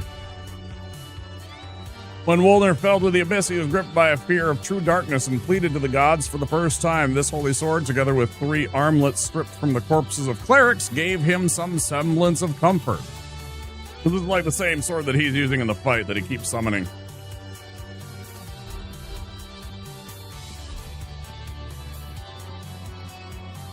Maybe that's something we'll do one of the days. After we get this run, we'll do some lore dive. We'll do some just chatting streams where we just dive into some lore dive videos and stuff like that of Dark Souls 3. Since I want to take a break from this for a while after we get this run. Because this one's been kind of a bit mentally draining.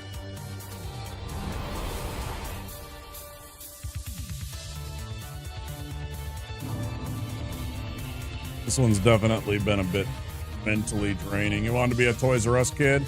Want to be a Toys R Us kid? You know, they're almost all gone now. Almost all the Toys R Us's here in America are gone.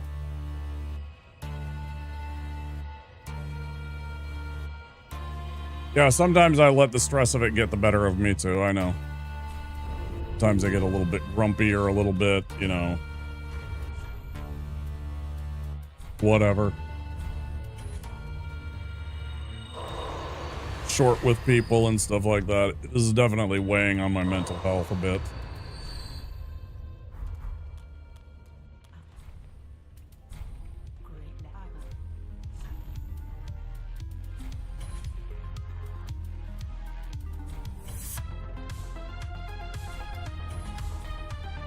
Did I just do that? I just did that.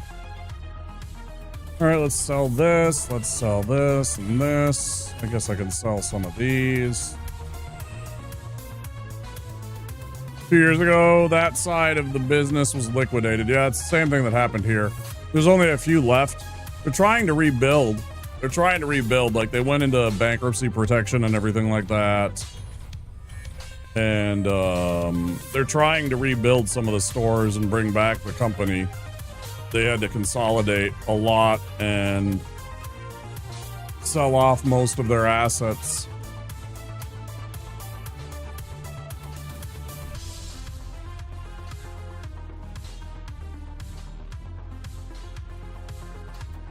Need these. And I don't need the heavy gem, and I don't need either of these. Did I buy one of those? I didn't. Oh, I also have the spiders.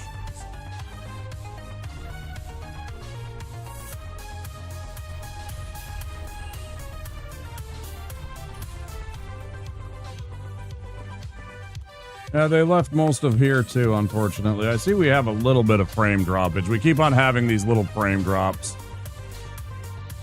They bother me. I mean, it's nothing serious, but I definitely notice when I look over and I see like, oh yeah, like 3,000 frames dropped at some point. So there's little tiny hiccups. Frustrates me to no end. I really got to talk to Comcast and still like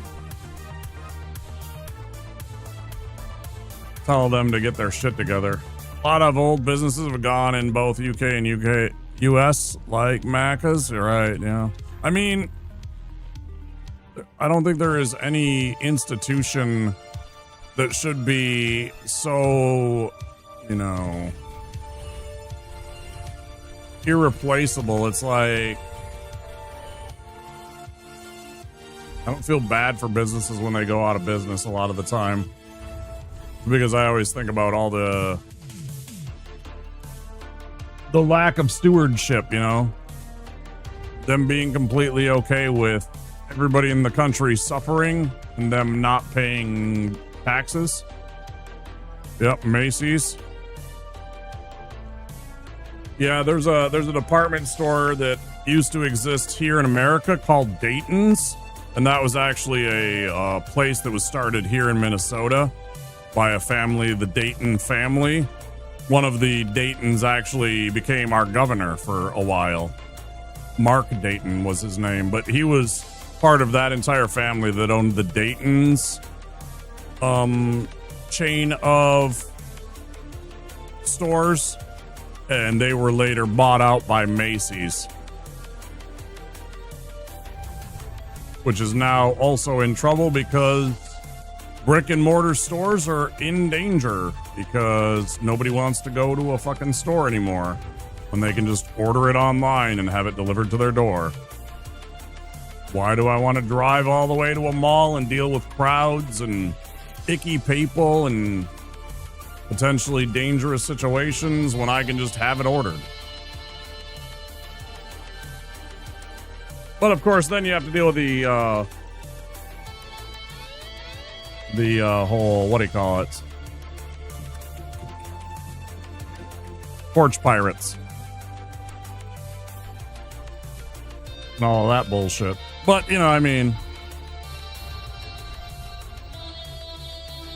yeah, things change. There's a lot of the stores that they could have leaned into the online business at the same time and probably be doing a lot better off. Yeah, they absolutely did during COVID, right? Because every business had to adapt and figure out how do we get items to people during the lockdowns, and some businesses adapted and evolved faster than others, and they're doing a lot better than some of the other ones that didn't.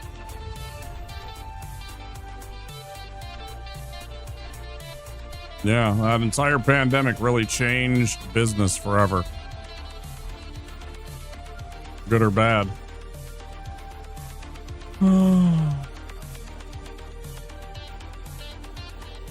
Better or worse?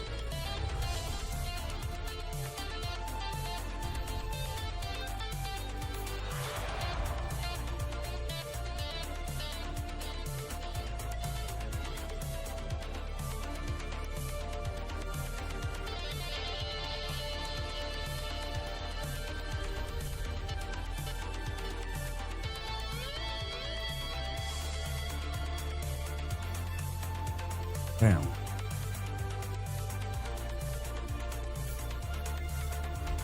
Go with that.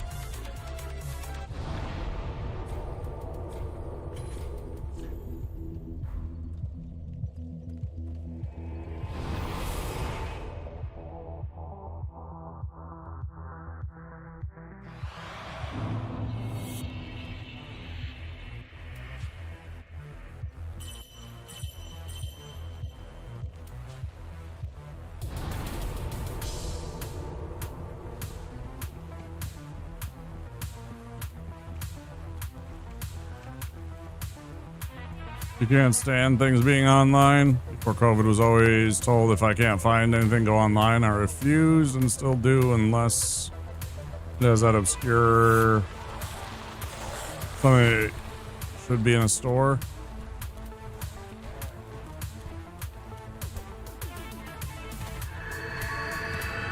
All I can say is the future is now, old man. All I can say is the future is now, old man. The quote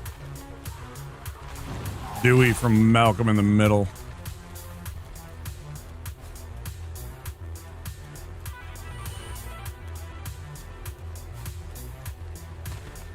You know, I didn't used to hate. I never hated going to the mall, but I also, there's times I just didn't want to go there, and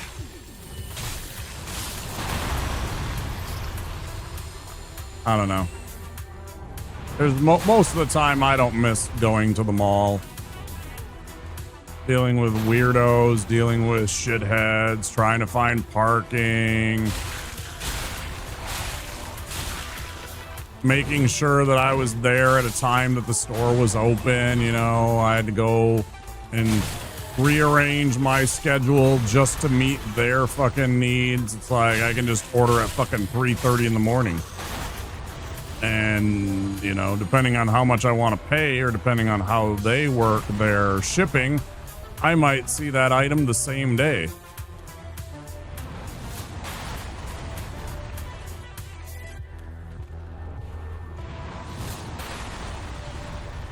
I understand your frustrations too. Some people do like there's still stuff that I have to go in and get. Like I won't order a pair of shoes online. No fucking way.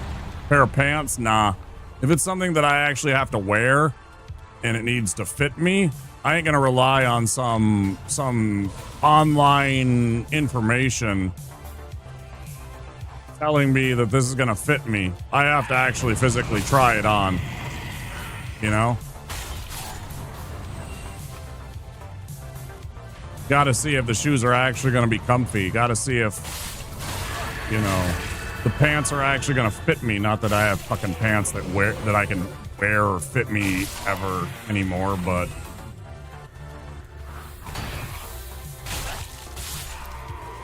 as example, like those are things that I definitely still go into a store for.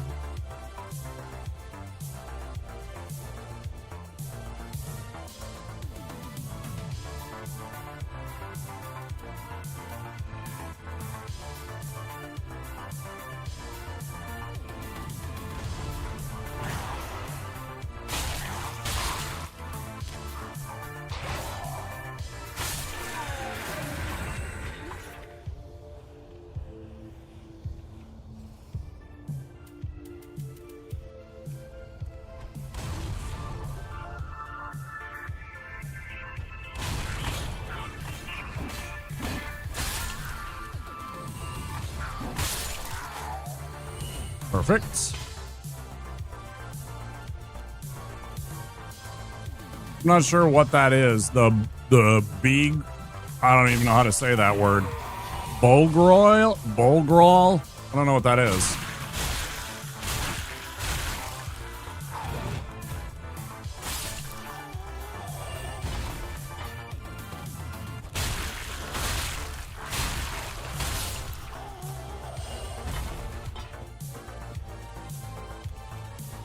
Oh, bog roll. Fucking toilet paper.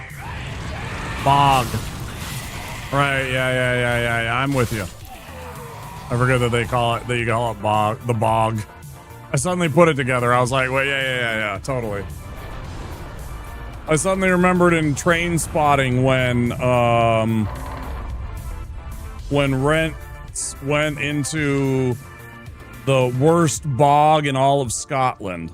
That's what hit me. Then I was like, oh, right. Yeah, you call it a bog. Totally had forgotten about that.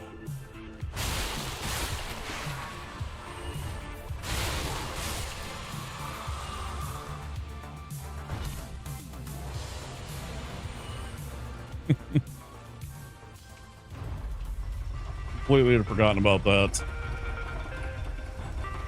And the reason why you could only buy one was because of the shitheads that were going in and buying like 25 rolls of fucking toilet paper, 25 packages of toilet paper. It wasn't you. It was the assholes that couldn't learn to like not hoard.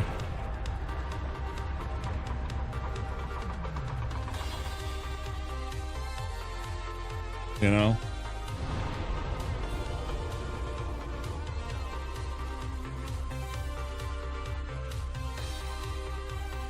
I guess fortunately for me, you know, it's just me here, so I don't really need a lot of toilet tissue. I don't use a lot of toilet tissue.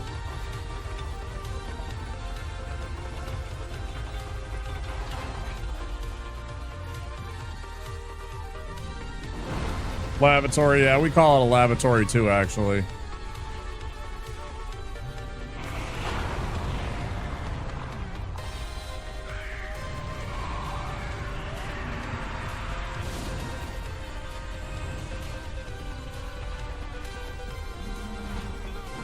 Water closet, yeah, the WC. You gotta hit the WC. Gotta hit the old WC.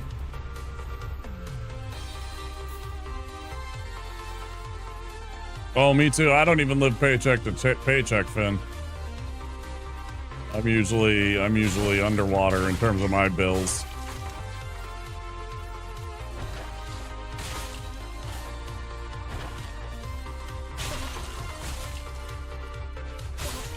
Leave you me.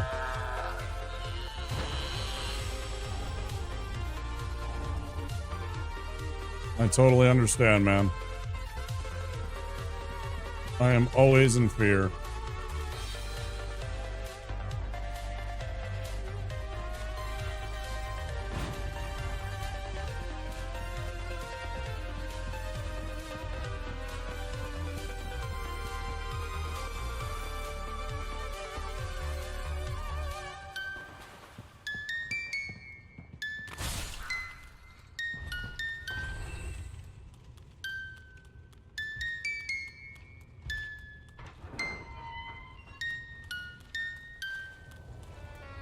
Go to the powder room.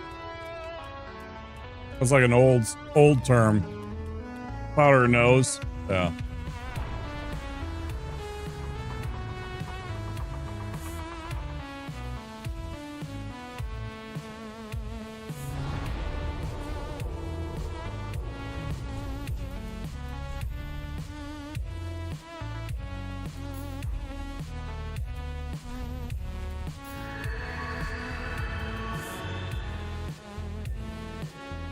All right. Necessarily need that. Got enough time for this. I'll take a break in about 15 minutes because I missed my 4-hour one, so I'll take one at 5 hours. Oh, I definitely need it. In the meantime, let's go beat up the Deacons of the Deep.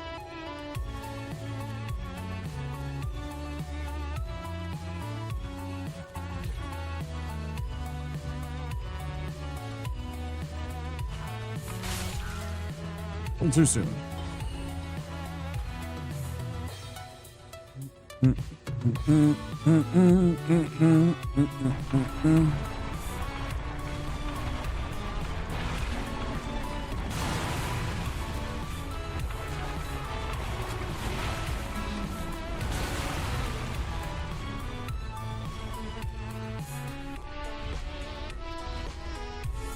Man, there are times I really wish about trying to do piece of fuck. There's times I really think about doing the boosting my intelligence score so I can have stuff like the what do you call it, spell? unseen body, hidden body. Okay.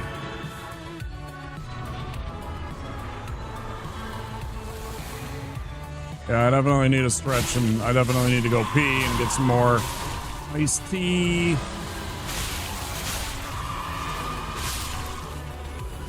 I could definitely use a break, maybe a snack.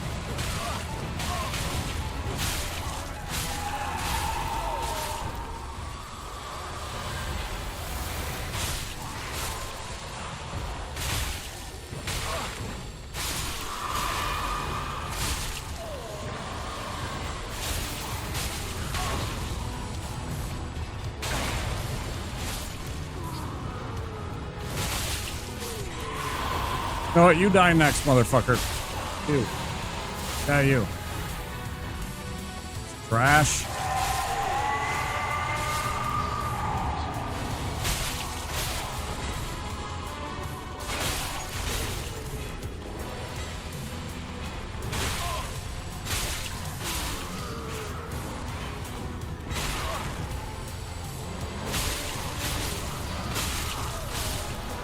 Fuck you, asshole.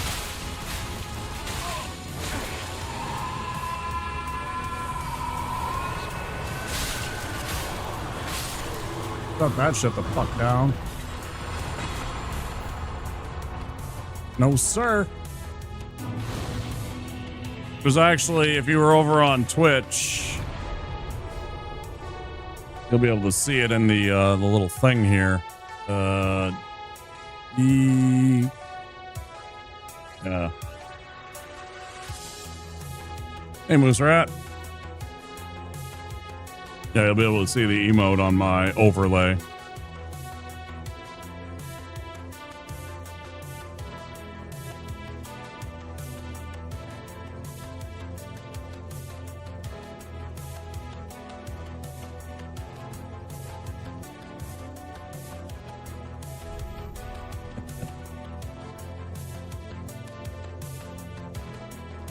East. Yeah, I agree. It was East. It was very East.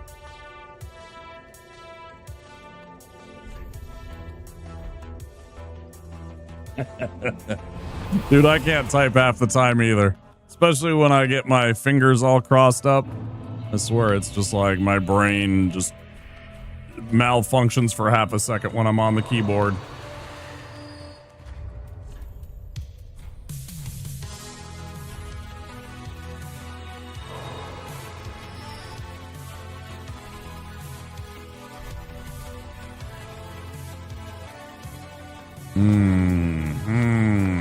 We definitely need a boost here.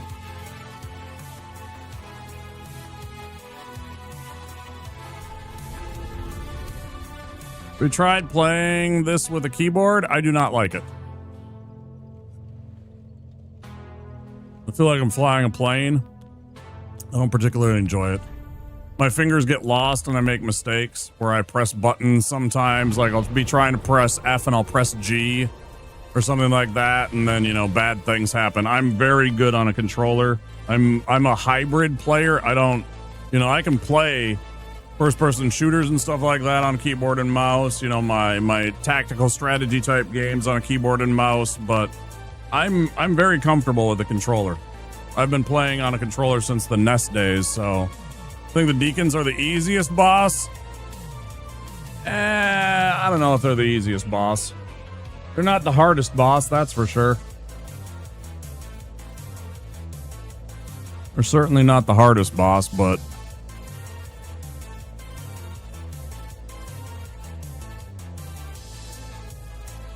no, I have what would be considered kind of thin. I do have giant palms and shorter fingers. Right, I have normal sized hands. I mean, they're pretty normal sized dude hands, I guess. I don't know. But I have pretty delicate, what would be considered artisans kind of fingers. I don't have big sausage fingers or anything like that. No, it's not that. It's nothing to do with that. It's everything to do with like my wiring and my brain, I guess. Sometimes I get lost because they put too many keys by each other.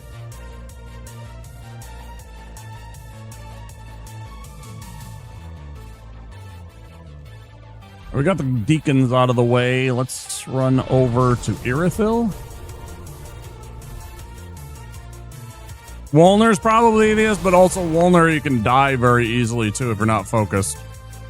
As I've demonstrated time and time and time again when I die to his stupid poison gas because I don't notice it. And then all of a sudden I'm just being eaten alive by it and then I'm dead.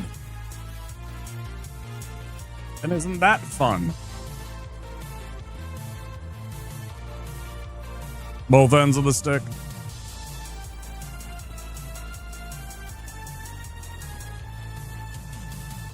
I don't have like super long fingers like some people have. Like if you ever want to see, if you ever want to see some fucking long ass fingers, go look up Rachmaninoff, the composer and pianist.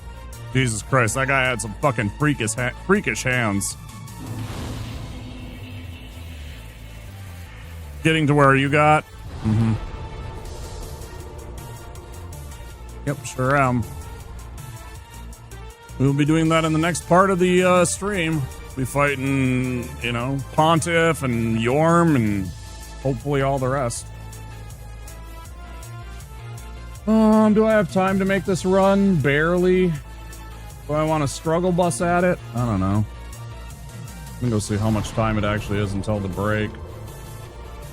Let's see. 13 minutes. Oh. Plenty of time. I do really have to pee, though.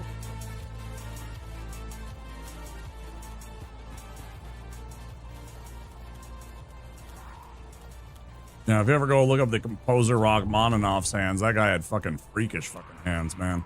It's crazy.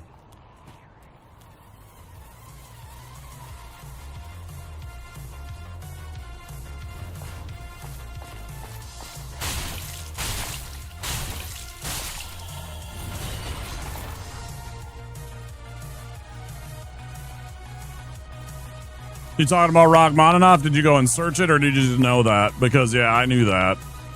I've seen his hands, like, they've shown pictures and stuff like that. I was really into, like... You got piano hands as well?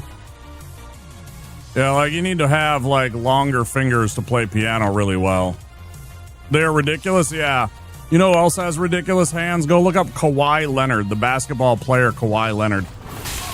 That guy has freakishly fucking long fingers, too. Like crazy.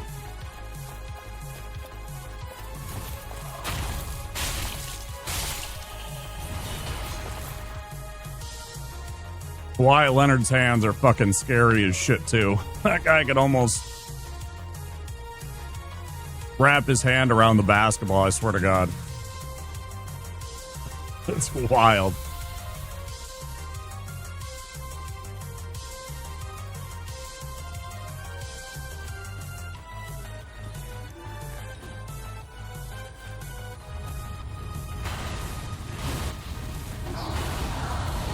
I mean, it's like one thing for, like, for example, that young player Victor Wembanyama, who's 7'4", you know, for him to have like very big hands, long fingers, etc. Right? He's very tall, but like Kawhi's like more than half a foot shorter than him and still has fucking giant hands.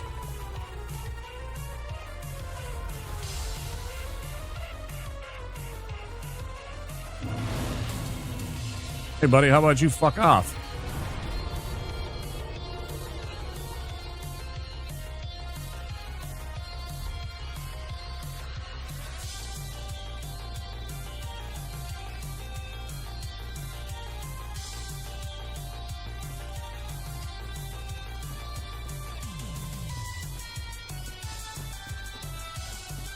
I was fascinated. There was a movie by that had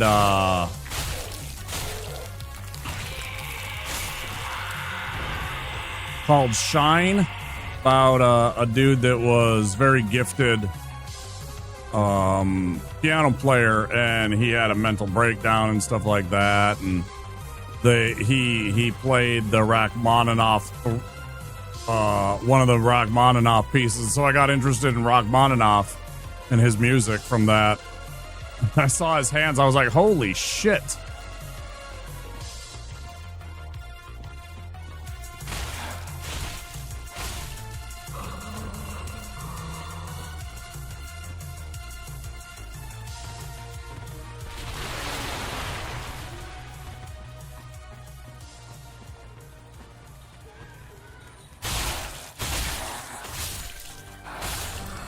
See, but guitar, you can kind of get away with stuff, right? It's not the same. Piano, if you want to be able to play certain pieces, it's completely different.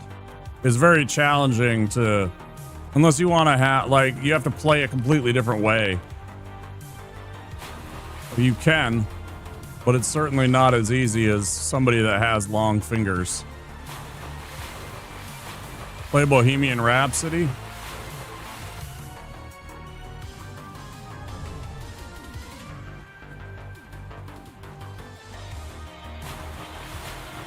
Do some of our favorite song, and his parents wouldn't allow us to do anything, because they deemed as offensive, but we didn't care. Not our problem, told them every time.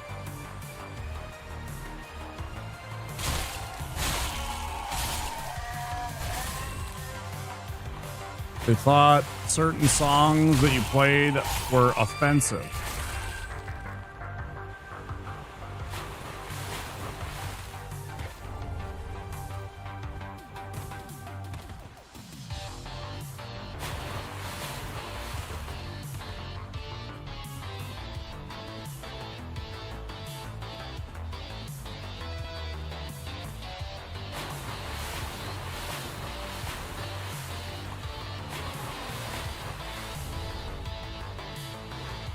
Yeah, I can play guitar too, and I don't have giant hands.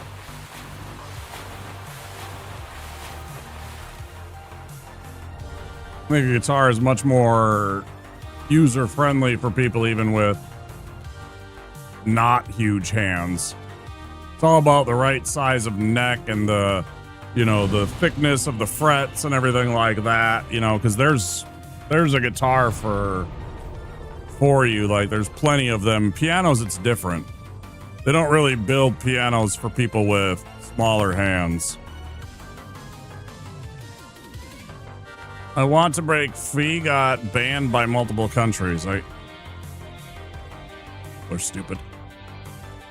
Metal and not the country or religious stuff, and my friend and I aren't religious.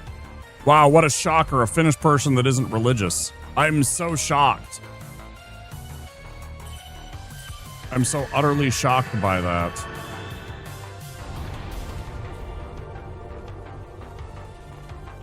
I think the Northern European countries have the most instances of people that do not affiliate with any kind of religion.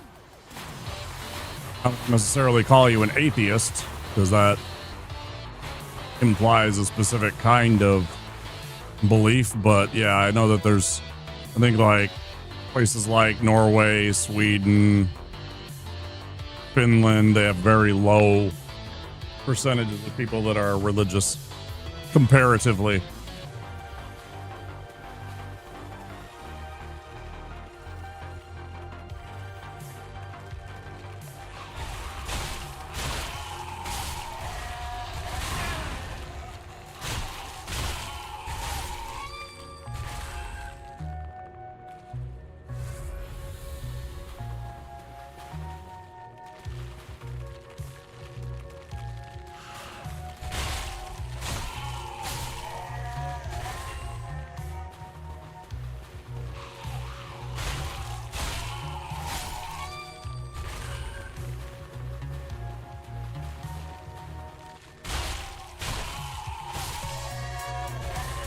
I always think those people that worry about that and try and police other people like that are always cringe as fuck. Again, the best question you can always ask them is, how does this directly affect your life? How is them dressing in drag somehow affecting your life? It's not. Shut the fuck up.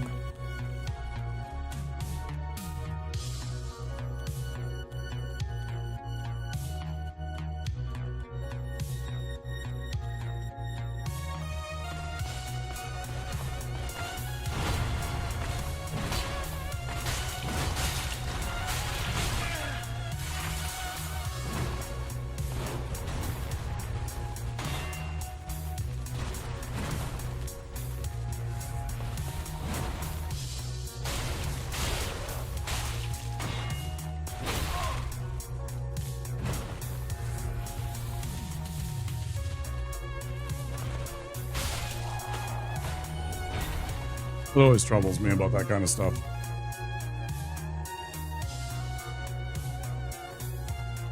Yeah, I don't hate religion either. I just hate when they use it as a weapon. I hate when they try and use it as a weapon against people. Because it's like, you're actually going exactly opposite of what the religion teaches you, which is tolerance and love and everything like that. Like, it doesn't say these things. You're just weaponizing them in some way to fit your narrative at this exact time.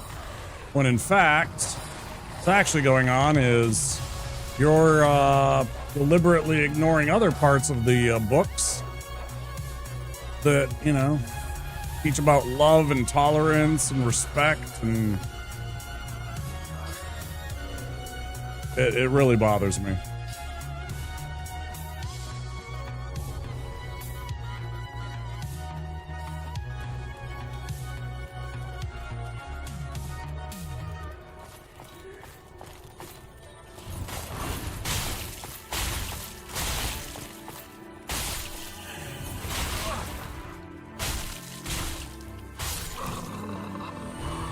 Was dangerous. I know, yeah.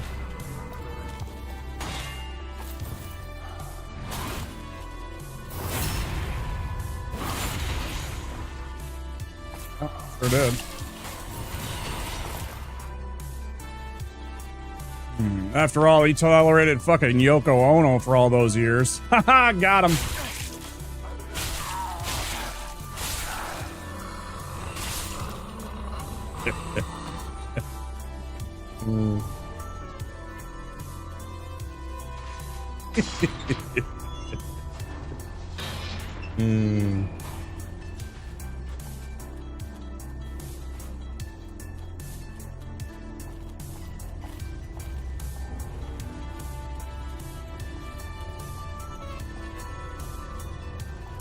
Oh, you want some?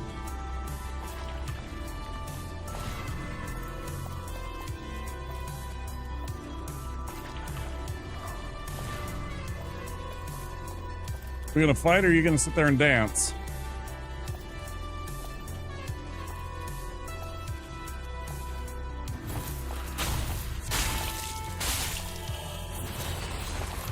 You good? Oh. That's the same asshole that sometimes when I drop down here, he bothers me.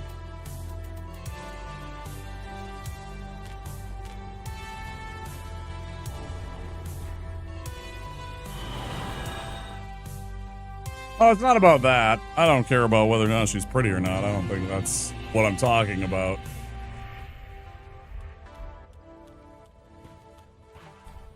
All right, perfect timing.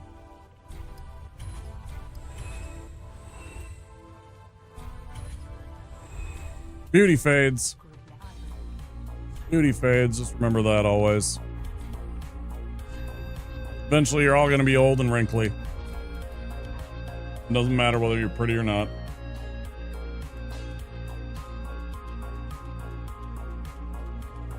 All right, guys. I'm going to take a break. I'll be back in a few minutes. You guys know the drill.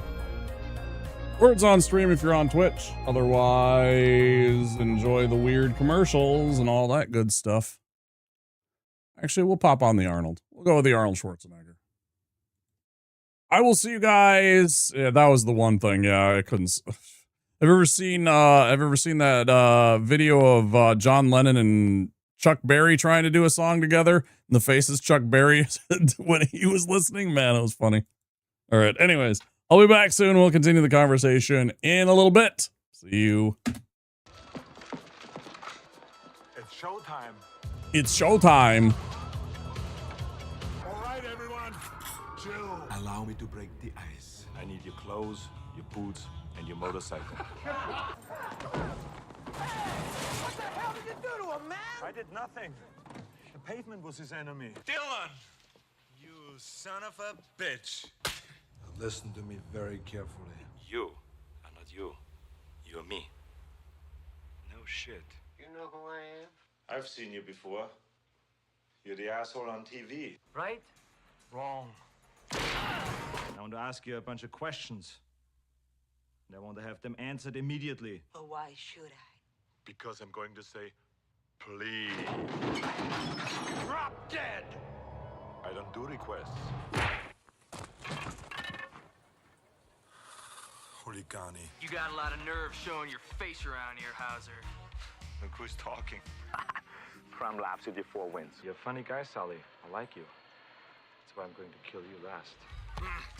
What you been feeding this thing? Lance, come on. Don't bullshit me. Bullshit. Bullshit. Bullshit. Bullshit. Bullshit! You sells It's all bullshit. All of it. Jesus, you were gonna kill that guy. Of course, I'm a Terminator. I suppose nothing hurts you. Only pain. Hey, are you gonna pay for that? Talk to the hand. Come on, Bennett. Let's party. Give us the girl or we'll take her. Enough talk! Into the boat! Into the tunnel! Get to the chopper! You did not make it, Victor. Sweetheart, we're married. Consider that a divorce. Hello, cutie pie. One of us is in deep trouble. I'm pregnant. It might be a tumor. It's not a tumor. It's not a tumor at all. Chill out. Dickwad. Stop cheering me up! No problemo. That's for sleeping with my wife. In the damn minivan. Grant me revenge. And if you do not listen, then the hell with you. The hell with you. The hell you will. Who the hell are you? My name is John Kimball. And I love my car. You're shitting me. I'm not shitting on you. Hey, you want to be a farmer? Here's a couple of acres. Here, cool off. Yeah! Stick around. Knock, knock. Come sta? Give you a lift? No! You're fired.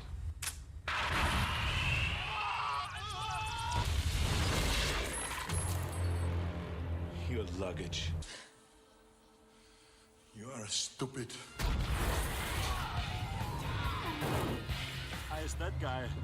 Cone of phrase.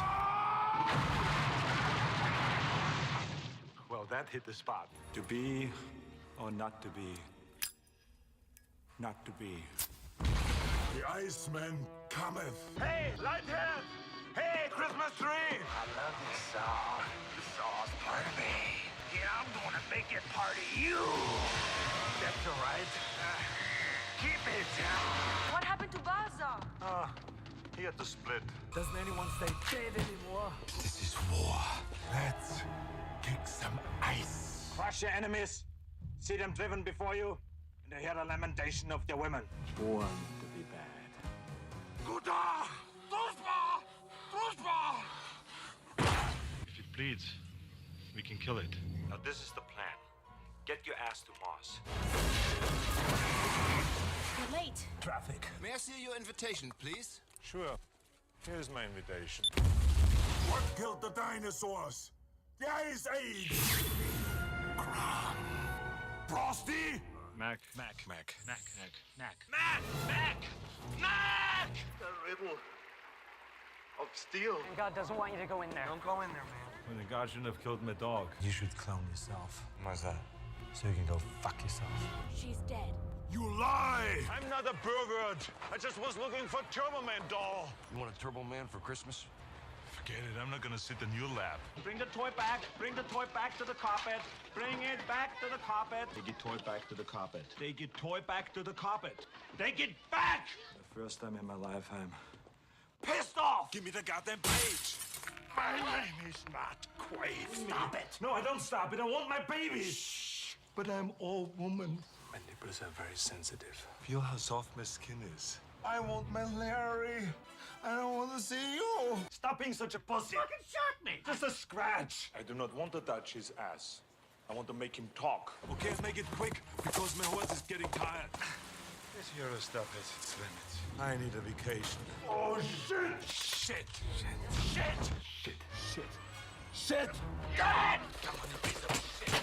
I'll die. We're going to play a wonderful game called Who is Your Daddy and What Does He Do? I'm a cybernetic organism, living tissue over a metal endoskeleton. Come with me if you want to live. Who are you? I'm the famous comedian Arnold Braunschweiger. Danger is my trade. Now remember, I can break your neck like a chicken's. You're mine now. You belong to me. You're not gonna have your mommies run behind you anymore and wipe your little douches. No more complaining. No more Mr. Kimball have to go to the bathroom. Nothing. There is no bathroom. Shut up. Shut up. Shut up. Shut up. Shut up. Shut up.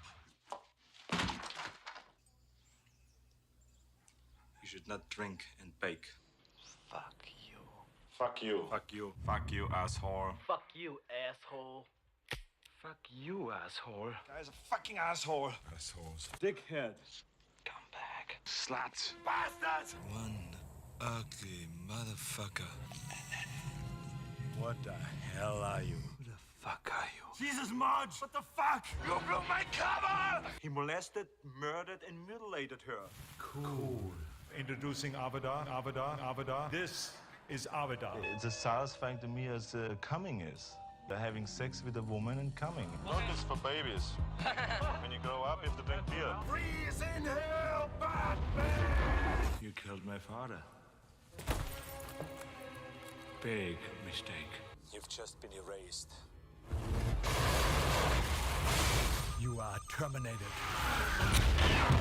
See you at the party, Richter! Freeze well. Feature film. Your flight attendants are Susan and Lance. We're here to make your trip as comfortable as possible.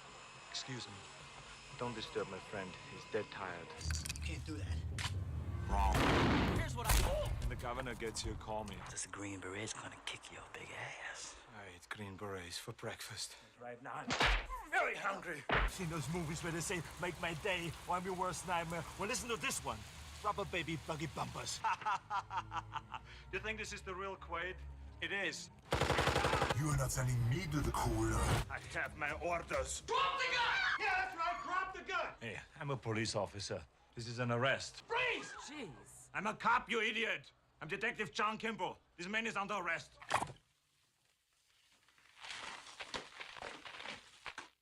Cocainum. So who are you, man?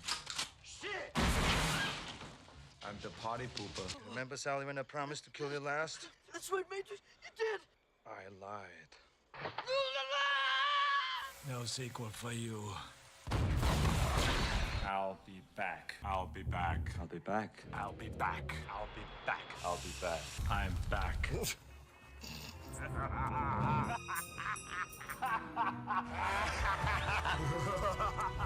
Get down. Get down. Get down. Get down. Get down. Get down. Get down. Get down. Get down or I'll put you down. Get out. Get out. Get out. Get out.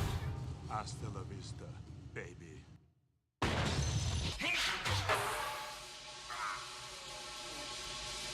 Let off some steam, Bennett. Here is Sub-Zero. Now, Plane Zero. Leave anything for us? Just bodies. Come on, Cohagen, you got what you want. Give these people air. Do it. Do it. Come on, kill me. I'm here. Come on, do it now. Kill me.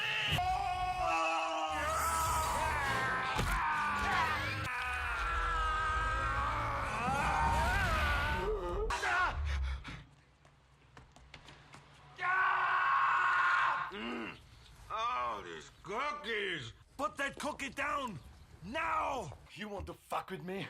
You think you know bad, huh? You're a fucking choir boy compared to me. A choir boy. You cold-blooded bastard. I'll tell you what I think of it. I live to see you eat that contract. But I hope you leave enough room for my fist because I'm going to ram it into your stomach and break your goddamn spine! Ah!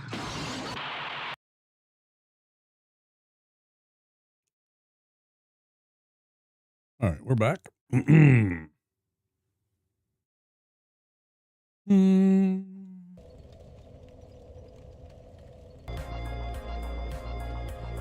Old Smoky Smoke. What are you doing? Oh, boy.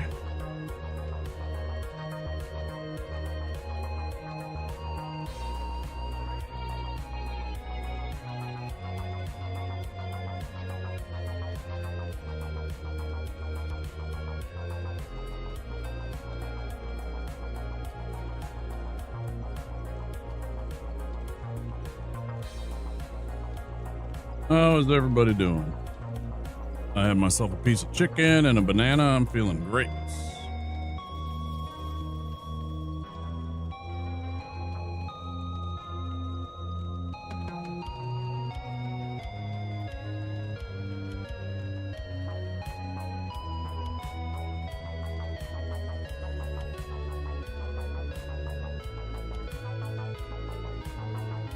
Well, I'd just like to get through all of this bullshit. I'd like to get past Pontiff and Aldrich.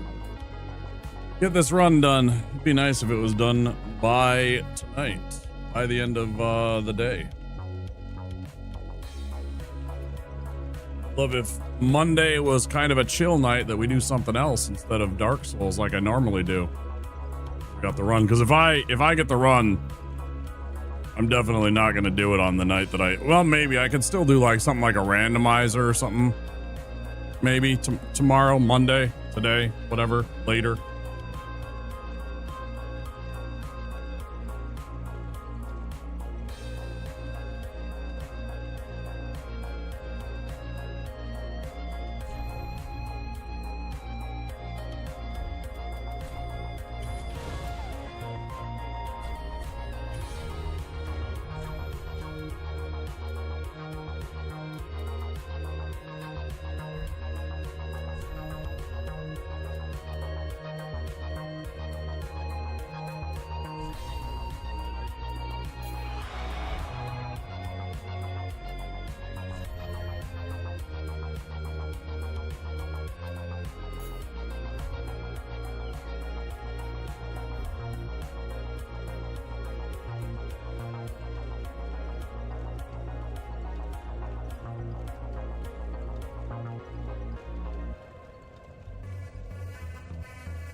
Let's go fight a giant. Let's go fuck up a giant.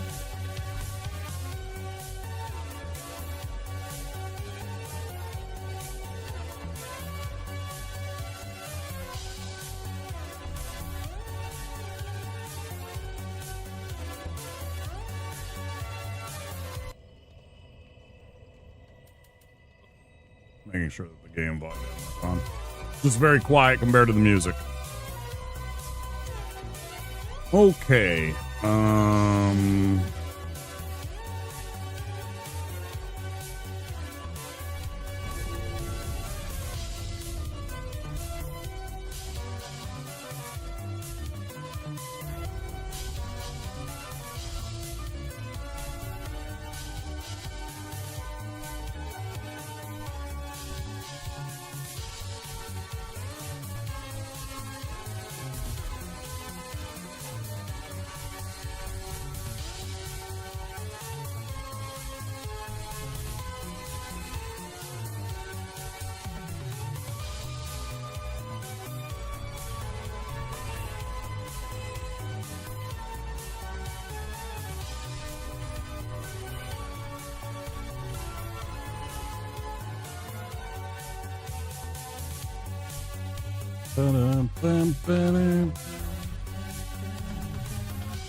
Guess we're stuck with the 12,000.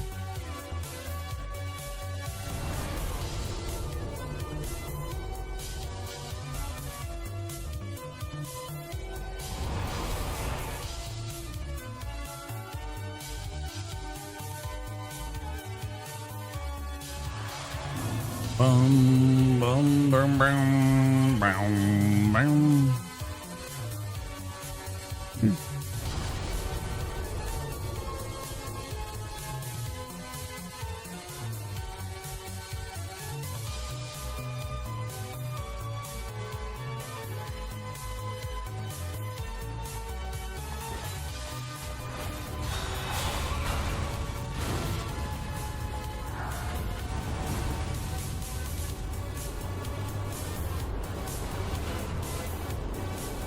I saw that.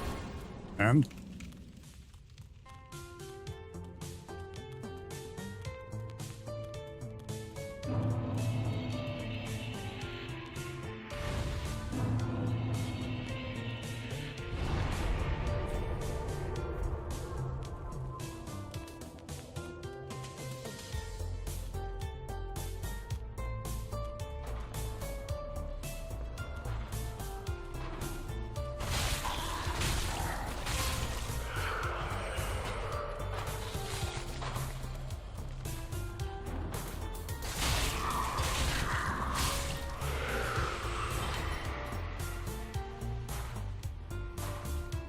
Saw what you wrote.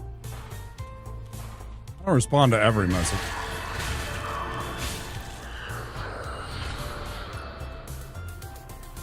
I saw that. I read that too. And that comment that you just reposted is exactly why I didn't respond to it.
Again, going back to what I said earlier, everybody has a right to do whatever the fuck they want with their body. If they want to get plastic surgery, good for them. If they want to do whatever they want, it's their body, it's their one life.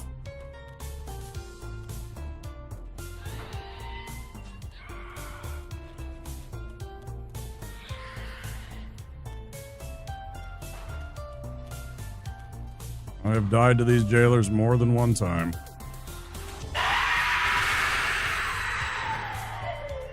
I don't think there is an enemy in this game that I haven't died to at least a few times. When you play it for over 1,000 hours, you're going to die to a lot of enemies a lot of times.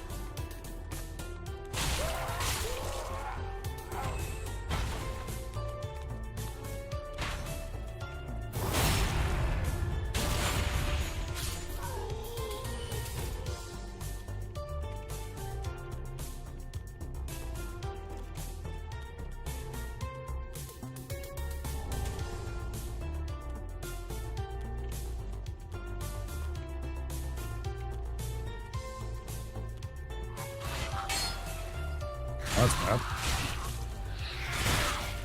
Hey, why didn't you die after 3 hits?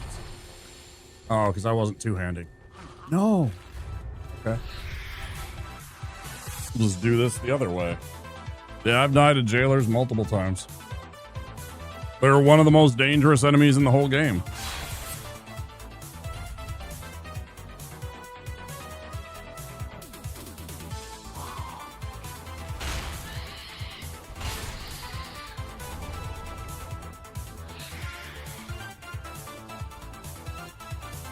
Well, the only thing I haven't died to is a regular crystal lizard, I guess. That's probably about it.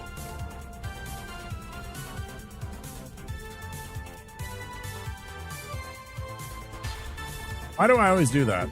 My depth perception must suck ass in this game and just in real life. I don't know.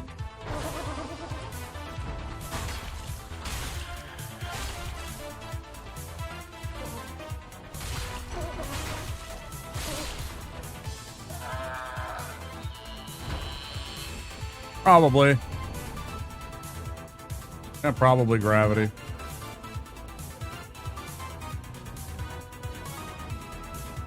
Actually, you know what really killed me is me being an idiot and forgetting to do my spell that's supposed to keep me alive. I mean, I'm being facetious here, but Like I go and I have this spell, Tears of Denial, and then I completely ignore casting it before I go running off like a fucking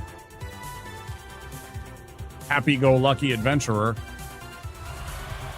To me, it's like jumping out of a fucking airplane without a parachute, right? You have this thing that keeps you alive. Let's just completely ignore it.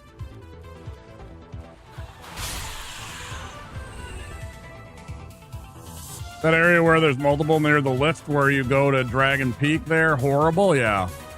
That's a spooky area. I don't like that area. That's why I haven't gone for Carla to save her a lot of the times, because it's extremely dangerous when you're running through that area, and there's so many of them that could potentially take my life, and so many of them that can drain my hit points. Yeah, it's real spooky. I don't know how I'd ever do that if I really, really needed to.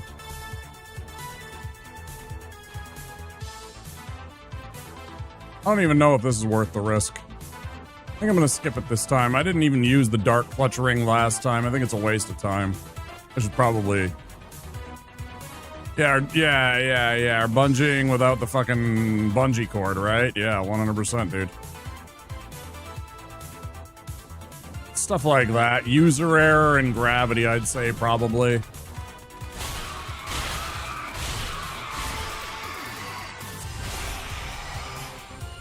But gravity, most likely, number one. I cannot confirm or deny that, though, because I've never seen the stats, you know. That'd be neat to see.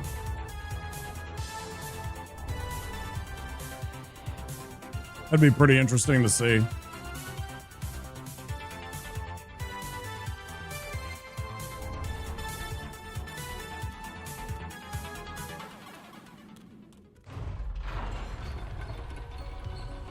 I still have not thousands. I still have hundreds of hours of Dark Souls 3 streams on one of my big ass hard drives that I have. I have a 10 terabyte hard drive with a whole bunch of my old VODs. I could probably find and make an entire clip montage of just me dying.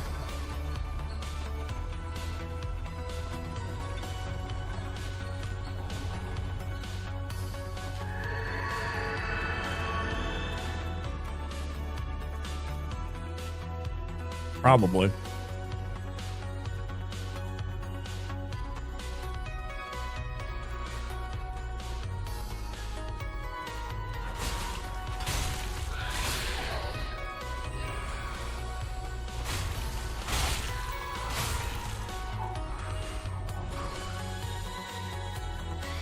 Oh, you didn't like that, huh?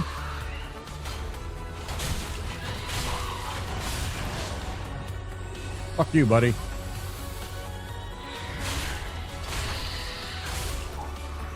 Clown. Fuck you too, buddy.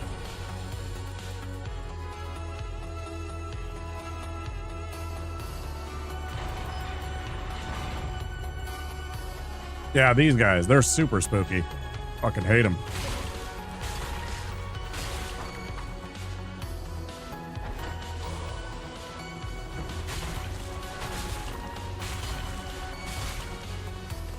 I'm always scared that they're gonna come up from behind with a fucking... from the stairs or something like that and just come and gobble me up or something. You know, use their stupid power, and next thing I know, I'm not even paying attention because they're behind me or whatever. They don't really do that, but... yeah, it's always in the back of my mind that they're gonna somehow, like, notice that I'm fighting that mimic there and just absolutely ruin me. You know, I'm in the middle of fighting a mimic and all of a sudden my hit points drop to like nothing. Or some terrible shit like that. No fucking way, bro. Ow. That was fucking terrible. Jeez. Man, I haven't been hit by him in forever. Yep. You sure will. Holy cow, that was scary. I haven't been hit by that gargoyle in a long time. back and upgrade our shit.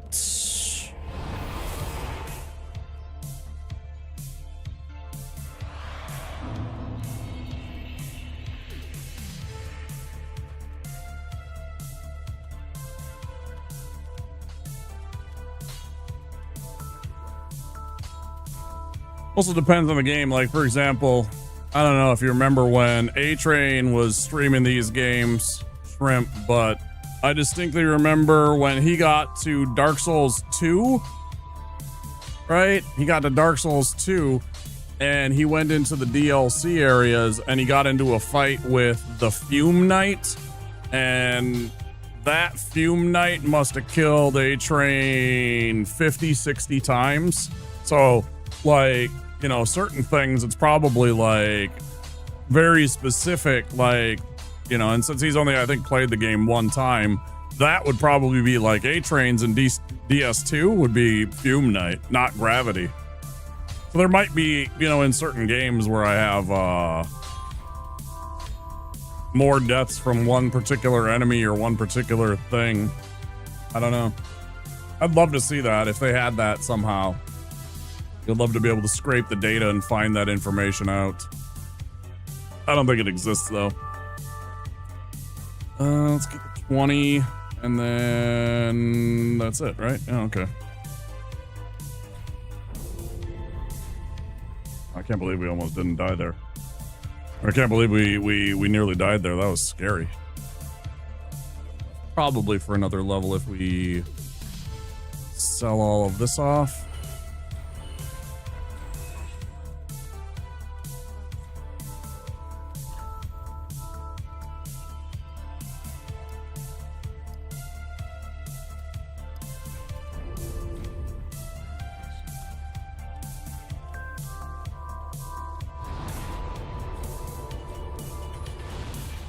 Plus 7s. Looks good.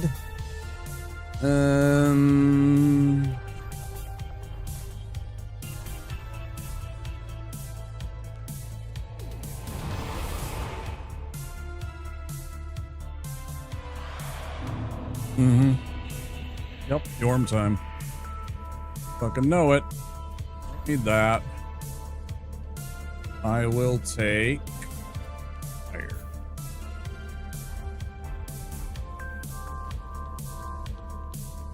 See, I nearly did it again. I don't know what's wrong with me. Here's this safety net that we're handing you. Why bother? Way too gung-ho sometimes.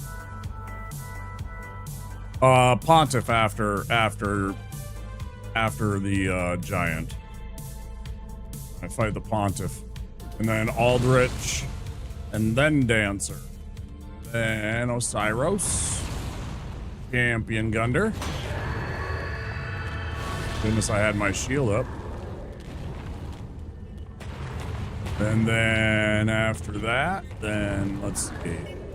For Champion Gunder, then it's Dragon Slayer armor, Twin Princes, Ancient Wyvern, Nameless King, Soulless Cinder. After the armor will be Pont.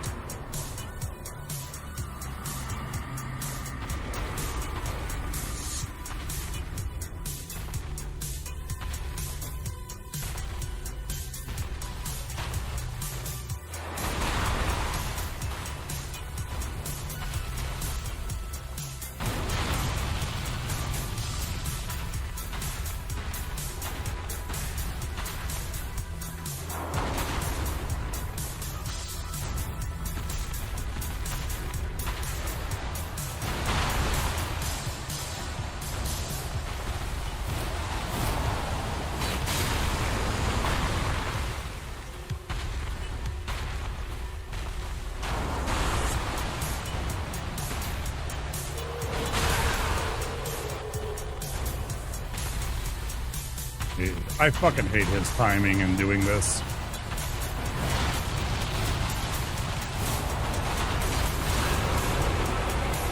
Like, genuinely. So annoying at times.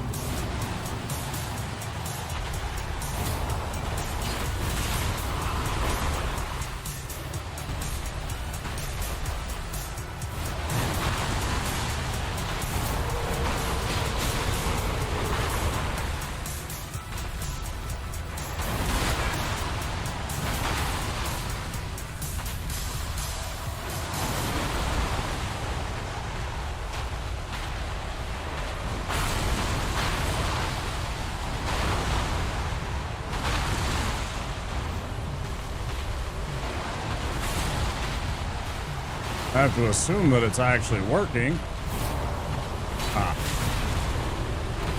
I'm like, why isn't it charging?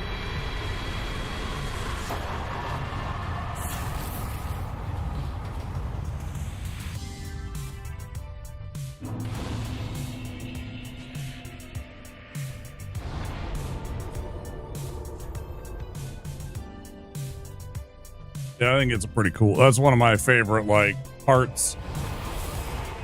That's one of my favorite parts is when he's just talking to himself about whatever he did.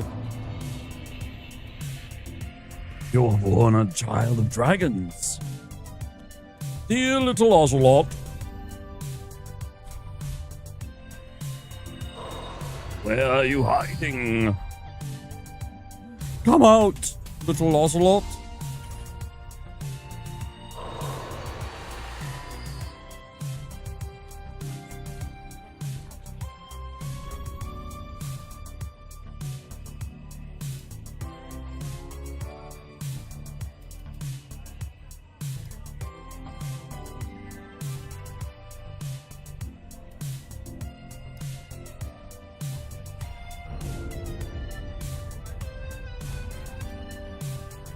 That's what he says. Dear little Ocelot, come out. It's like super creepy. He's like a movie villain. He's like a slasher movie villain, right? Don't hide from me, little Ocelot.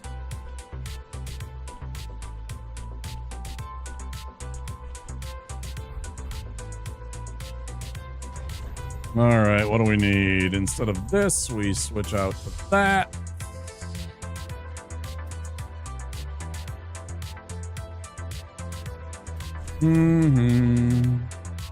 Beep boop, beep boop, beep boop, boop. Beep beep beep, beep boop, beep bop, bop.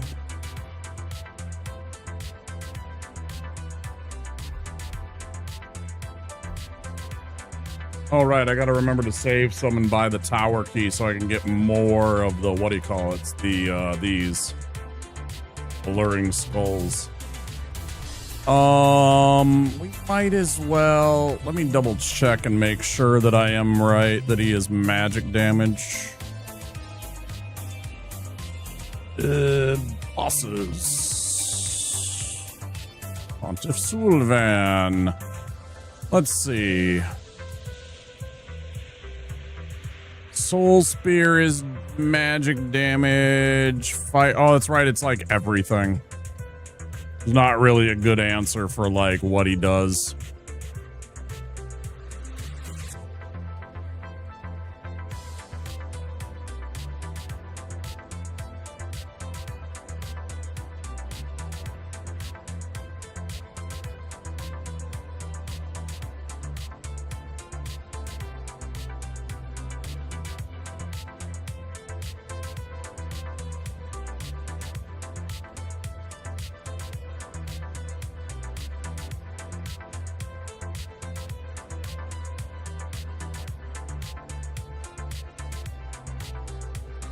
Not really a good answer here.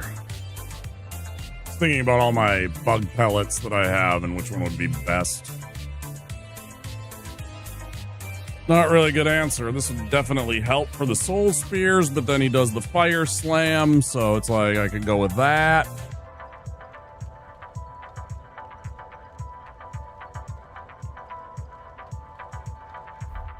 Another thing I need to remember is to put that. We'll buy about 10 fire bombs.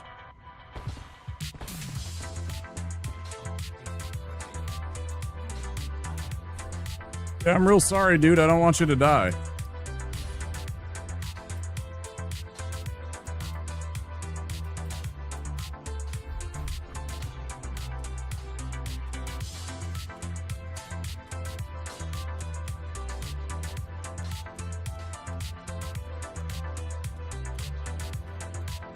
Use the audio. Yeah, I've read about that, stuff like that. I think it's something that he did in his past. He's not actually holding anything. I think it's him like replaying an event from his past. is what's actually going on.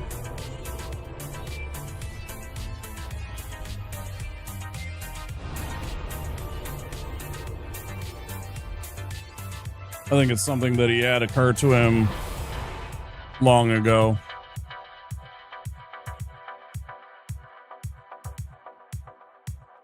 Because, I mean, he's been here for a long time, right? Like, you don't go this fucking nuts without being down in that fucking place for a long, long, long time.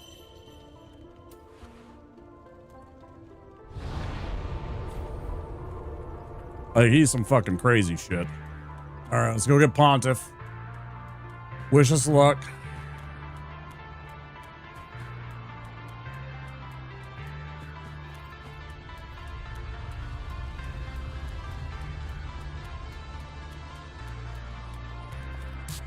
Ba-da-ba-bum, ba-da-ba-da-bum.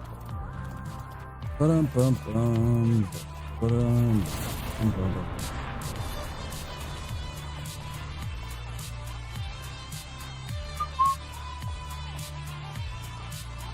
Cute.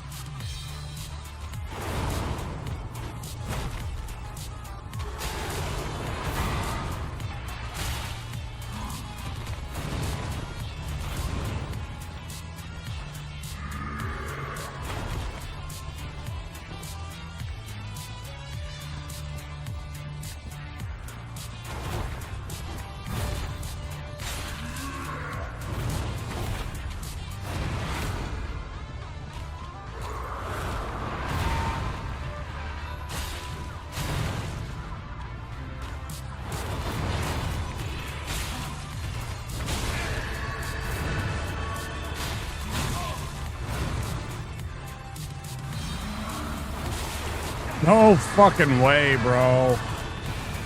Fuck you.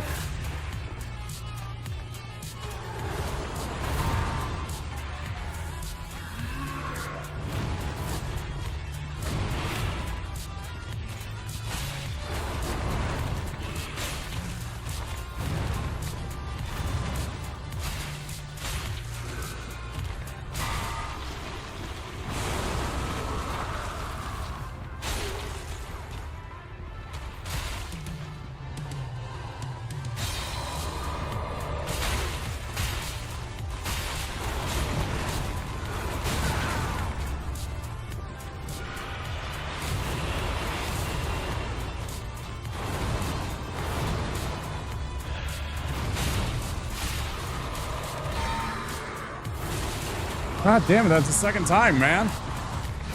Motherfucker. Cut it out.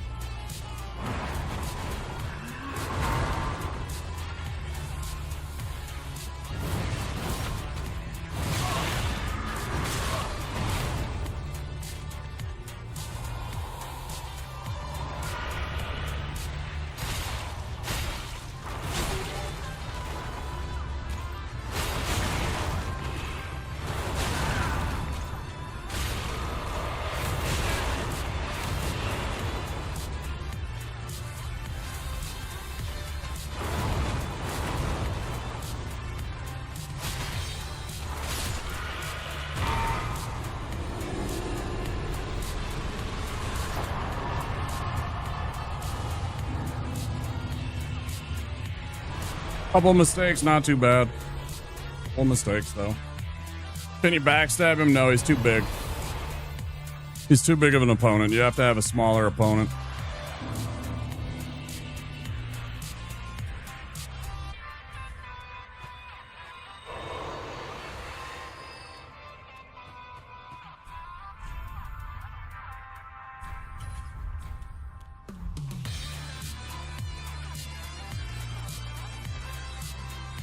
They have to be closer to human sized.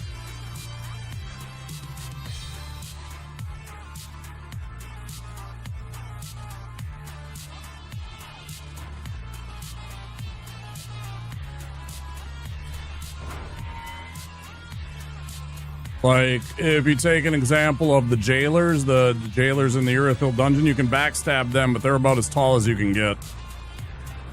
They're about as tall of an enemy as you can backstab. And Pontiff is like, I don't know, 20% taller than them. Maybe not that tall, but definitely taller. I saw how close you came to dying there, but you did good in dodging his moves. About close.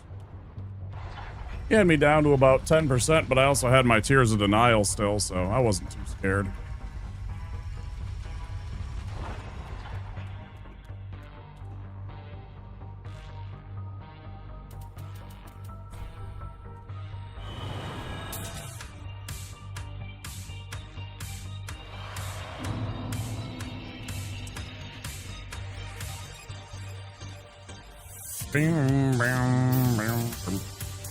But also, I probably should have had, instead of this, I probably should have had this on.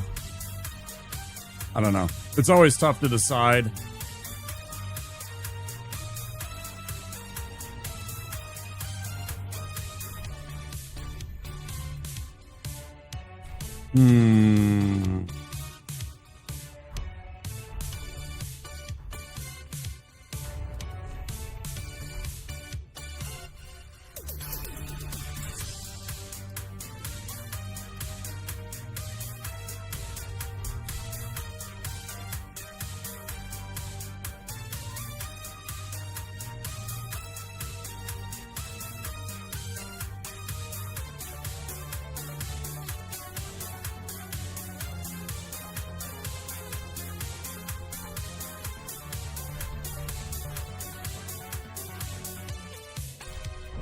That's 20 endurance.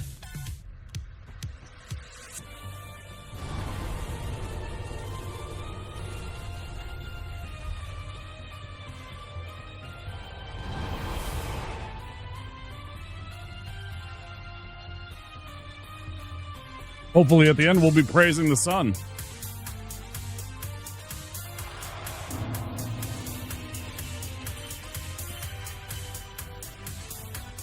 Just about across 6 a.m. here in Minneapolis. That means it's about to turn noon for you, Chris. About to hit noon time.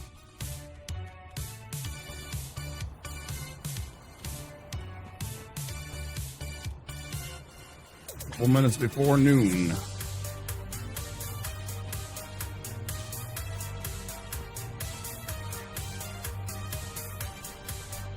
Get into the deep part of the evening for Mr. Pistol Shrimp.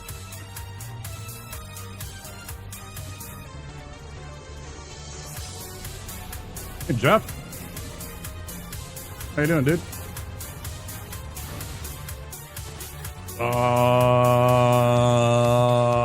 Hopefully this run. Hopefully what's good is this run. One janky fall away from already having this run last night. I would like to have it done today. I'd like to not have the same thing happen.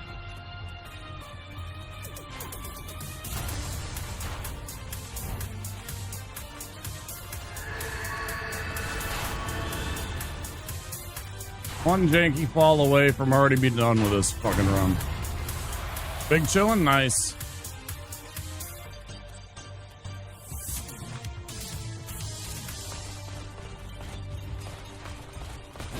Yeah, I saw you playing Kane and Lynch this morning. I snuck in and was lurking for a little while over on your stream when you were playing Kane and Lynch 2. I think I actually have that game.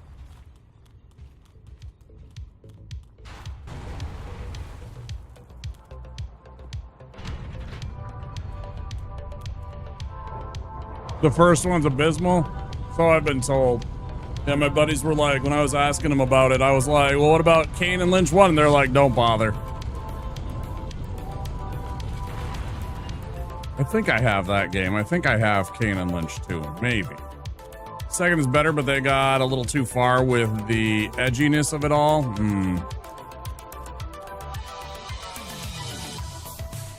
Uncomfortable? Oh. Like some of the subject material. Some of the subject material is pretty cringe.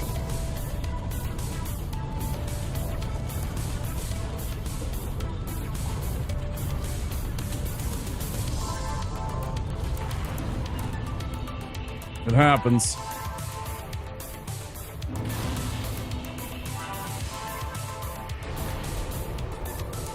Let's go find out. Not sure, but I think there is the sound of a woman getting, and I really could have done without that. Yeah, for real, man. That's fucking cringe. Obviously, it happens, but that doesn't mean that it has to be fucking, you know.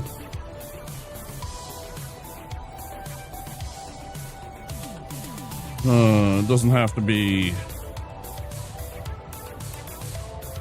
focused on or whatever.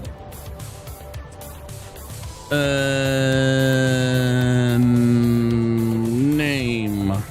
That way I can find it because it's under K for Kane. I'm in offline mode, so I have to check on my phone.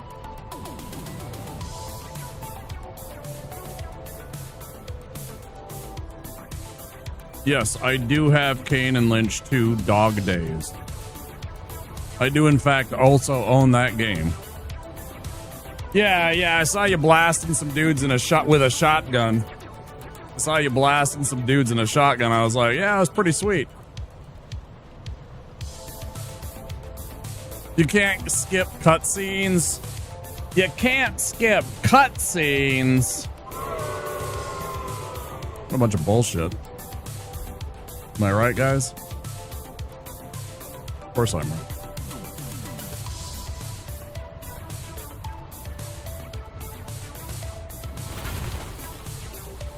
It's not about phasing you. It's about the fact that it's just like inappropriate, right?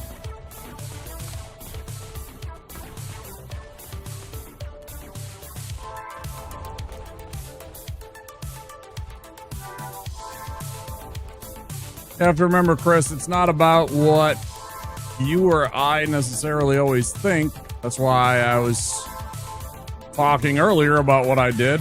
Why I was upset was because it is about creating a comfortable place for all of us. We are on a, like, for me, you know, I'm Jeff. Mr. Jeff Choi there is in Korea. Mr. Pistol Shrimp is over in Australia. You're in, you know, the UK. I'm in America. We have people from all walks of life, all identities and such. It's like, you know, it's just about, is it appropriate for the platform? And that's something that we as streamers always have to think about. Some of it is very uncomfortable and very cringe. That was very close. Hey, Big P, what's up, dude? Morning to you. Some of it we have to be very cautious about when we play them because it's like, that was a very good dodge, yeah. Dark Souls unites us all. We are all the Dark Soul. The Dark Soul is my life. Or some other stupid shit. I don't even know. Oh, fucking hell. Okay. Yeah, let's use this and use it to buy.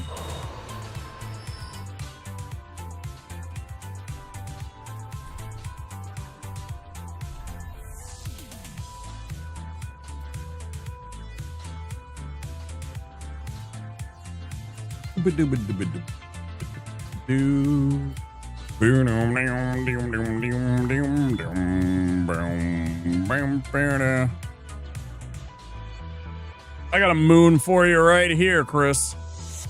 Got a moon for you right here.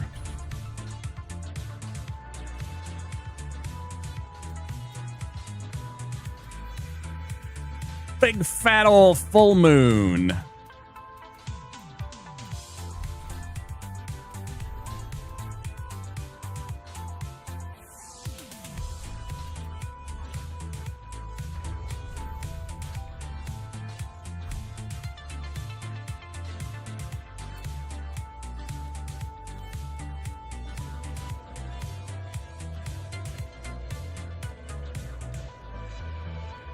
All right, let's go.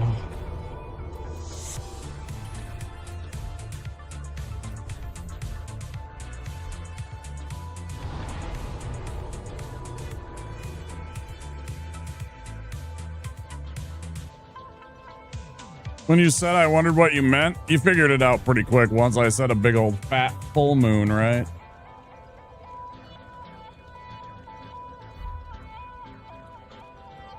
Like, obviously, when I just say I got a moon for you, it's like, what does that mean? But then I'm talking about my big fat ass. Not that I have a big fat ass.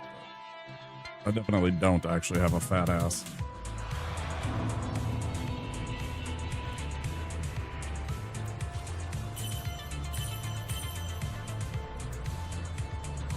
But also, I'm kidding.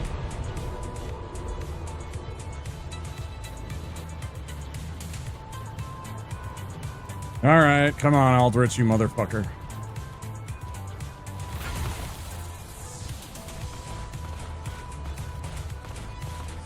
Left, get back to the right. Running. Shield up.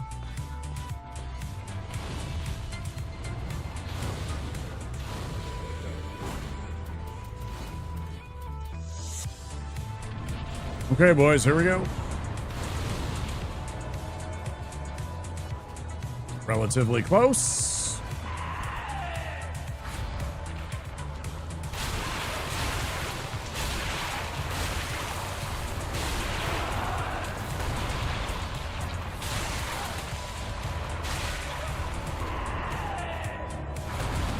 Good start.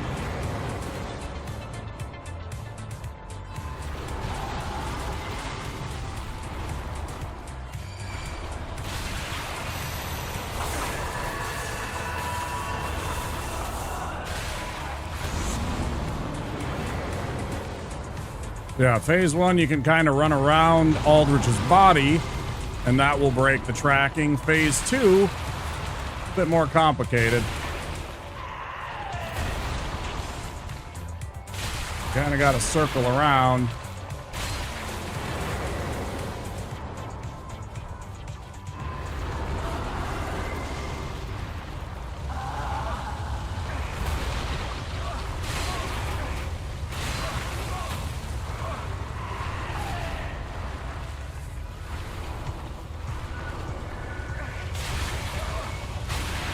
How is he doing so much fucking fire damage to me, bro? I have not been taking that much fire damage in a long time.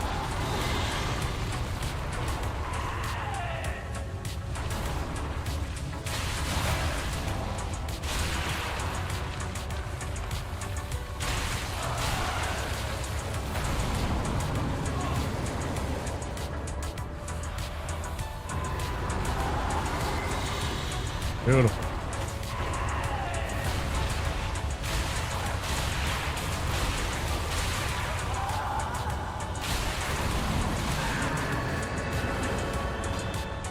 Fuck you.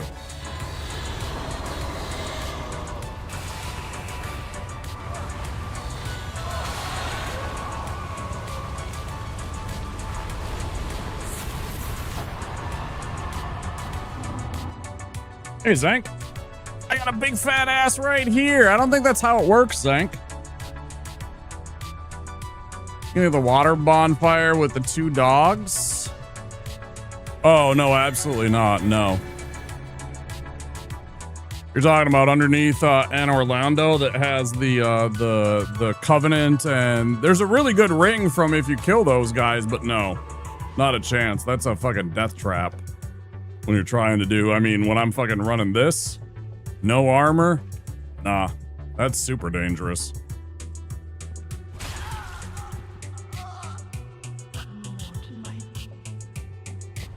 Shut up. Shut up.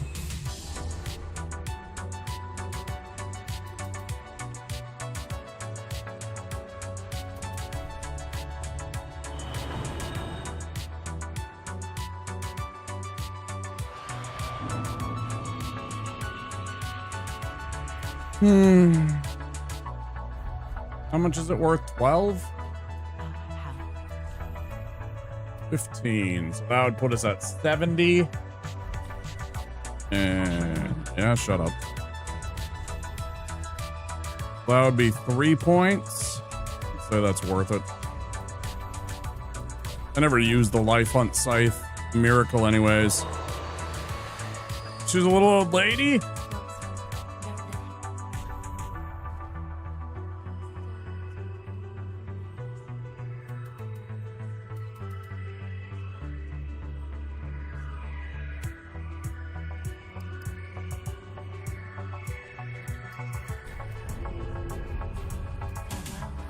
Now she's a dead old lady. I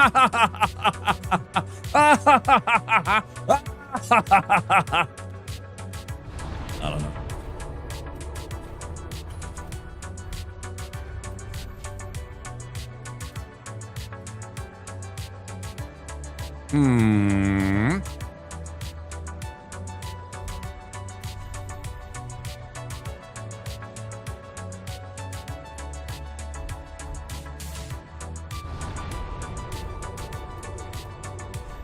Is that too much? Might have been too.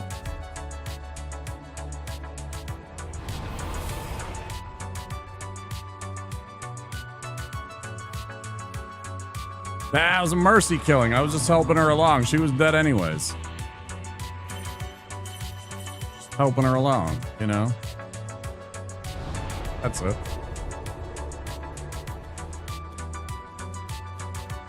Okay, let's go fight Dancer. Man.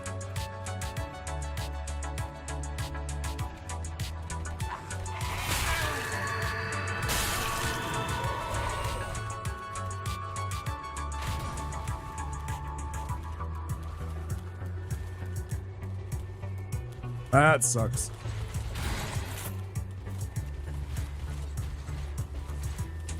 Ah, microwave died. Man, that sucks. I lost my air fryer like... I don't even remember how long ago. Rude. Double rude.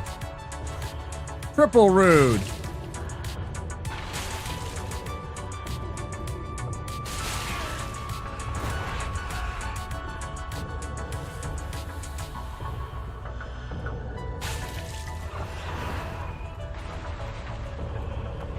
God, fucking corner. I ain't gonna fucking fuck with you over there. Get out of there, lady.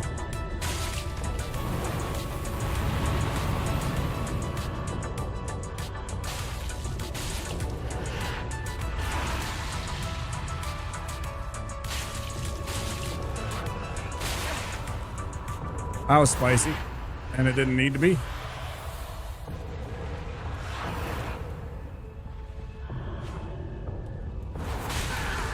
Yeah, great. Just walk right into the fucking hit. Classic.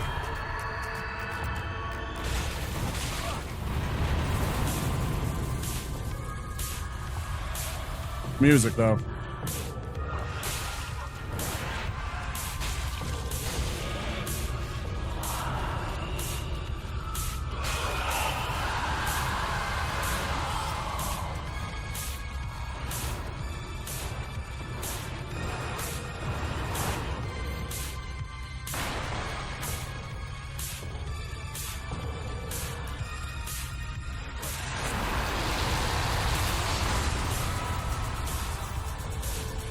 Wait, did she do the spinneroonie then? I don't remember if she did the spinneroonie after that one.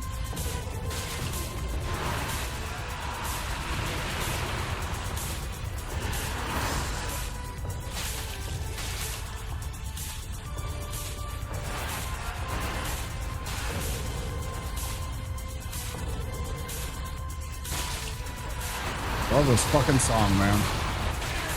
That hit. Oh, fuck you. Shit. Take it out on your ass. Take it out on your moon.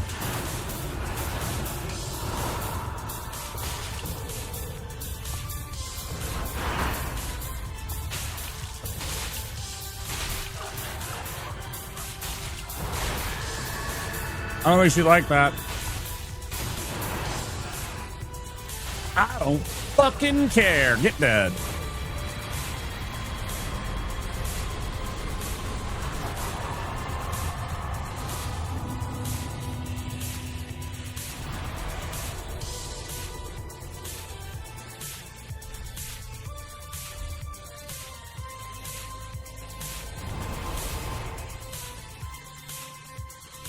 Her spin attack's annoying. Yep.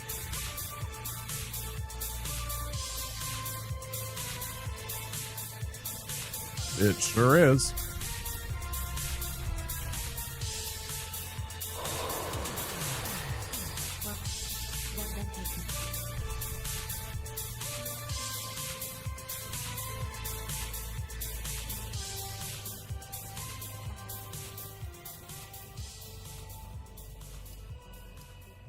$16 more hit points. I do need to get my strength up.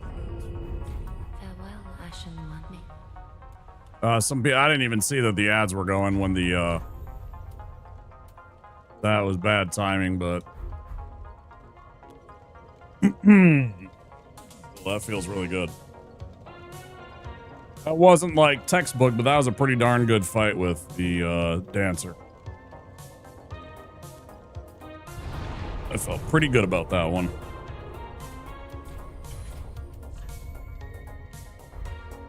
All right. Mm-hmm. Then Gunder. Two very scary fights.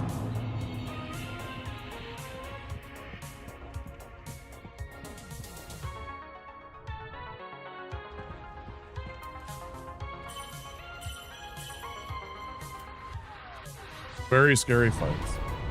I don't like Osiris because of that charge move that he has, plus the curse. You know, I should go buy one of those. That's what I should do. Actually, I could do that after, I suppose, because I'm going to come back here with all the other stuff, the Estus shard and such.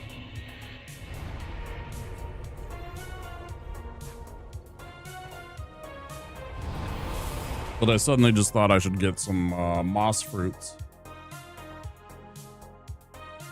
Last time we almost got ourselves killed from the curse. And if I die from that, the Tears of Denial doesn't protect you.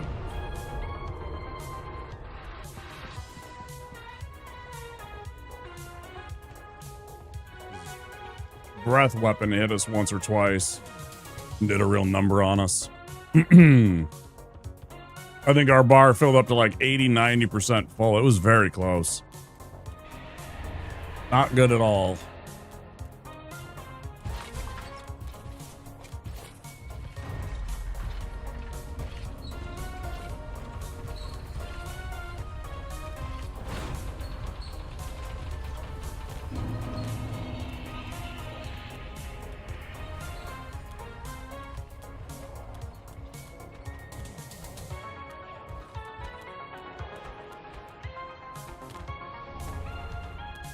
Edict's Gunner is more of a just try and get to know the game kind of thing. Not really. It's not really meant to be much of a challenge. And also, the second one is Champion Gunner, not Edict's.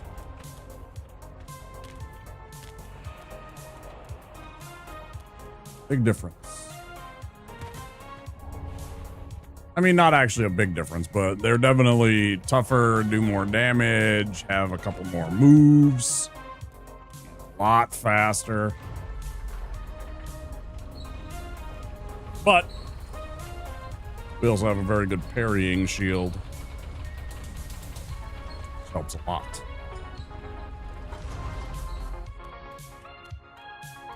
One step at a time, though. First, we got to beat a weird magic dragon.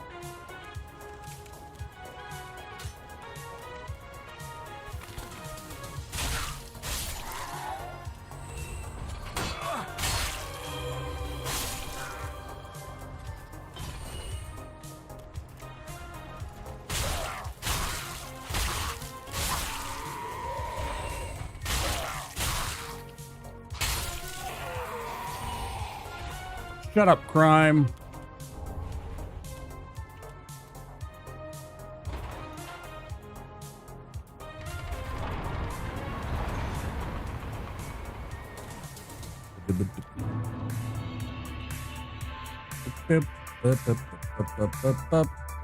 Fuck yeah, Zelda Wind Waker.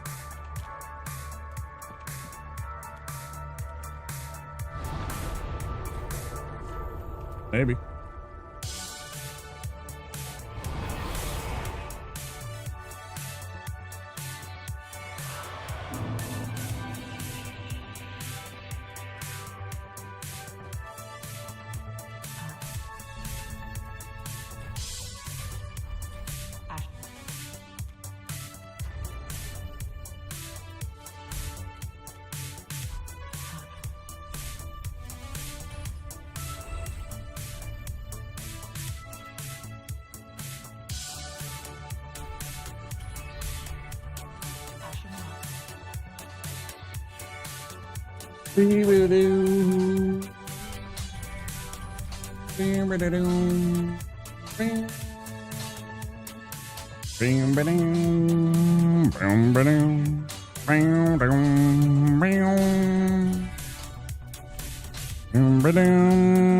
Can't use anything on this weapon.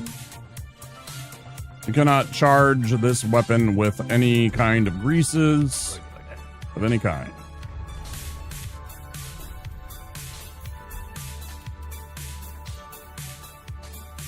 See that?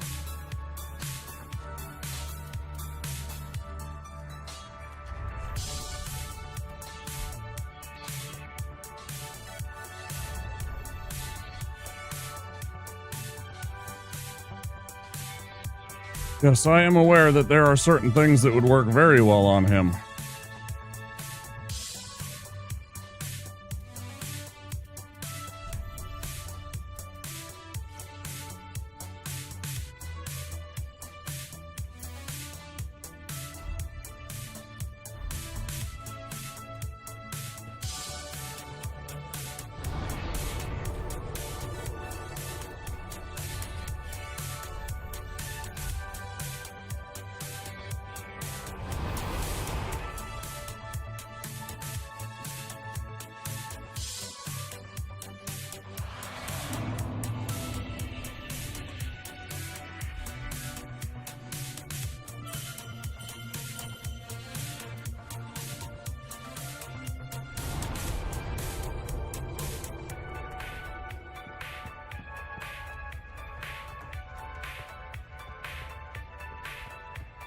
Boop boop boop boop beep boop boop boop boop boop beep boop boop beep boop boop boop boop. Yeah, I wish that they did take the stuff, because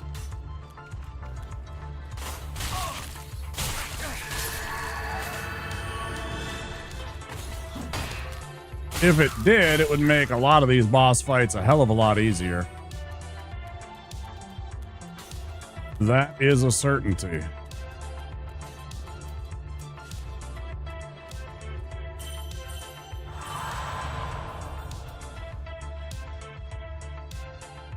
Hey, Amanda, welcome in. How is you?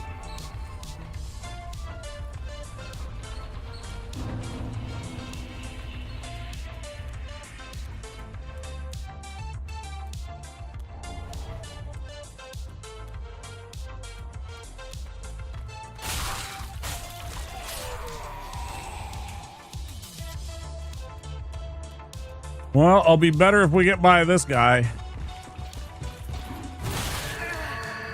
And I keep having that happen to me. Always makes me upset. Pain in the ass.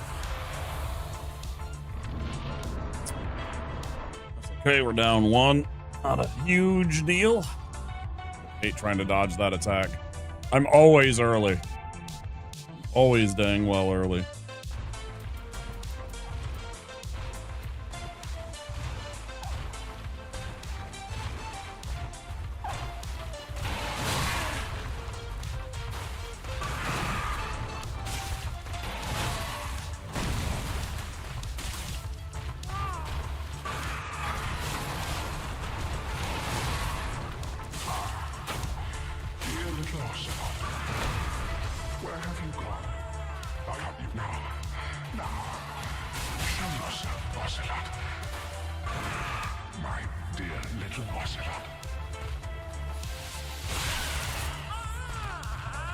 My ass.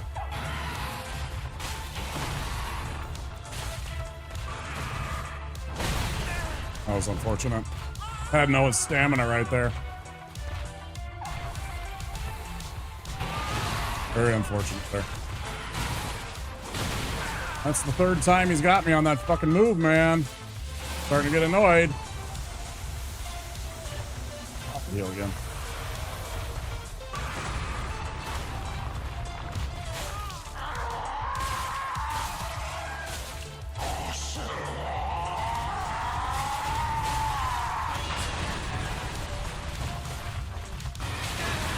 Way too.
Hate that move. Hate that fucking move, man. Ooh, that's really bad. See, that's what I'm talking about right there. He almost killed us right there.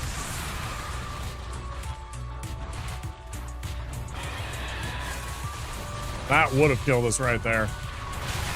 Fuck you and your fucking charge attack, you fucking asshole, man.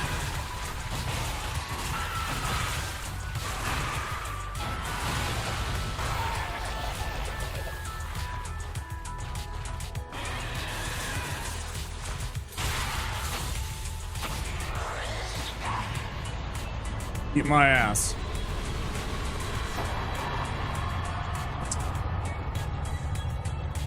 Close one.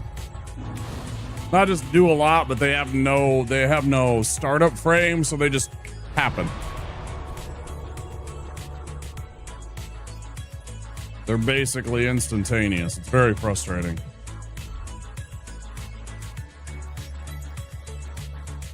There was a couple of really close calls there. He almost got me with that breath weapon attack.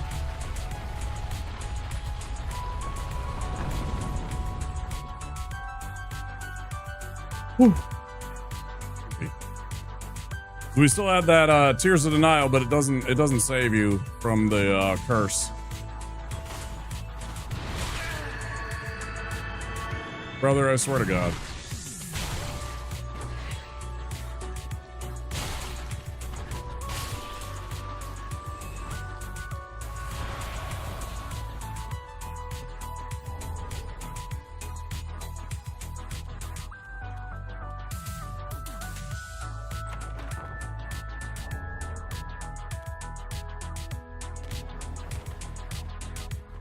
Remember to go to the left here. Avoid taking any damage.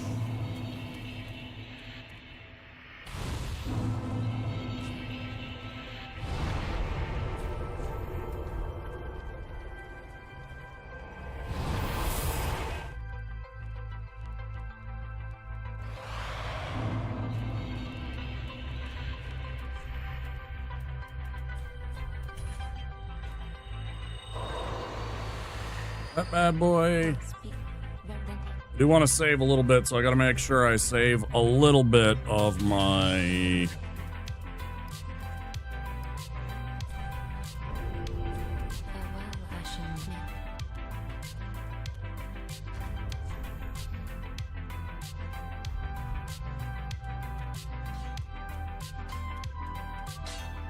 wasn't he?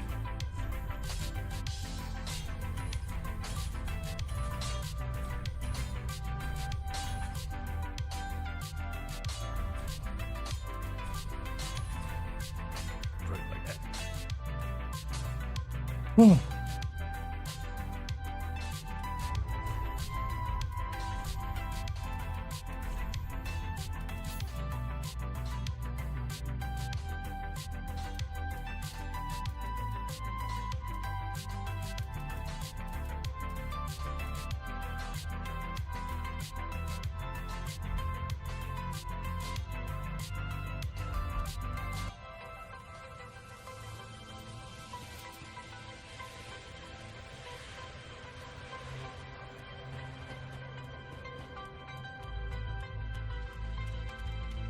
I know.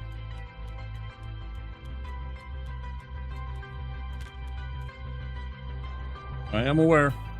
Yeah, I got Gundar, Dragon Slayer armor, Lothric Princes, Wyvern, Nameless King, and then Soul of Cinder, so it's 6.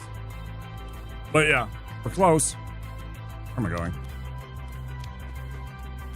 6 bosses. Go.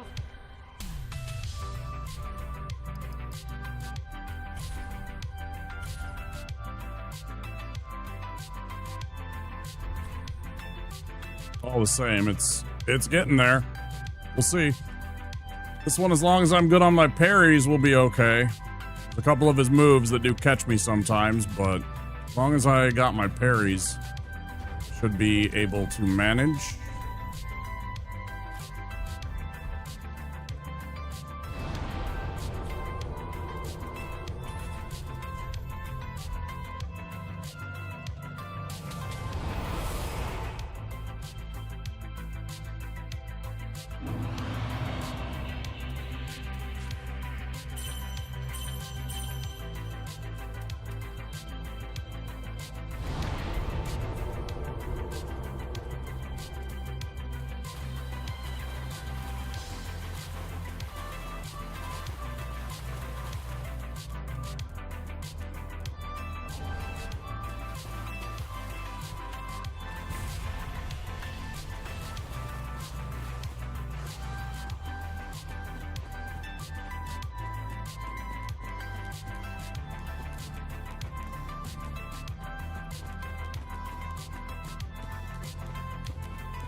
I'm learning.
Piece of shit. That hit from that fucking far away? Are you fucking kidding me? Eat my whole ass, you motherfucking cheating game. Fucking A, your stupid fucking range, man. Fuck you. Jesus Christ. I cannot handle this guy sometimes, man.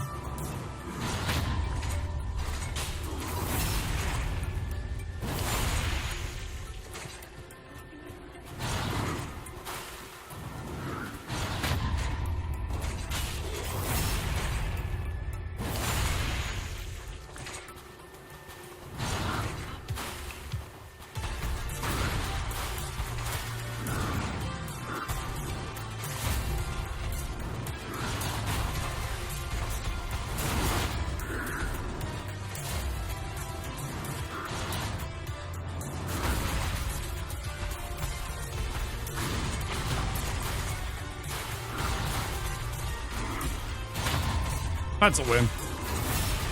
Yes.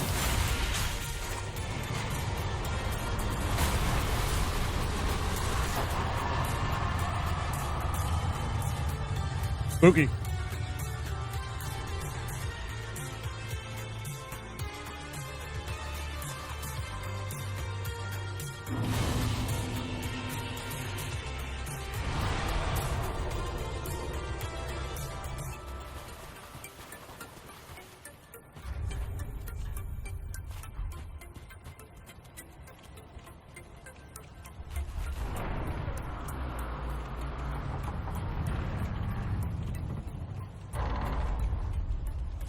I can't believe some of those hits. His range is just insane. That reach is just off the fucking chart.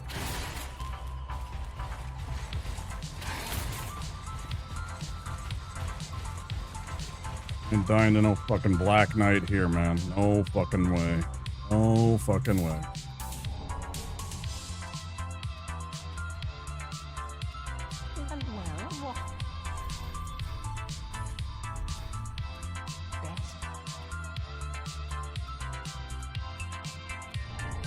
Best way to do it. Probably the best way to handle him is that. What am I forgetting? Oh, yeah. There we go.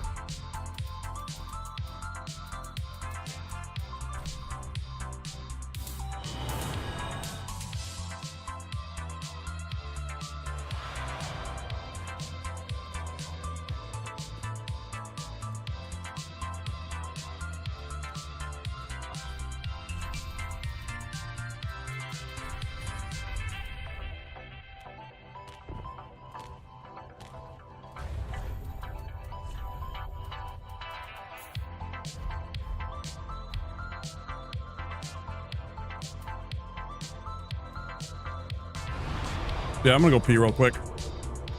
Be right back.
Oh.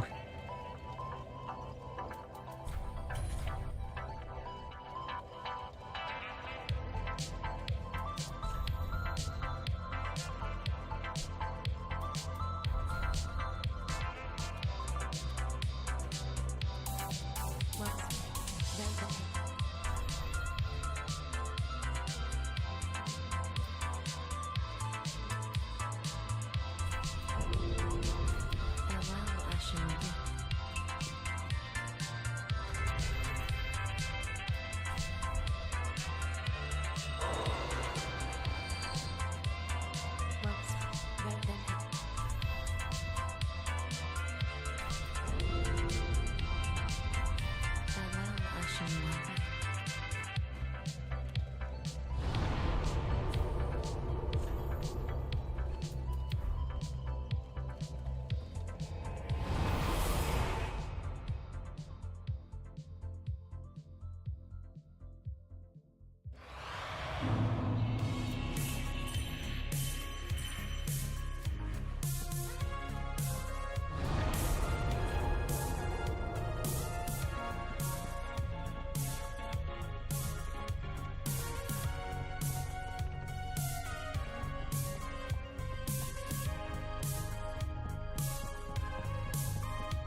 Nobody likes you. Go away.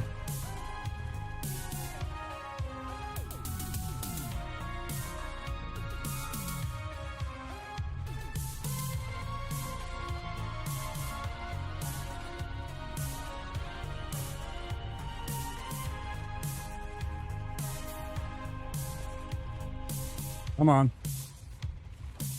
Come on. Where's your buddy?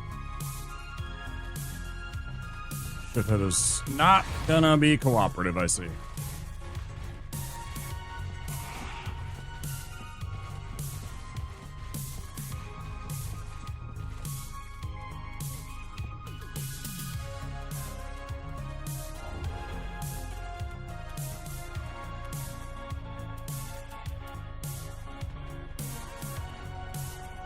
Nah.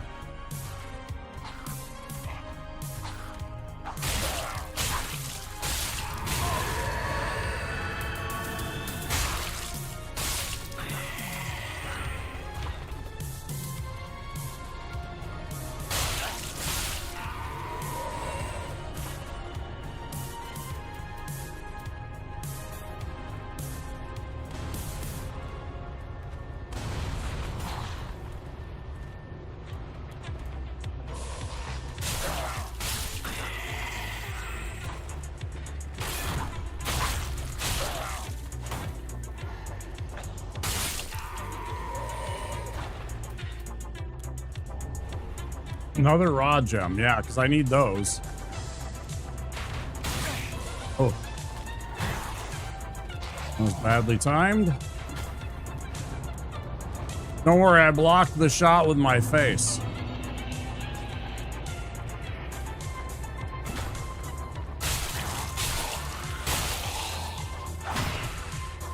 Are you sure? Because I'm pretty sure I... God. What?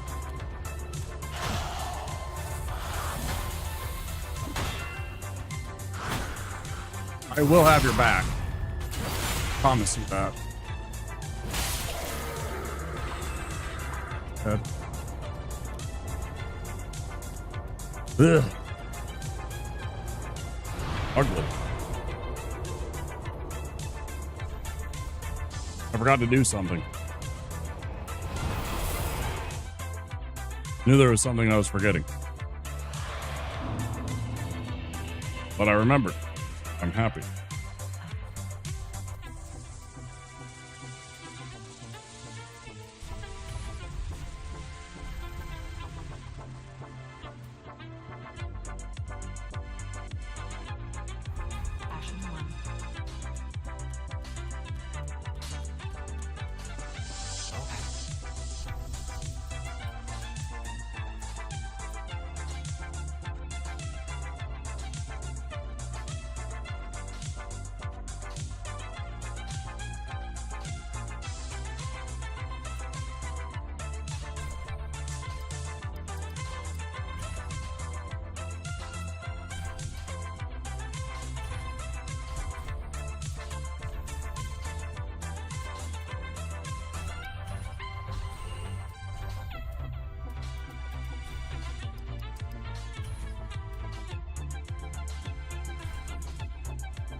Thanks, dude. What am I doing? Shit. Okay. A specific enemy that I have to kill that keeps on murdering, or has murdered me a couple of times in the past, so I'm gonna shoot him. There's a couple of dudes that throw grenades coming up here, and I don't like dealing with them. Both of those.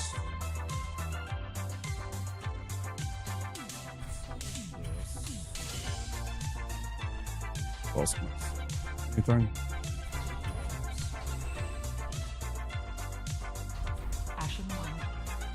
That reminds me. Since we're here, we might as well go take care of this.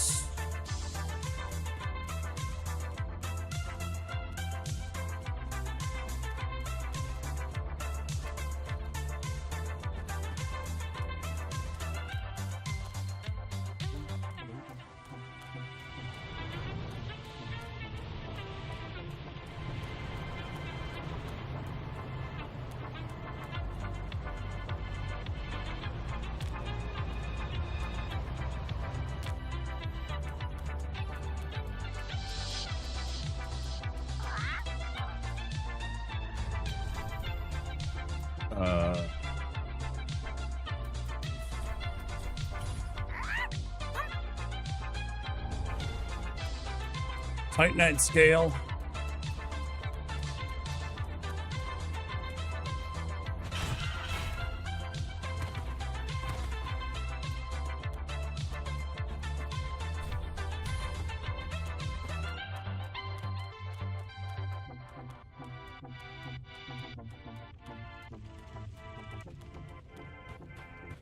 Not sure if I have enough Titanite shards to upgrade this to what I like it to be. So let's see. Yeah, we only have the +1. That kind of sucks. 1,500. We need 3, which costs us.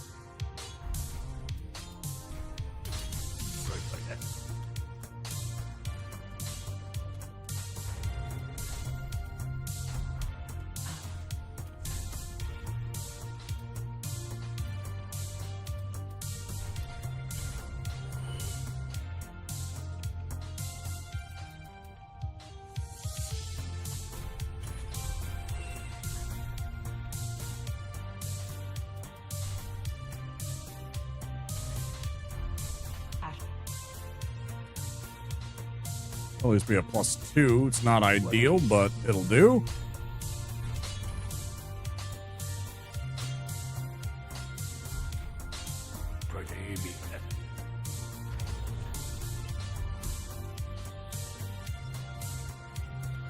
Okay.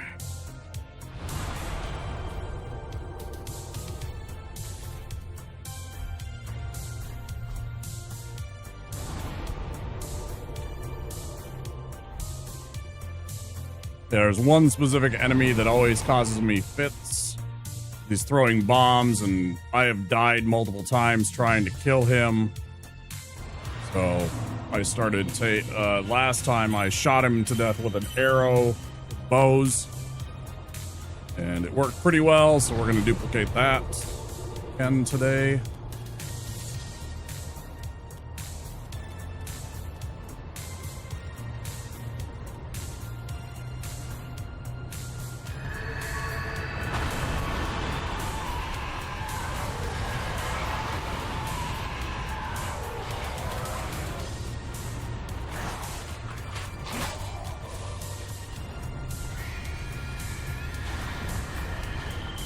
This guy right across here. The dude in this stupid...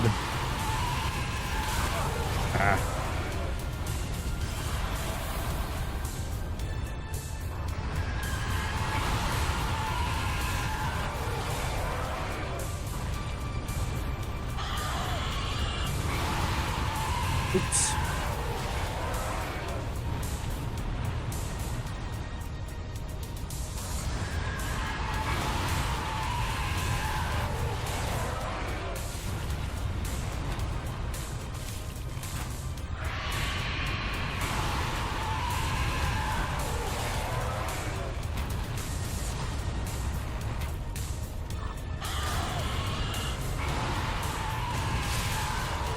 That asshole.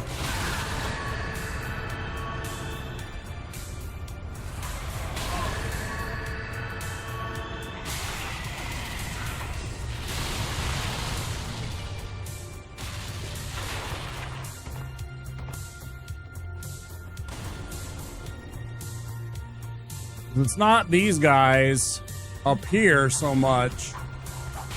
These guys are annoying, but I can deal with them. It's the one that's hiding on that platform midway down right there. He always gets me in a bit of trouble.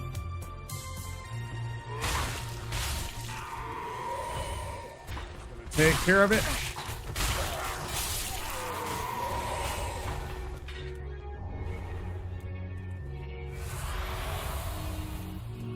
I didn't like when I went in between those two. That was scary. Second there. Half a second there, that was pretty scary.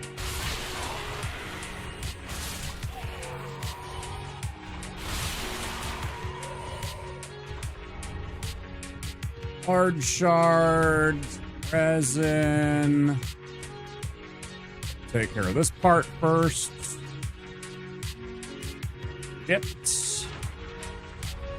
Door, grab the soul. Okay.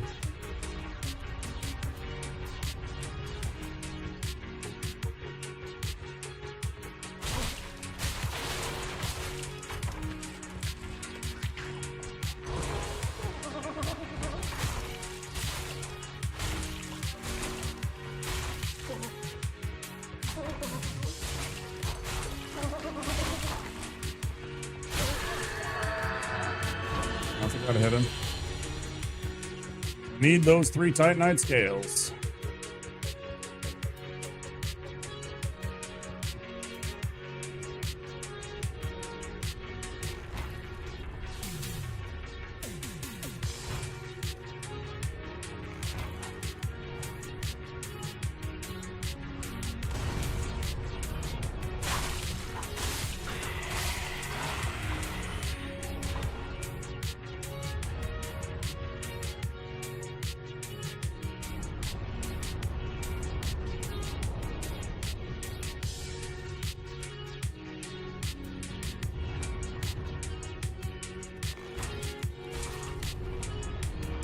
Good damage.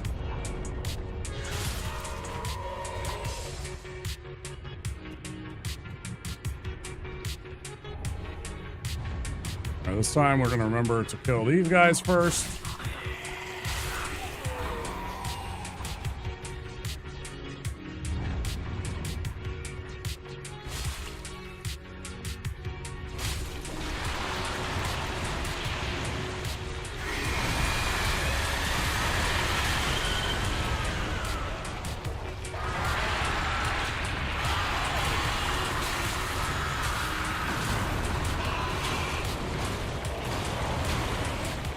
Will you behave yourself?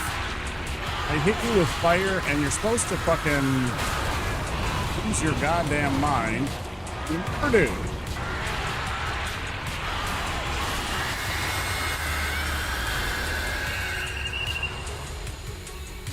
Never cooperate.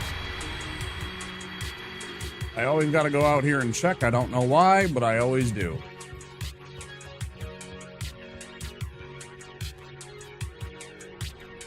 Titanite chunk here.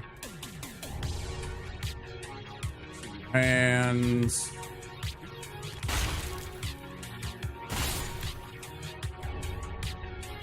Sprinklers.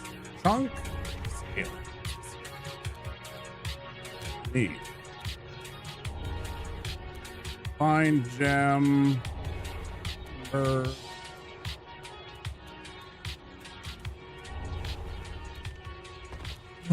More embers. What this is? Large soul.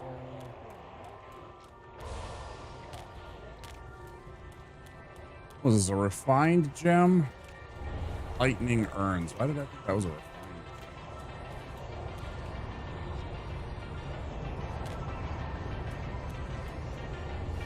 Bone shard.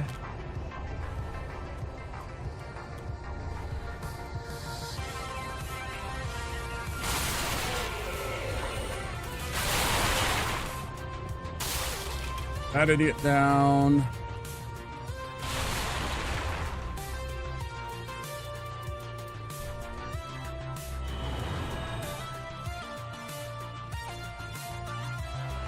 Yep, didn't let him. You know it, Soren. That's why I got the bow.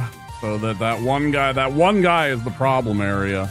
That one guy sitting midway on that little platform was what was causing me problems. So I'd go to kill him, and then, you know, like a dude from above would hit me, or he would hit me point blank, and then all of a sudden his buddies are rushing from behind me and stuff like that. It's like if I kill him from there, then it's not a problem, because then I can just deal with that, and then I can charge the rest, and it's not a problem. I don't know. That's definitely the solution. All right.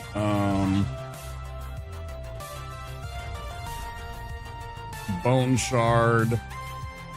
And we could sell some of those, I suppose.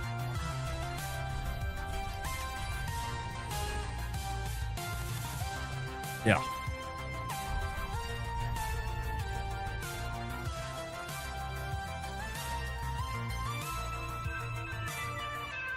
Anything else I'm forgetting? Oh, yeah.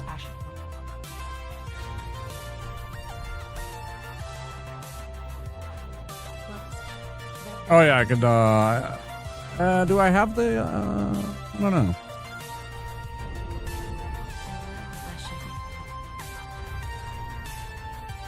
Yeah, I'm one short. I don't remember where to get another Titanite scale. I just traded the one with Pickle Pea. Why am I one Titanite scale short?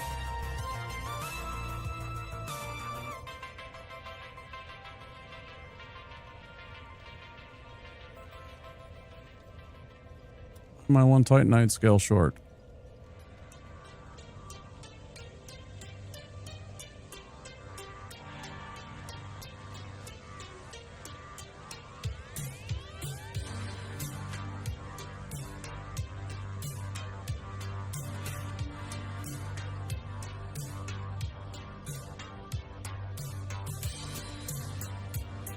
One from that ravenous crystal lizard, another from the other crystal lizard. We got those.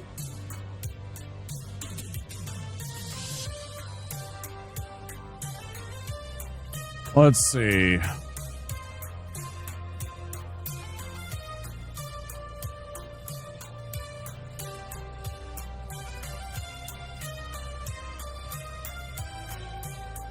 Right.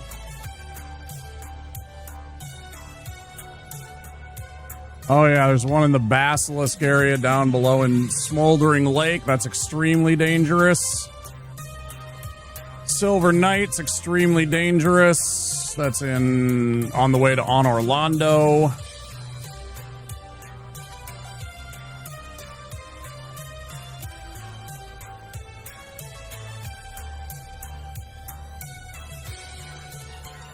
There is a Titanite scale in that. Fuck, man. I don't want to fight that stupid idiot.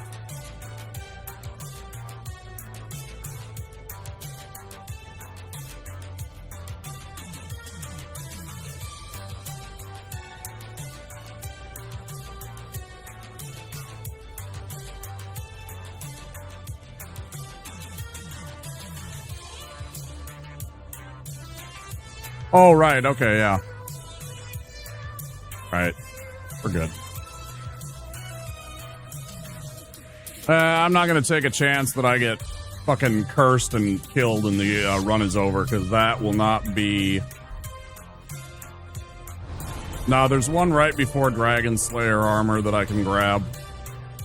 Because I only need one more, and then it's just a slab, so...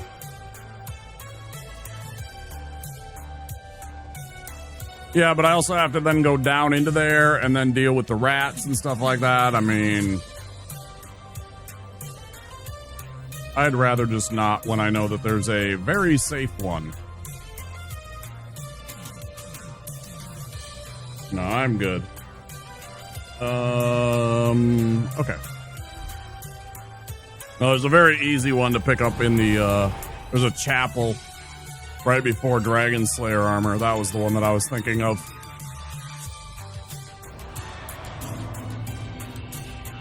Because I only need the one. I don't care about anything else after that.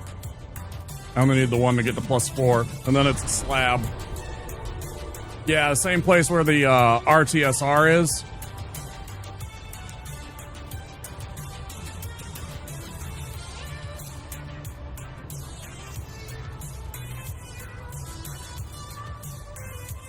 So I'll scoop that up, and before we fight Dragon Slayer, I'll go upgrade to a +4.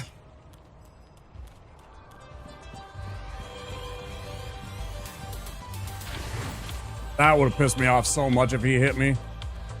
Man, that would have just drove me insane if he would have hit me there. Yeah, it's over to the right there. I'm obviously got to ditch my company here. And we'll go grab the Knight's Ring while we're at it.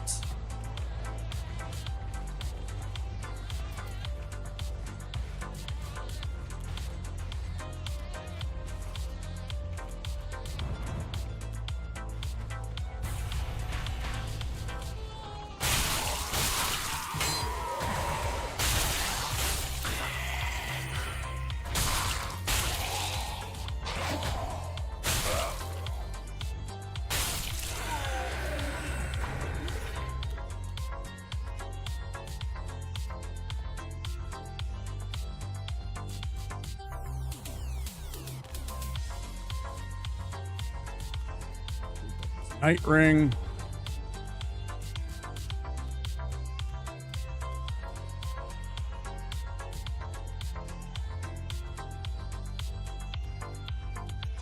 No, I actually don't know if this works on him.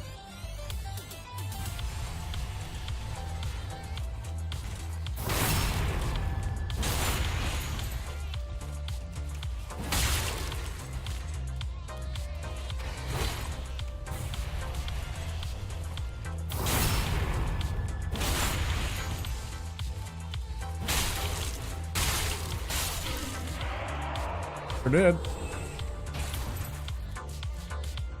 God, I love alluring skulls. Oh yeah, and there's 3 right there. So.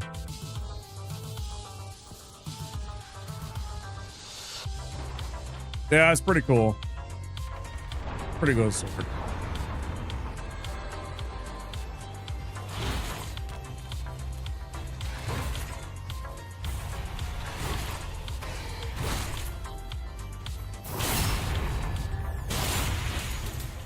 Lurker? You guys fucking lurking around, man. What the fuck?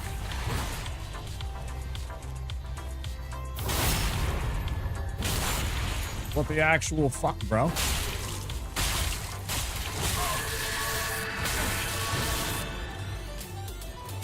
No.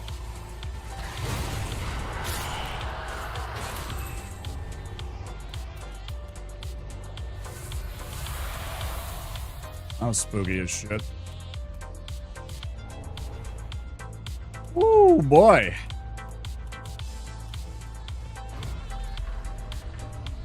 Spicy little boy.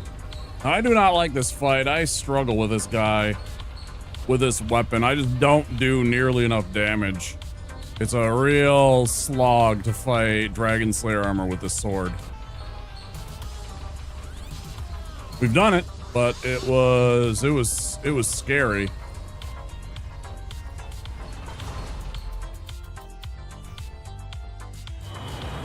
was definitely very scary to do this fight.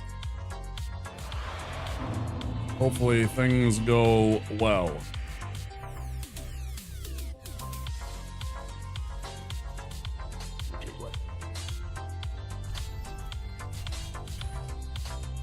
Go.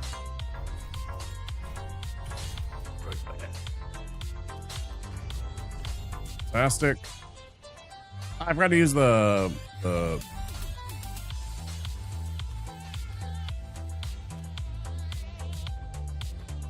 they don't work very well on him. They don't work very well on him. Also, I don't have the Sunlight Straight Sword. I do have the mace, but it doesn't work very well. Yeah, it's not enough to matter. And I'd have to go, I guess I could spend a whole bunch, but nah, it's fine. It's fine, I'm gonna stick to what I know.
Last time was a lot. I was terrible with my dodge rolls, so hopefully we do a lot better with this one.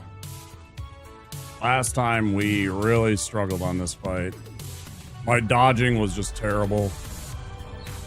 Can't even explain it.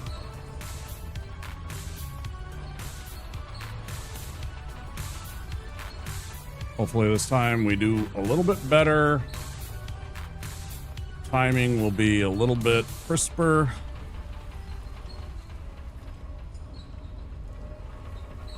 Really, really a lot better.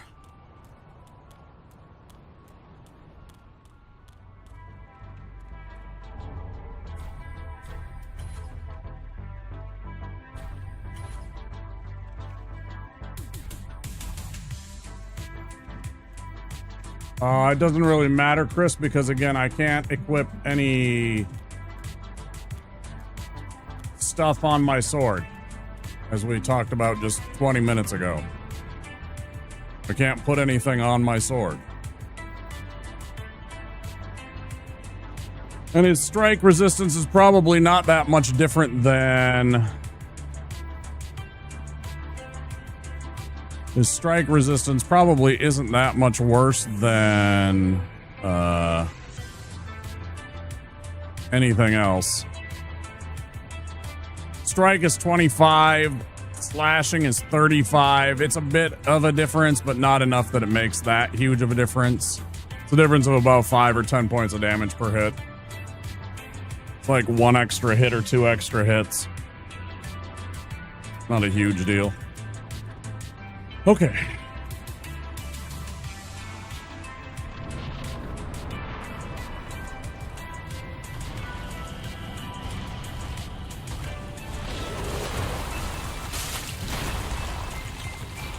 This is about not greeting.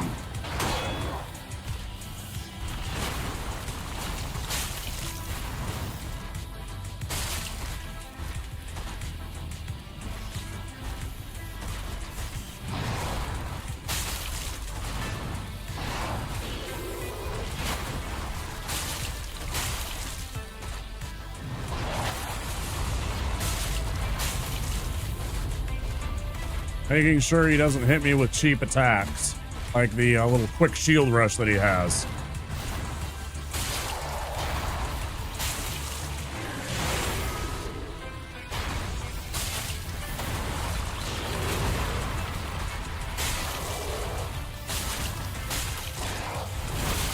No way! Well, at least I didn't get fucking knocked off there.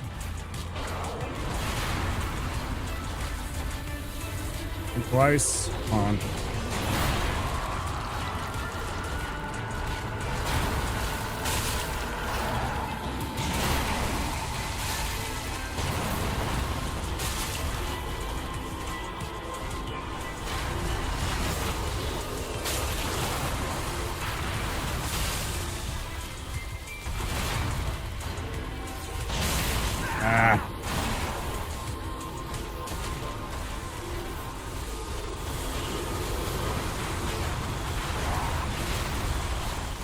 Come on, asshole.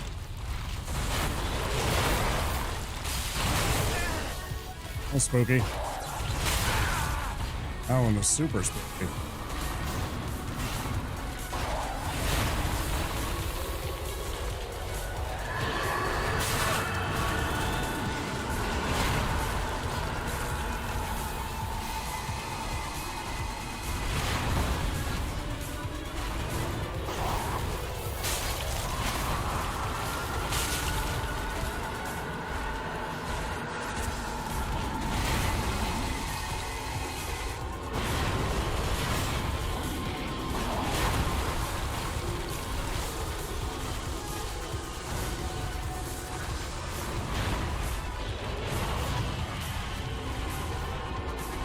Come on, you fucking pussy.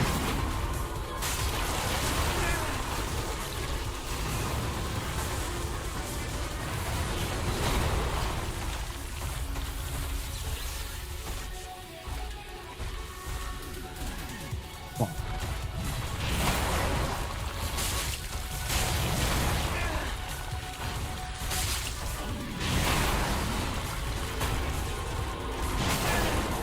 Damn! No! Fuck my life. Fuck my life. Okay.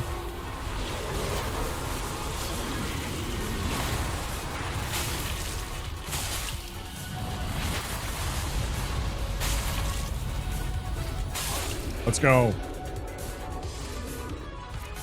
Oh, fuck yes.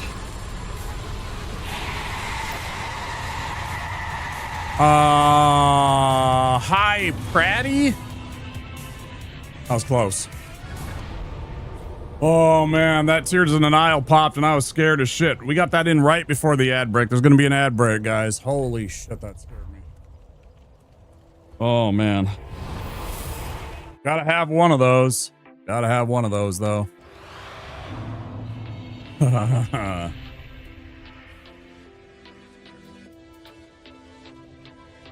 for the GGs, guys. Whew.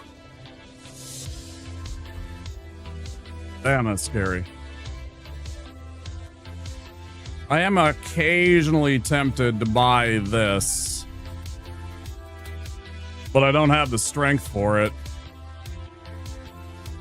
But just because it does lightning and it scales off of faith, it's a great weapon. That was close. Minnesota. Minneapolis, Minnesota.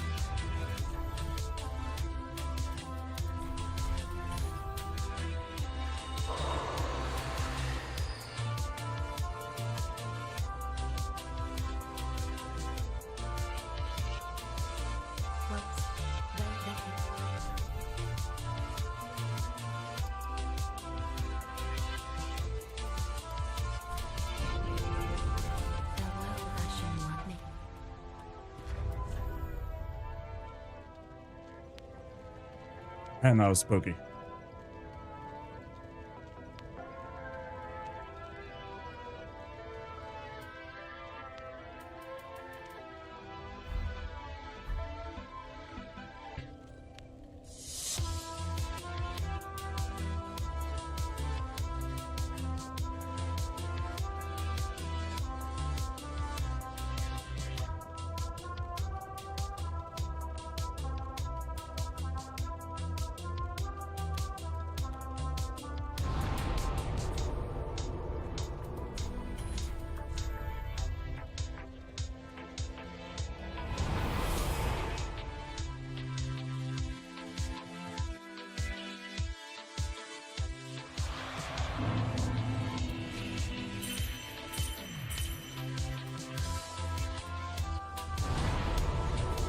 Yeah, it was like two really bad moves that I did on that Dragon Slayer armor fight that really scared me, that I totally biffed two of those dodges.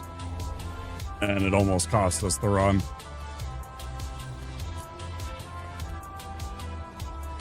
What are we at? 7 hours. Man, this is taking us way too long. It's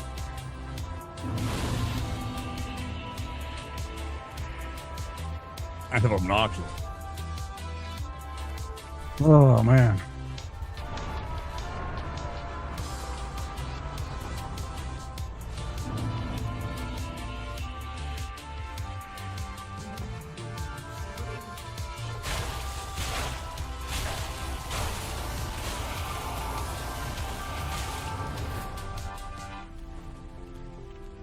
Hey. I'm not going to engage with just about any part of this entire area. I am mostly running through this. I don't need Logan's scroll. I don't care about most of the shit here. I don't need the Titanite slab in this area. You know, it's all just extraneous.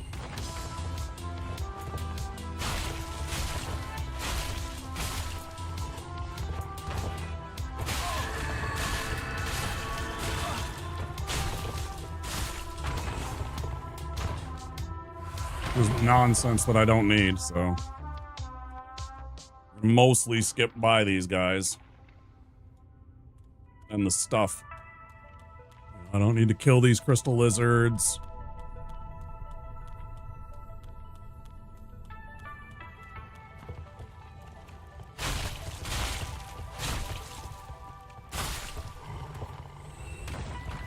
Like, I don't need this crystal lizard. I don't really care. Don't need those homeward bones. Only thing I'm really worried about is getting past this one little area here.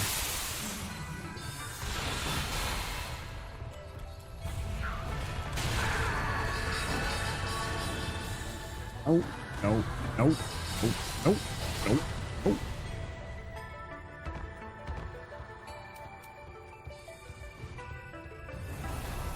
Come on, dude.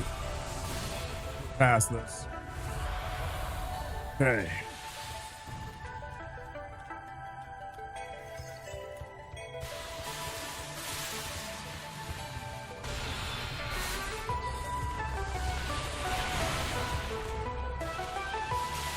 You know, like, these clowns will make a lot of noise, but it don't matter much. All that matters is getting past this, picking up that undead bone shard, and getting ourselves set up for the princes. That's all that matters. None of this stuff really matters. I just want to get the run done.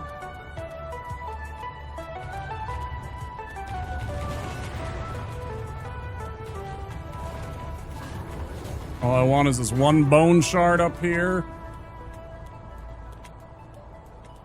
And unlock the shortcut. I can go back up into the Grand Archives.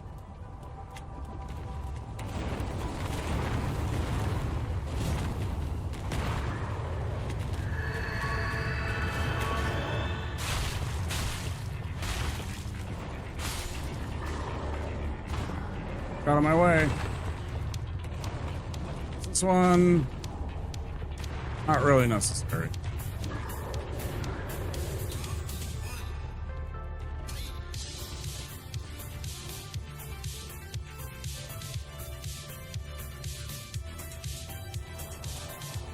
Yeah, Chun-Li music. Bring us on home.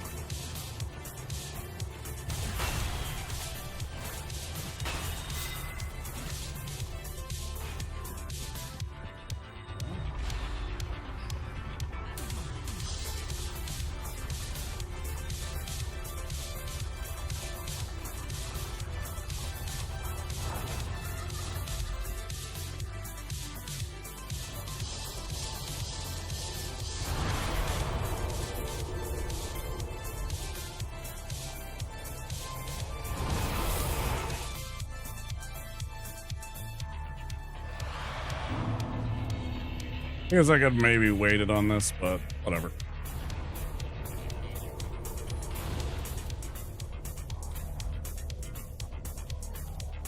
Brown pointed hat, so you can look like a wizard and get yourself a church warden pipe.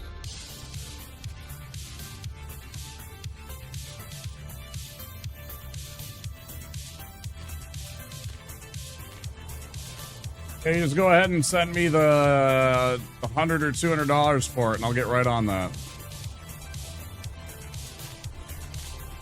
Seem to have this notion that I have money to just throw around on stuff. Why do I keep doing that? I keep on going here rather than to go to... I keep on thinking patches and getting that, and I keep thinking he's up there for some reason. I don't know why. Let's buy that many.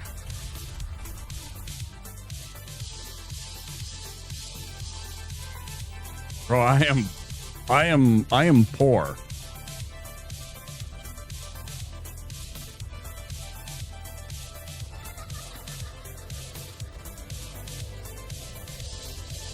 Hey, brother, I am poor.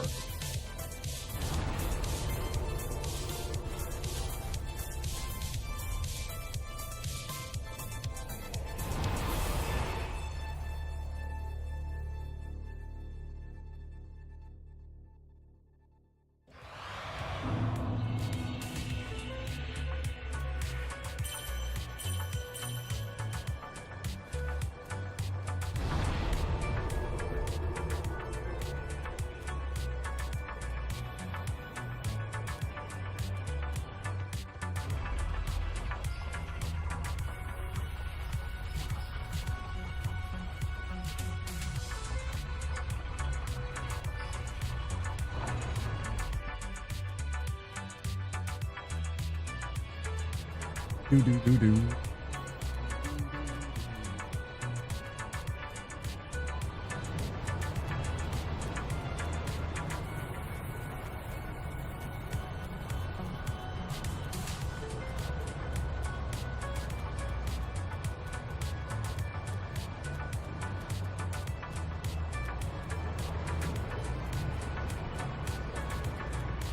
Okay, last Estus shard.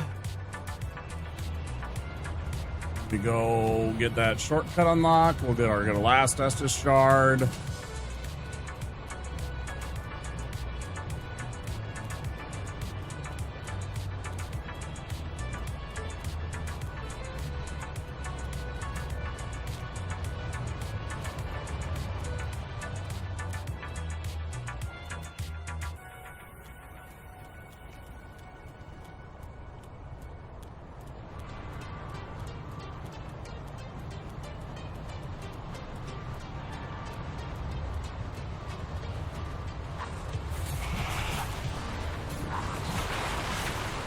Fuck you, clowns.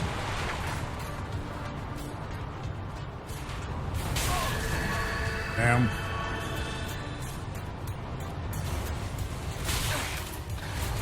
Sweet Jesus. Okay, guys. Calm down.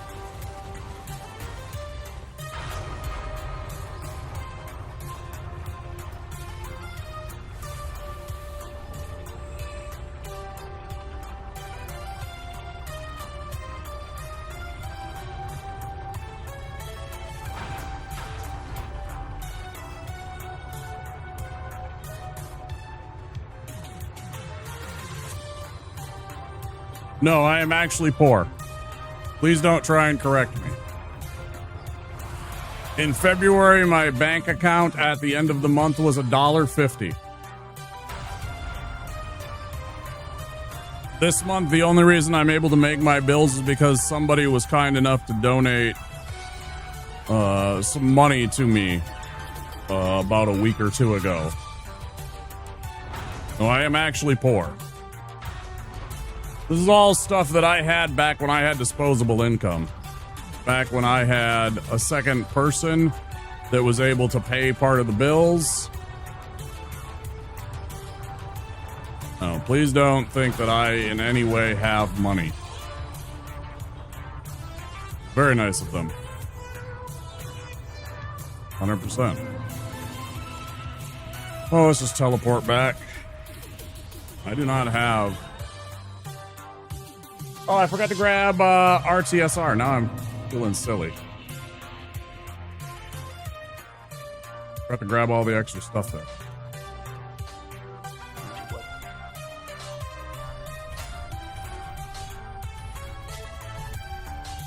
I have been trying mightily to make this streamer life thing work. And pouring everything that I have into that. But... make no mistake, I am living on the margins. I am living on a razor's edge every single month.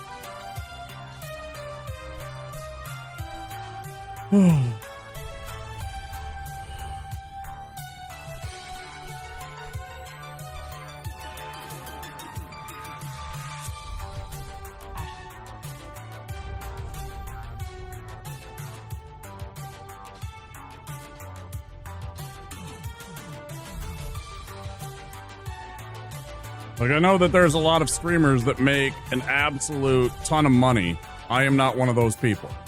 I do not make millions of dollars. I am not living like that piece of shit Asmongold, who's cosplaying as a poor person.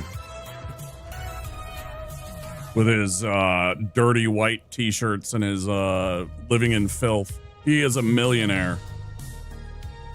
I think he does that to try and convince people to give him money or something. I don't know. Why do I have that on? No wonder I'm having terrible luck rolling. I had that damn thing on the whole time that was over making me do mid rolls. No wonder I was having problems. I completely forgot about that. No wonder I was getting hit. Fuck my life. My iframes were all shit. Don't look him up. He's not a... I strongly recommend not looking him up. He is full of toxicity. The things that he says make me very angry, and it makes me very angry that Twitch doesn't deplatform him. Like, permanently ban him from the site. It spreads bullshit that shouldn't be said most of the time. I don't particularly think he's a good person. Either that or he's just so unthoughtful that he doesn't think before he speaks. One or the other, I don't know. Oh boy.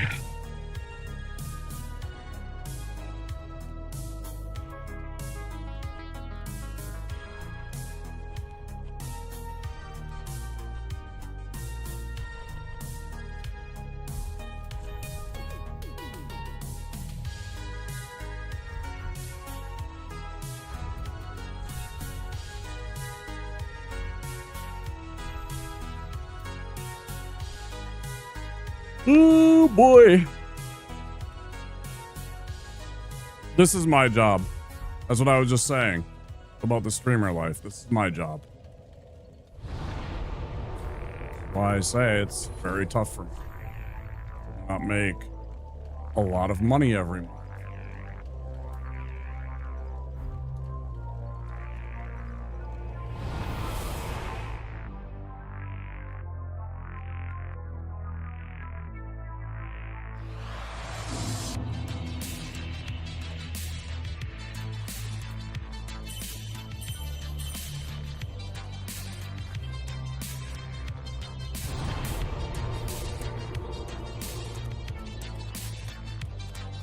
A lot of different jobs.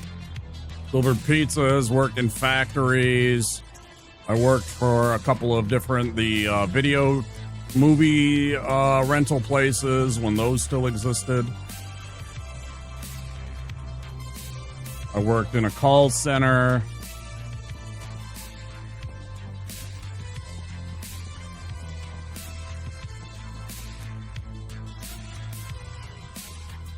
I was a janitor.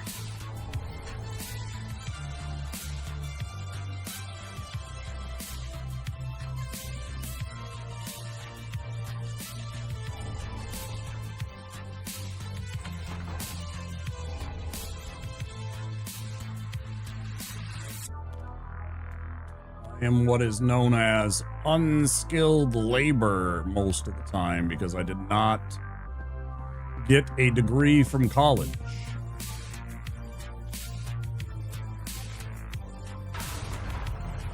Wrong way.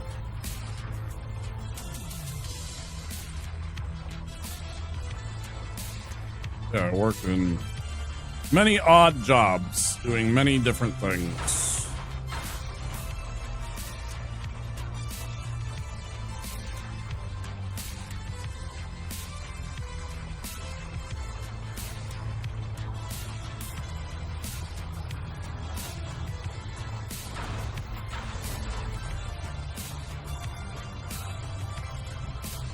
It screwed me over because it should have been correct where the lift was. It decided that it wasn't. I don't know. That was weird. Okay. Fight the Twin Princess. Friend's blacksmith. A what? A valetor? What's that? Is that like a valet?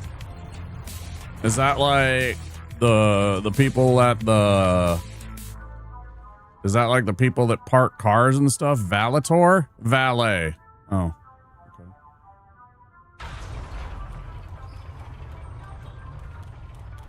I don't know that I'd ever heard it called a valetor. An accountant. Okay.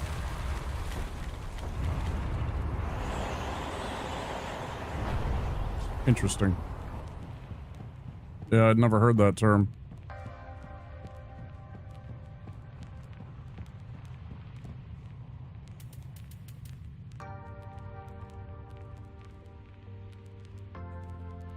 Let's just use it now. I don't have to think about it, even though I probably should wait until phase 2. I think it lasts for like 2 minutes. We'll have to hurry.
The blacksmith and the valet.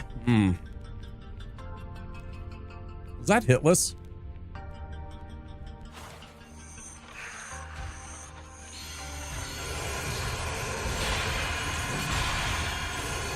Couldn't curse it. Yeah, it was.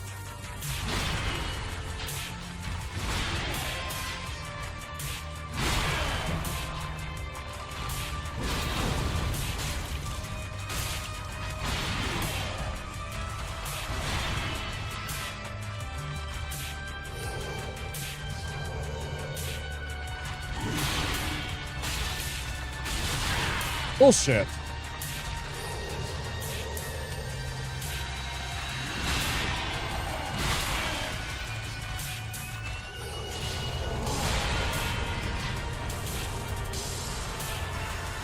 That was a close one.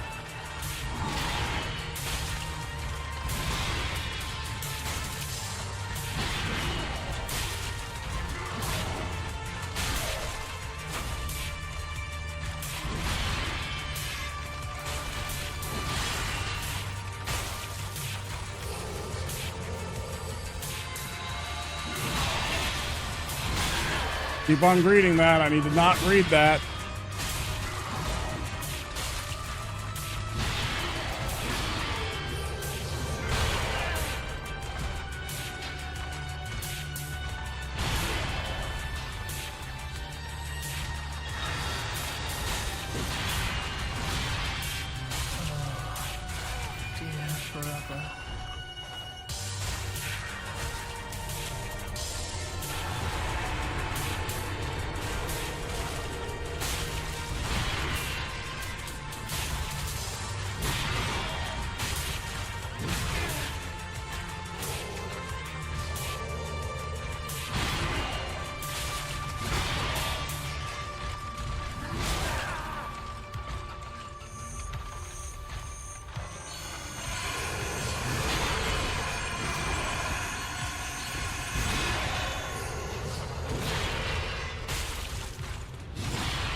Shut up. Nobody likes you.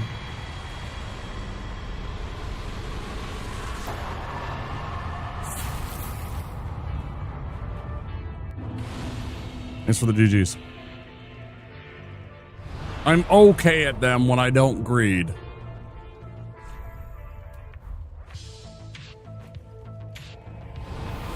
I spent a lot of time learning that guy my first couple of times fighting him. You know, I like sometimes think about getting this sword because it's appropriate for the cleric class, right? The holy sword. This one. Because it is pretty badass, but it needs an 18 dex, and I don't have anywhere near that. It is a really neat looking sword, though.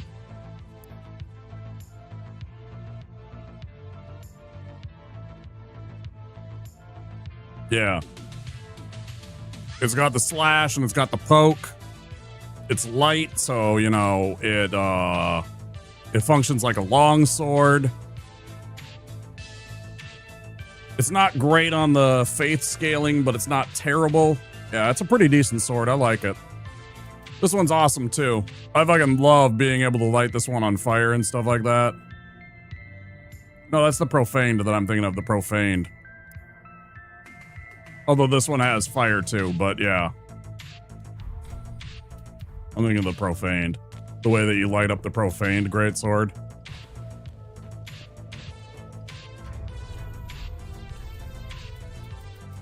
But no, we're gonna crack it. Pop. Points. Yes. Yes. That's 40 vigor. Let's go. Farewell, Ashen One.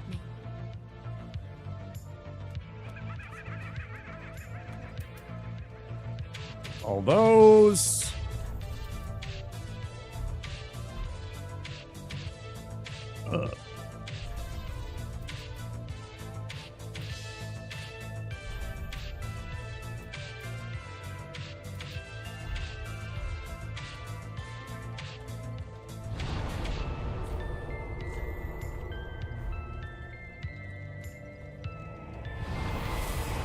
Let's not have a repeat performance of yesterday.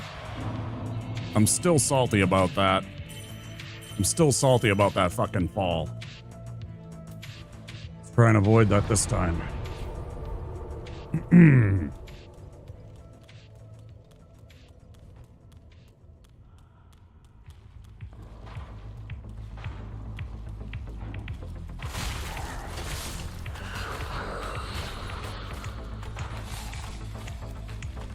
Yep, because I went right away.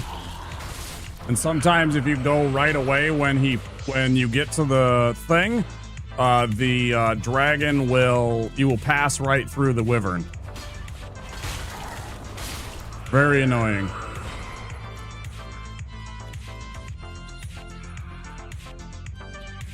Oh. Fell and went right through him. Did everything right except wait. Yeah, it's that very first cycle when you get down to the platform right above him. If you go like right after he breathes once and then he'll do this. And if you go that time, sometimes you'll actually fall right through him. It's really annoying. I never understand why that happens, but it is part of the game. And I totally forgot.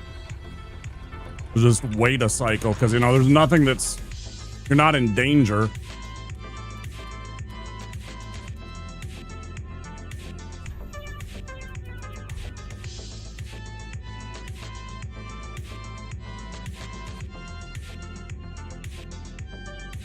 It just really sucks when you're going for a Deathless run and you're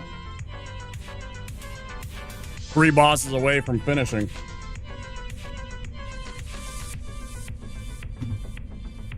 You know? Probably a crash to desktop here, so do not be alarmed if that happens. Oh, it decided not to. Which means we'll probably have a crash to desktop somewhere in a few seconds.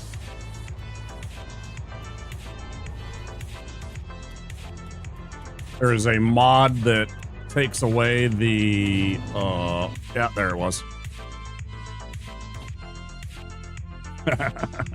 There's a mod that takes away the title screens for speedrunning, and it causes you to crash to desktop when you leave. When you go to Archdragon Peak. Known issue. They have never resolved. You guys ever wonder if they're going to remake this game? Sometimes I wonder if they're going to remake the game. Hey, I didn't do shit, asshole. I didn't do shit. You failed, not me. You failed, not me.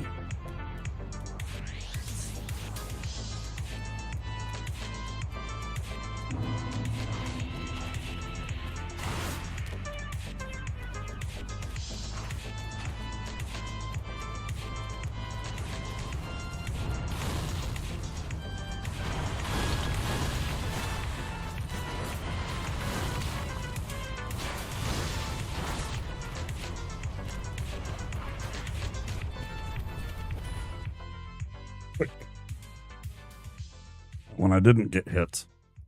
Yesterday when we were doing that, I got hit. Scared the hell out of me. Came back and I was at half life. They just update it to let me bind kick to a different button. You'd be happy.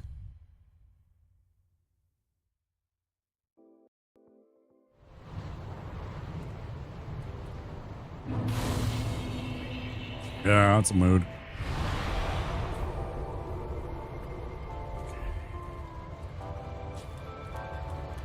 Oh, hey, what the hell? Why did that happen? I guess because we teleported? That's interesting. I never paid attention to that. Man, did we not have Tears of Denial, maybe? Because of that, and I just didn't pay attention? Yesterday, now I kind of want to go back and check the VOD. I didn't even think about that fact. When I went from Irithil Dungeon to Archdragon Peak, I wonder if the crash or the transition from the areas took away your Tears of Denial or something. Very curious now. I suddenly noticed that I didn't have Tears of Denial active when I went to sit down. The dodge roll's there. Ah, bad dodge roll there. Hey. Going, bud. Keep going. Don't stop. Can't stop, won't stop.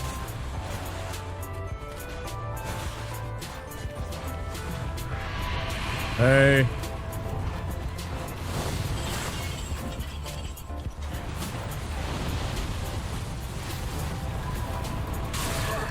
Motherfucker. Go, go, go.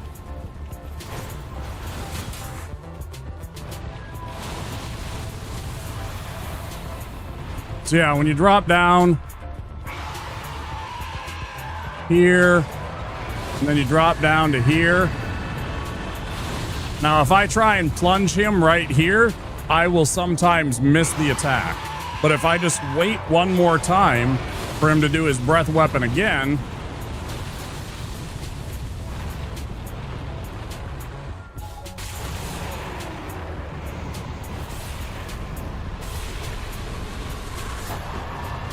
no problem. That's a relief. They didn't bonus on that. Right, but I didn't quit out. That's the weird thing. I forgot that I'm not quitting out. The game crashes to desktop, and I didn't know that when I crash that it takes it away. Right? It was something that I didn't pay attention to maybe. And had forgotten that it might have disappeared. So it might have just been user error yesterday.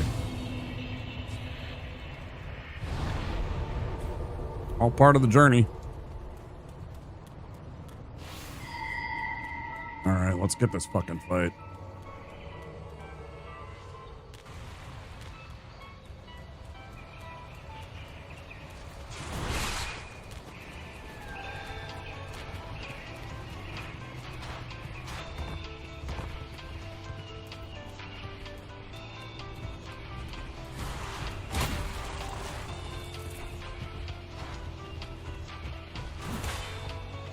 Lining this up properly. All to our death. Okay.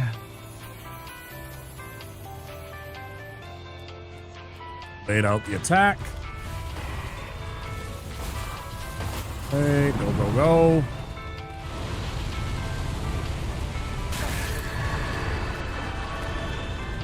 Sweet Jesus, sweet Jesus, don't you fucking dare. Oh, Lordy. Go, go, go. Okay, we're okay. It makes me nervous. Every damn time. Yeah, fuck you, buddy.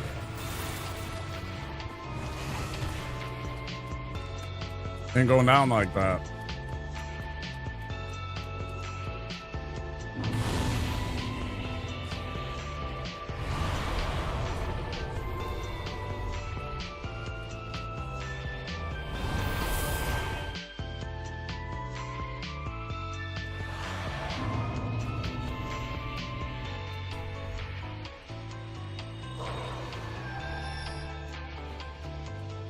Is that gonna be 3 points, maybe? Nah.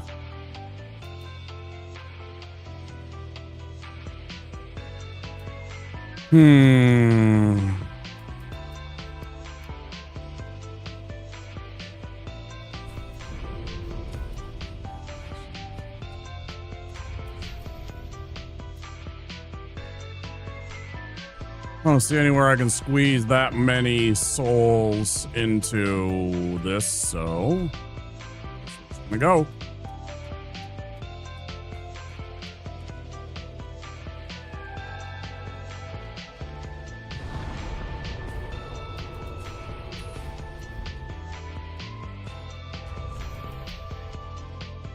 Yeah, good.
Love it.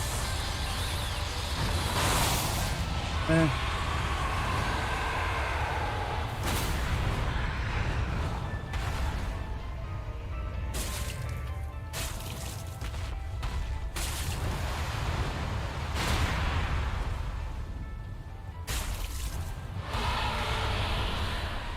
Love that even more. This one.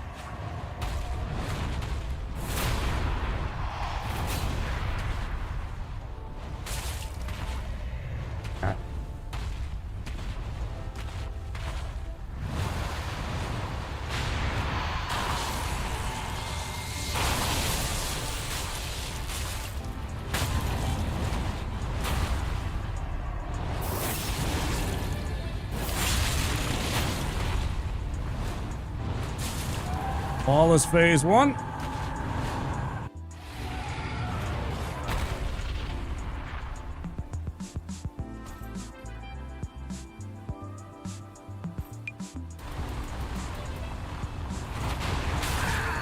Could have done without that.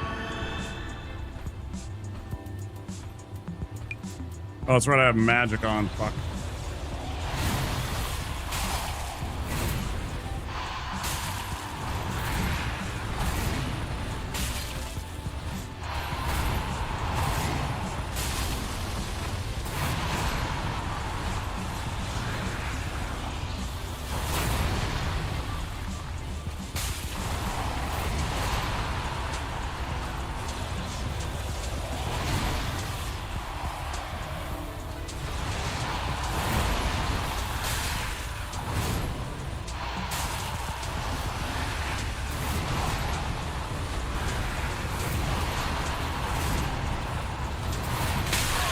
Bullshit.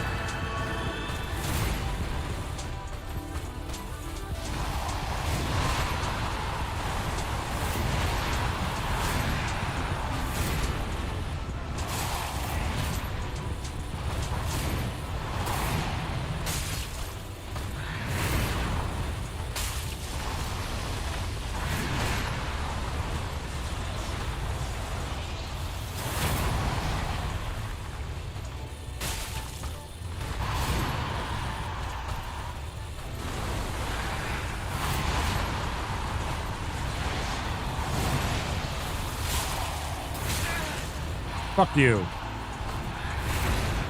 Heal.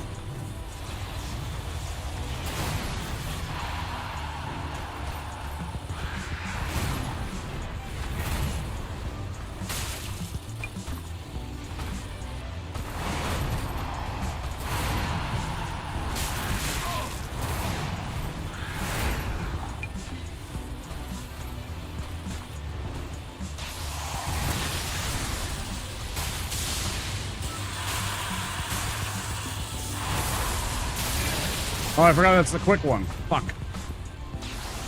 I might be dead here.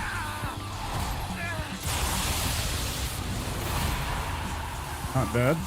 Good.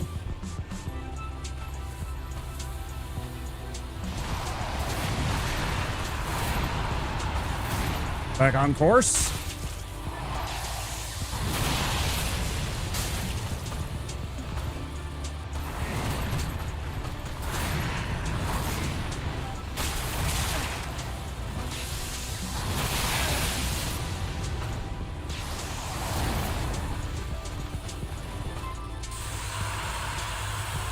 This is the slow one. No, it's not the slow one.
That was a mistake.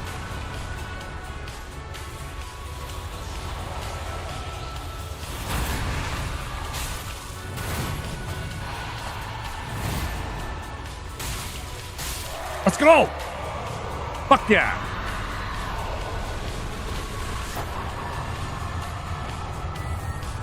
Whew. Close. Worse than I've done in a while, but I'll take it.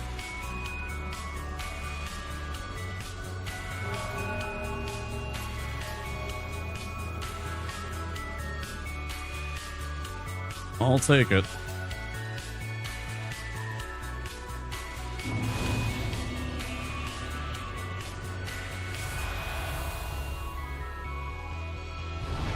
One more fight. He almost had me yesterday, too. It was really scary. I did really bad on Cinder. I still won, so no, I can do it. Scary, though. His phase 1 RNG is the scariest part, I think.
rifle shit.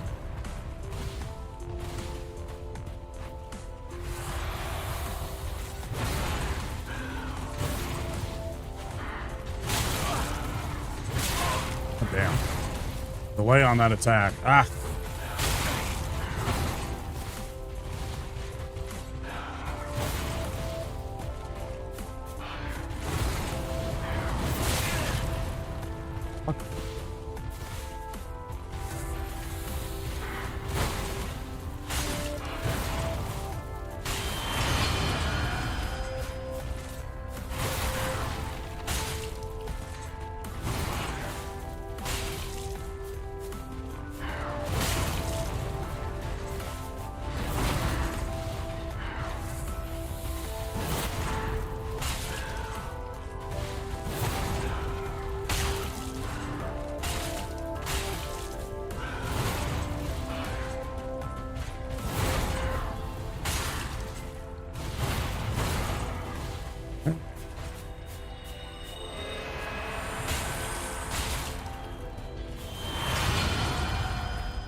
Taking too much fucking... I should reset.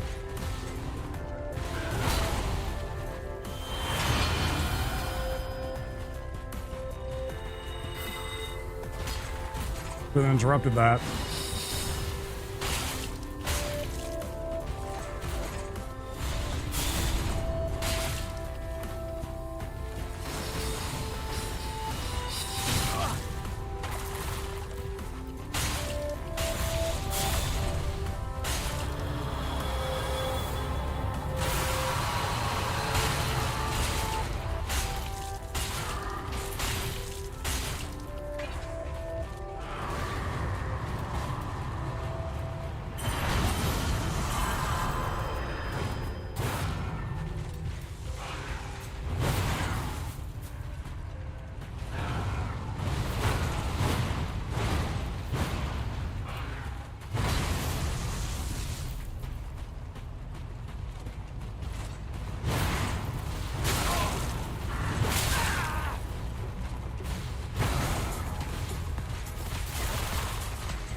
Stop kicking me.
I can't believe it did that.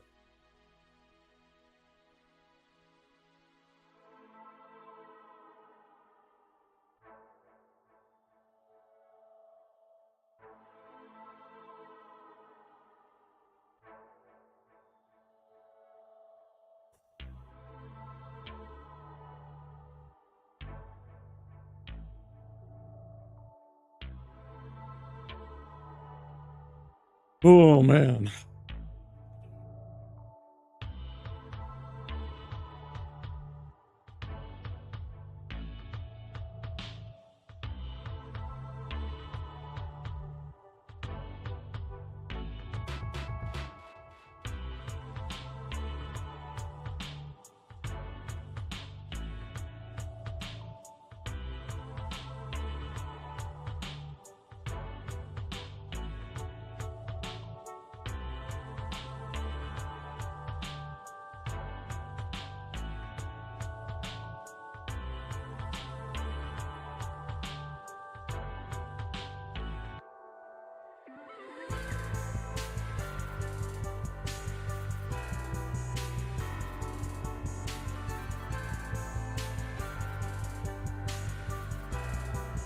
I'm gonna run and pee while the credits roll real quick.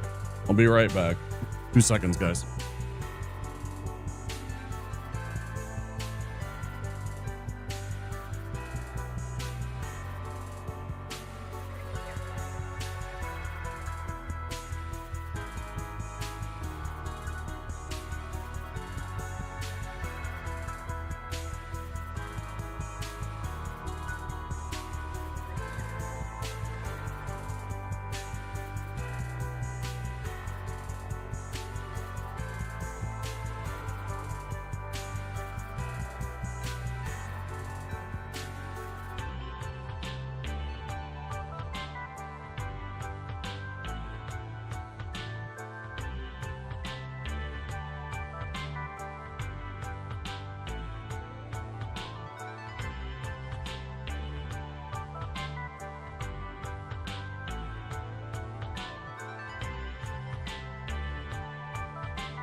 Oh shit, you did it.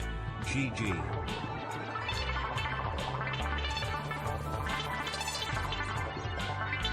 I did it, Shellac. Thank you so much for the 3 months. Holy shit.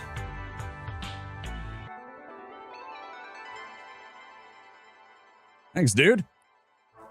Good morning to you. Yeah, we finally did it. We finally did it. My long, long suffering is over.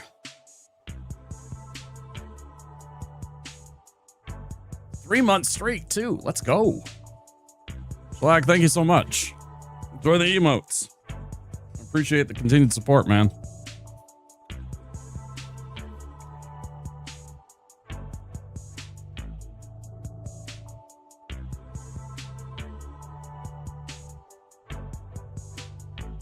Hands aren't shaking too bad either. Oh, man. Oh, man.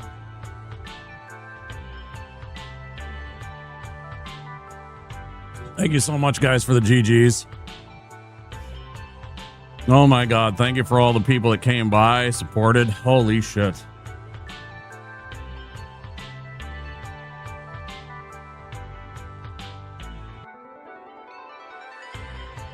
I can't believe this. Go watch the VOD. There's only one time that was really, really spooky. There was one time that we used Tears of Denial to save the run. There was one time only that we got Tears of Denial to save the run. You know what? This is definitely a fucking victory bowl time. Tell you what.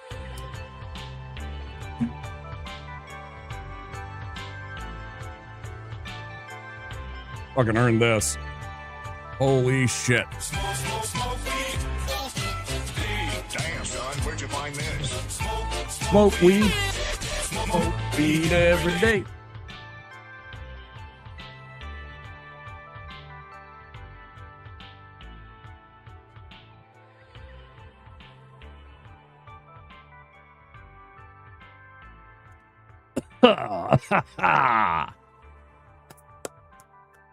Let's go!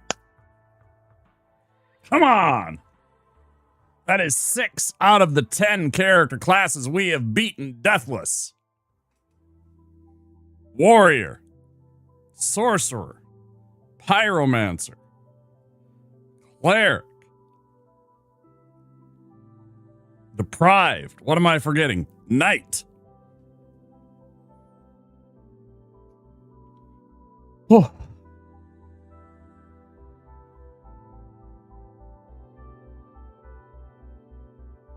It is 6 out of the 10. This is going to go on hold for a little while over the summer while we think about the next meme run that we want to do and which class we want to do. But for now, I am very much looking forward to Baldur's Gate 3. We got Fallout games coming up in the queue. We're going to do a Kaizo. We're going to do a Mario hack. That'll be fun. And then some post-apocalyptic fun RPG games. Oh, man.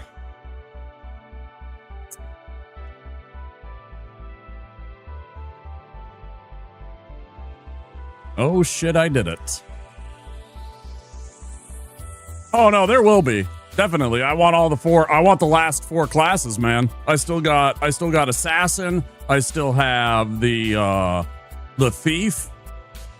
I still have the Mercenary. And what's the last one? The Herald.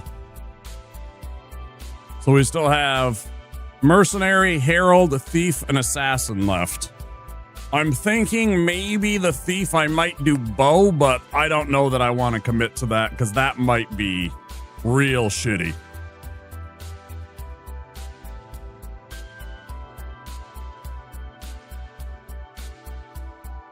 I don't know if I want to commit to that. Oh, man. I did not think that I was so scared that yesterday was a bit of a fluke and I was going to be struggling on this for weeks and weeks to come. And it was like, we got so close yesterday. Then we got that jank death from falling, trying to plunge attack the wyvern. And I thought, man, you know, just a buck short kind of thing. It was good practice. Maybe dagger plus bow. Thief seems like it should be daggers only, maybe. Yeah, I could do the bandit knife only, but it's kind of like, it's so good though. Like the bandit knife's such a good weapon already. You know, bandit knife plus Carthus Rouge equals win. It's so ridiculous.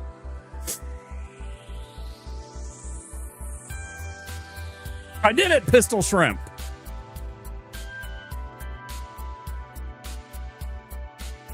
Thanks for the GGs, everybody.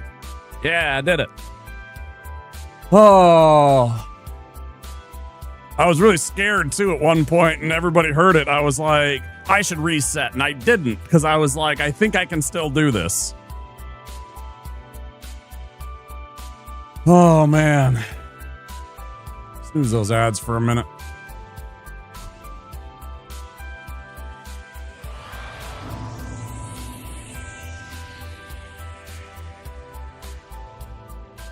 Had it the whole time. Boy, it was close. Look at that. 3 flasks left. I actually felt pretty good when I got to about 5 and I had phase 2 well more, like about halfway. I started to feel really good about it, but it was still really scary. I still got hit that one more time and I had to double drink. And there was a couple of close calls there, but I felt really good about most of my dodge rolls. There was a couple of bullshit hits. And I thought maybe I was gonna eat it when he got me that one time, but I really thought I might be dead with Nameless King when he speared me. Man, that was scary as shit. I thought we were done right there. I thought when he stabbed me through, when the Nameless King stabbed me through, I wasn't sure that I had enough hit points to survive that attack. I was super spooked. Oh, man.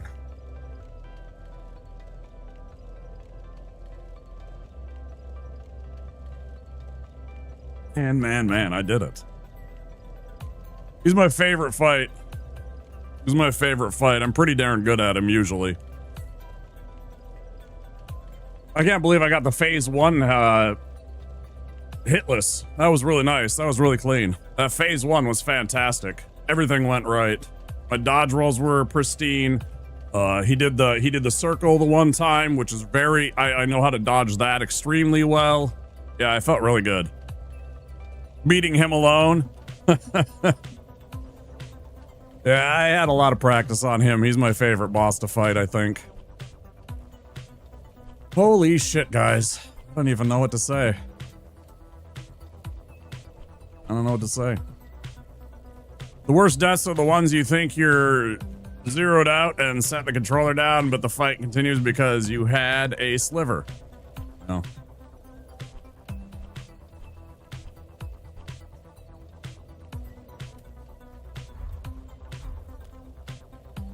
That's it, guys.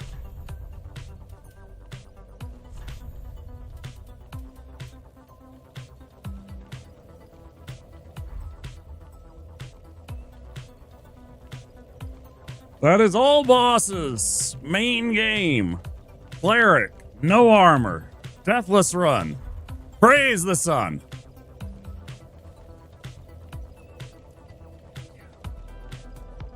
Only done. Oh, this is the best quit out I've had in a long fucking time, man. The best quit out I've had in a long fucking time, man.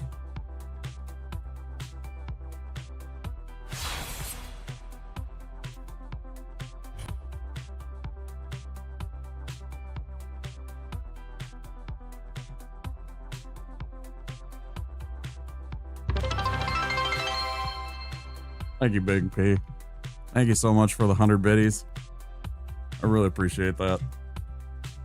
Wait, did it not have a... Where was the alert? Why didn't one of the alerts play? You son of a gun. Hold on. Did a...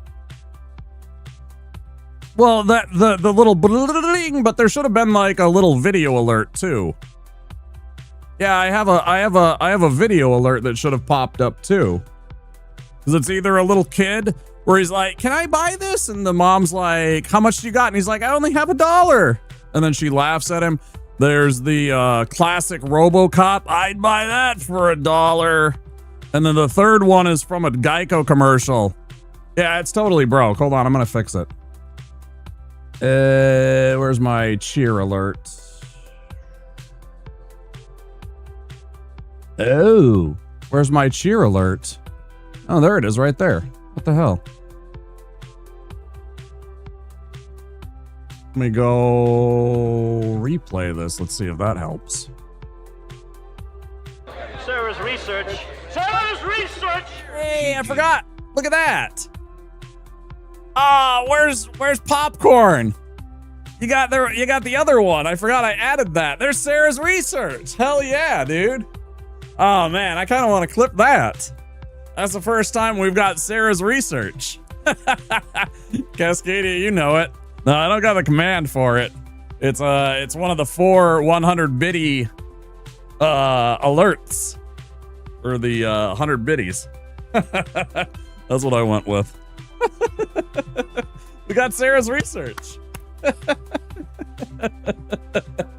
Pop will be happy to hear that.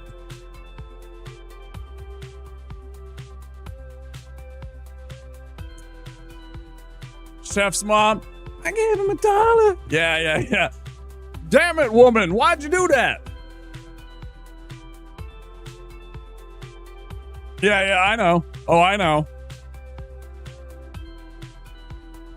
All right, I'm gonna snooze these ads one more time so we can go find a raid target. Oh, man. Damn it, Lornette Monta. Yeah, I know the whole bit. Fantastic. Classic. Okay, guys. Well, I'm going to say goodnight to YouTube first. All you out there in YouTube land, thank you so much for supporting me. I hope you enjoyed this journey on the No armor cleric run. It's been a real struggle, and I'm really happy that I got the run, and hopefully you guys enjoyed it. Don't forget, if you did, I would appreciate it if you click that like button, and if you haven't, consider clicking that subscribe button. It'd mean a tremendous amount to me. I will be back tomorrow night. That is Monday night. I always consider it tomorrow when I wake up or it turns noon.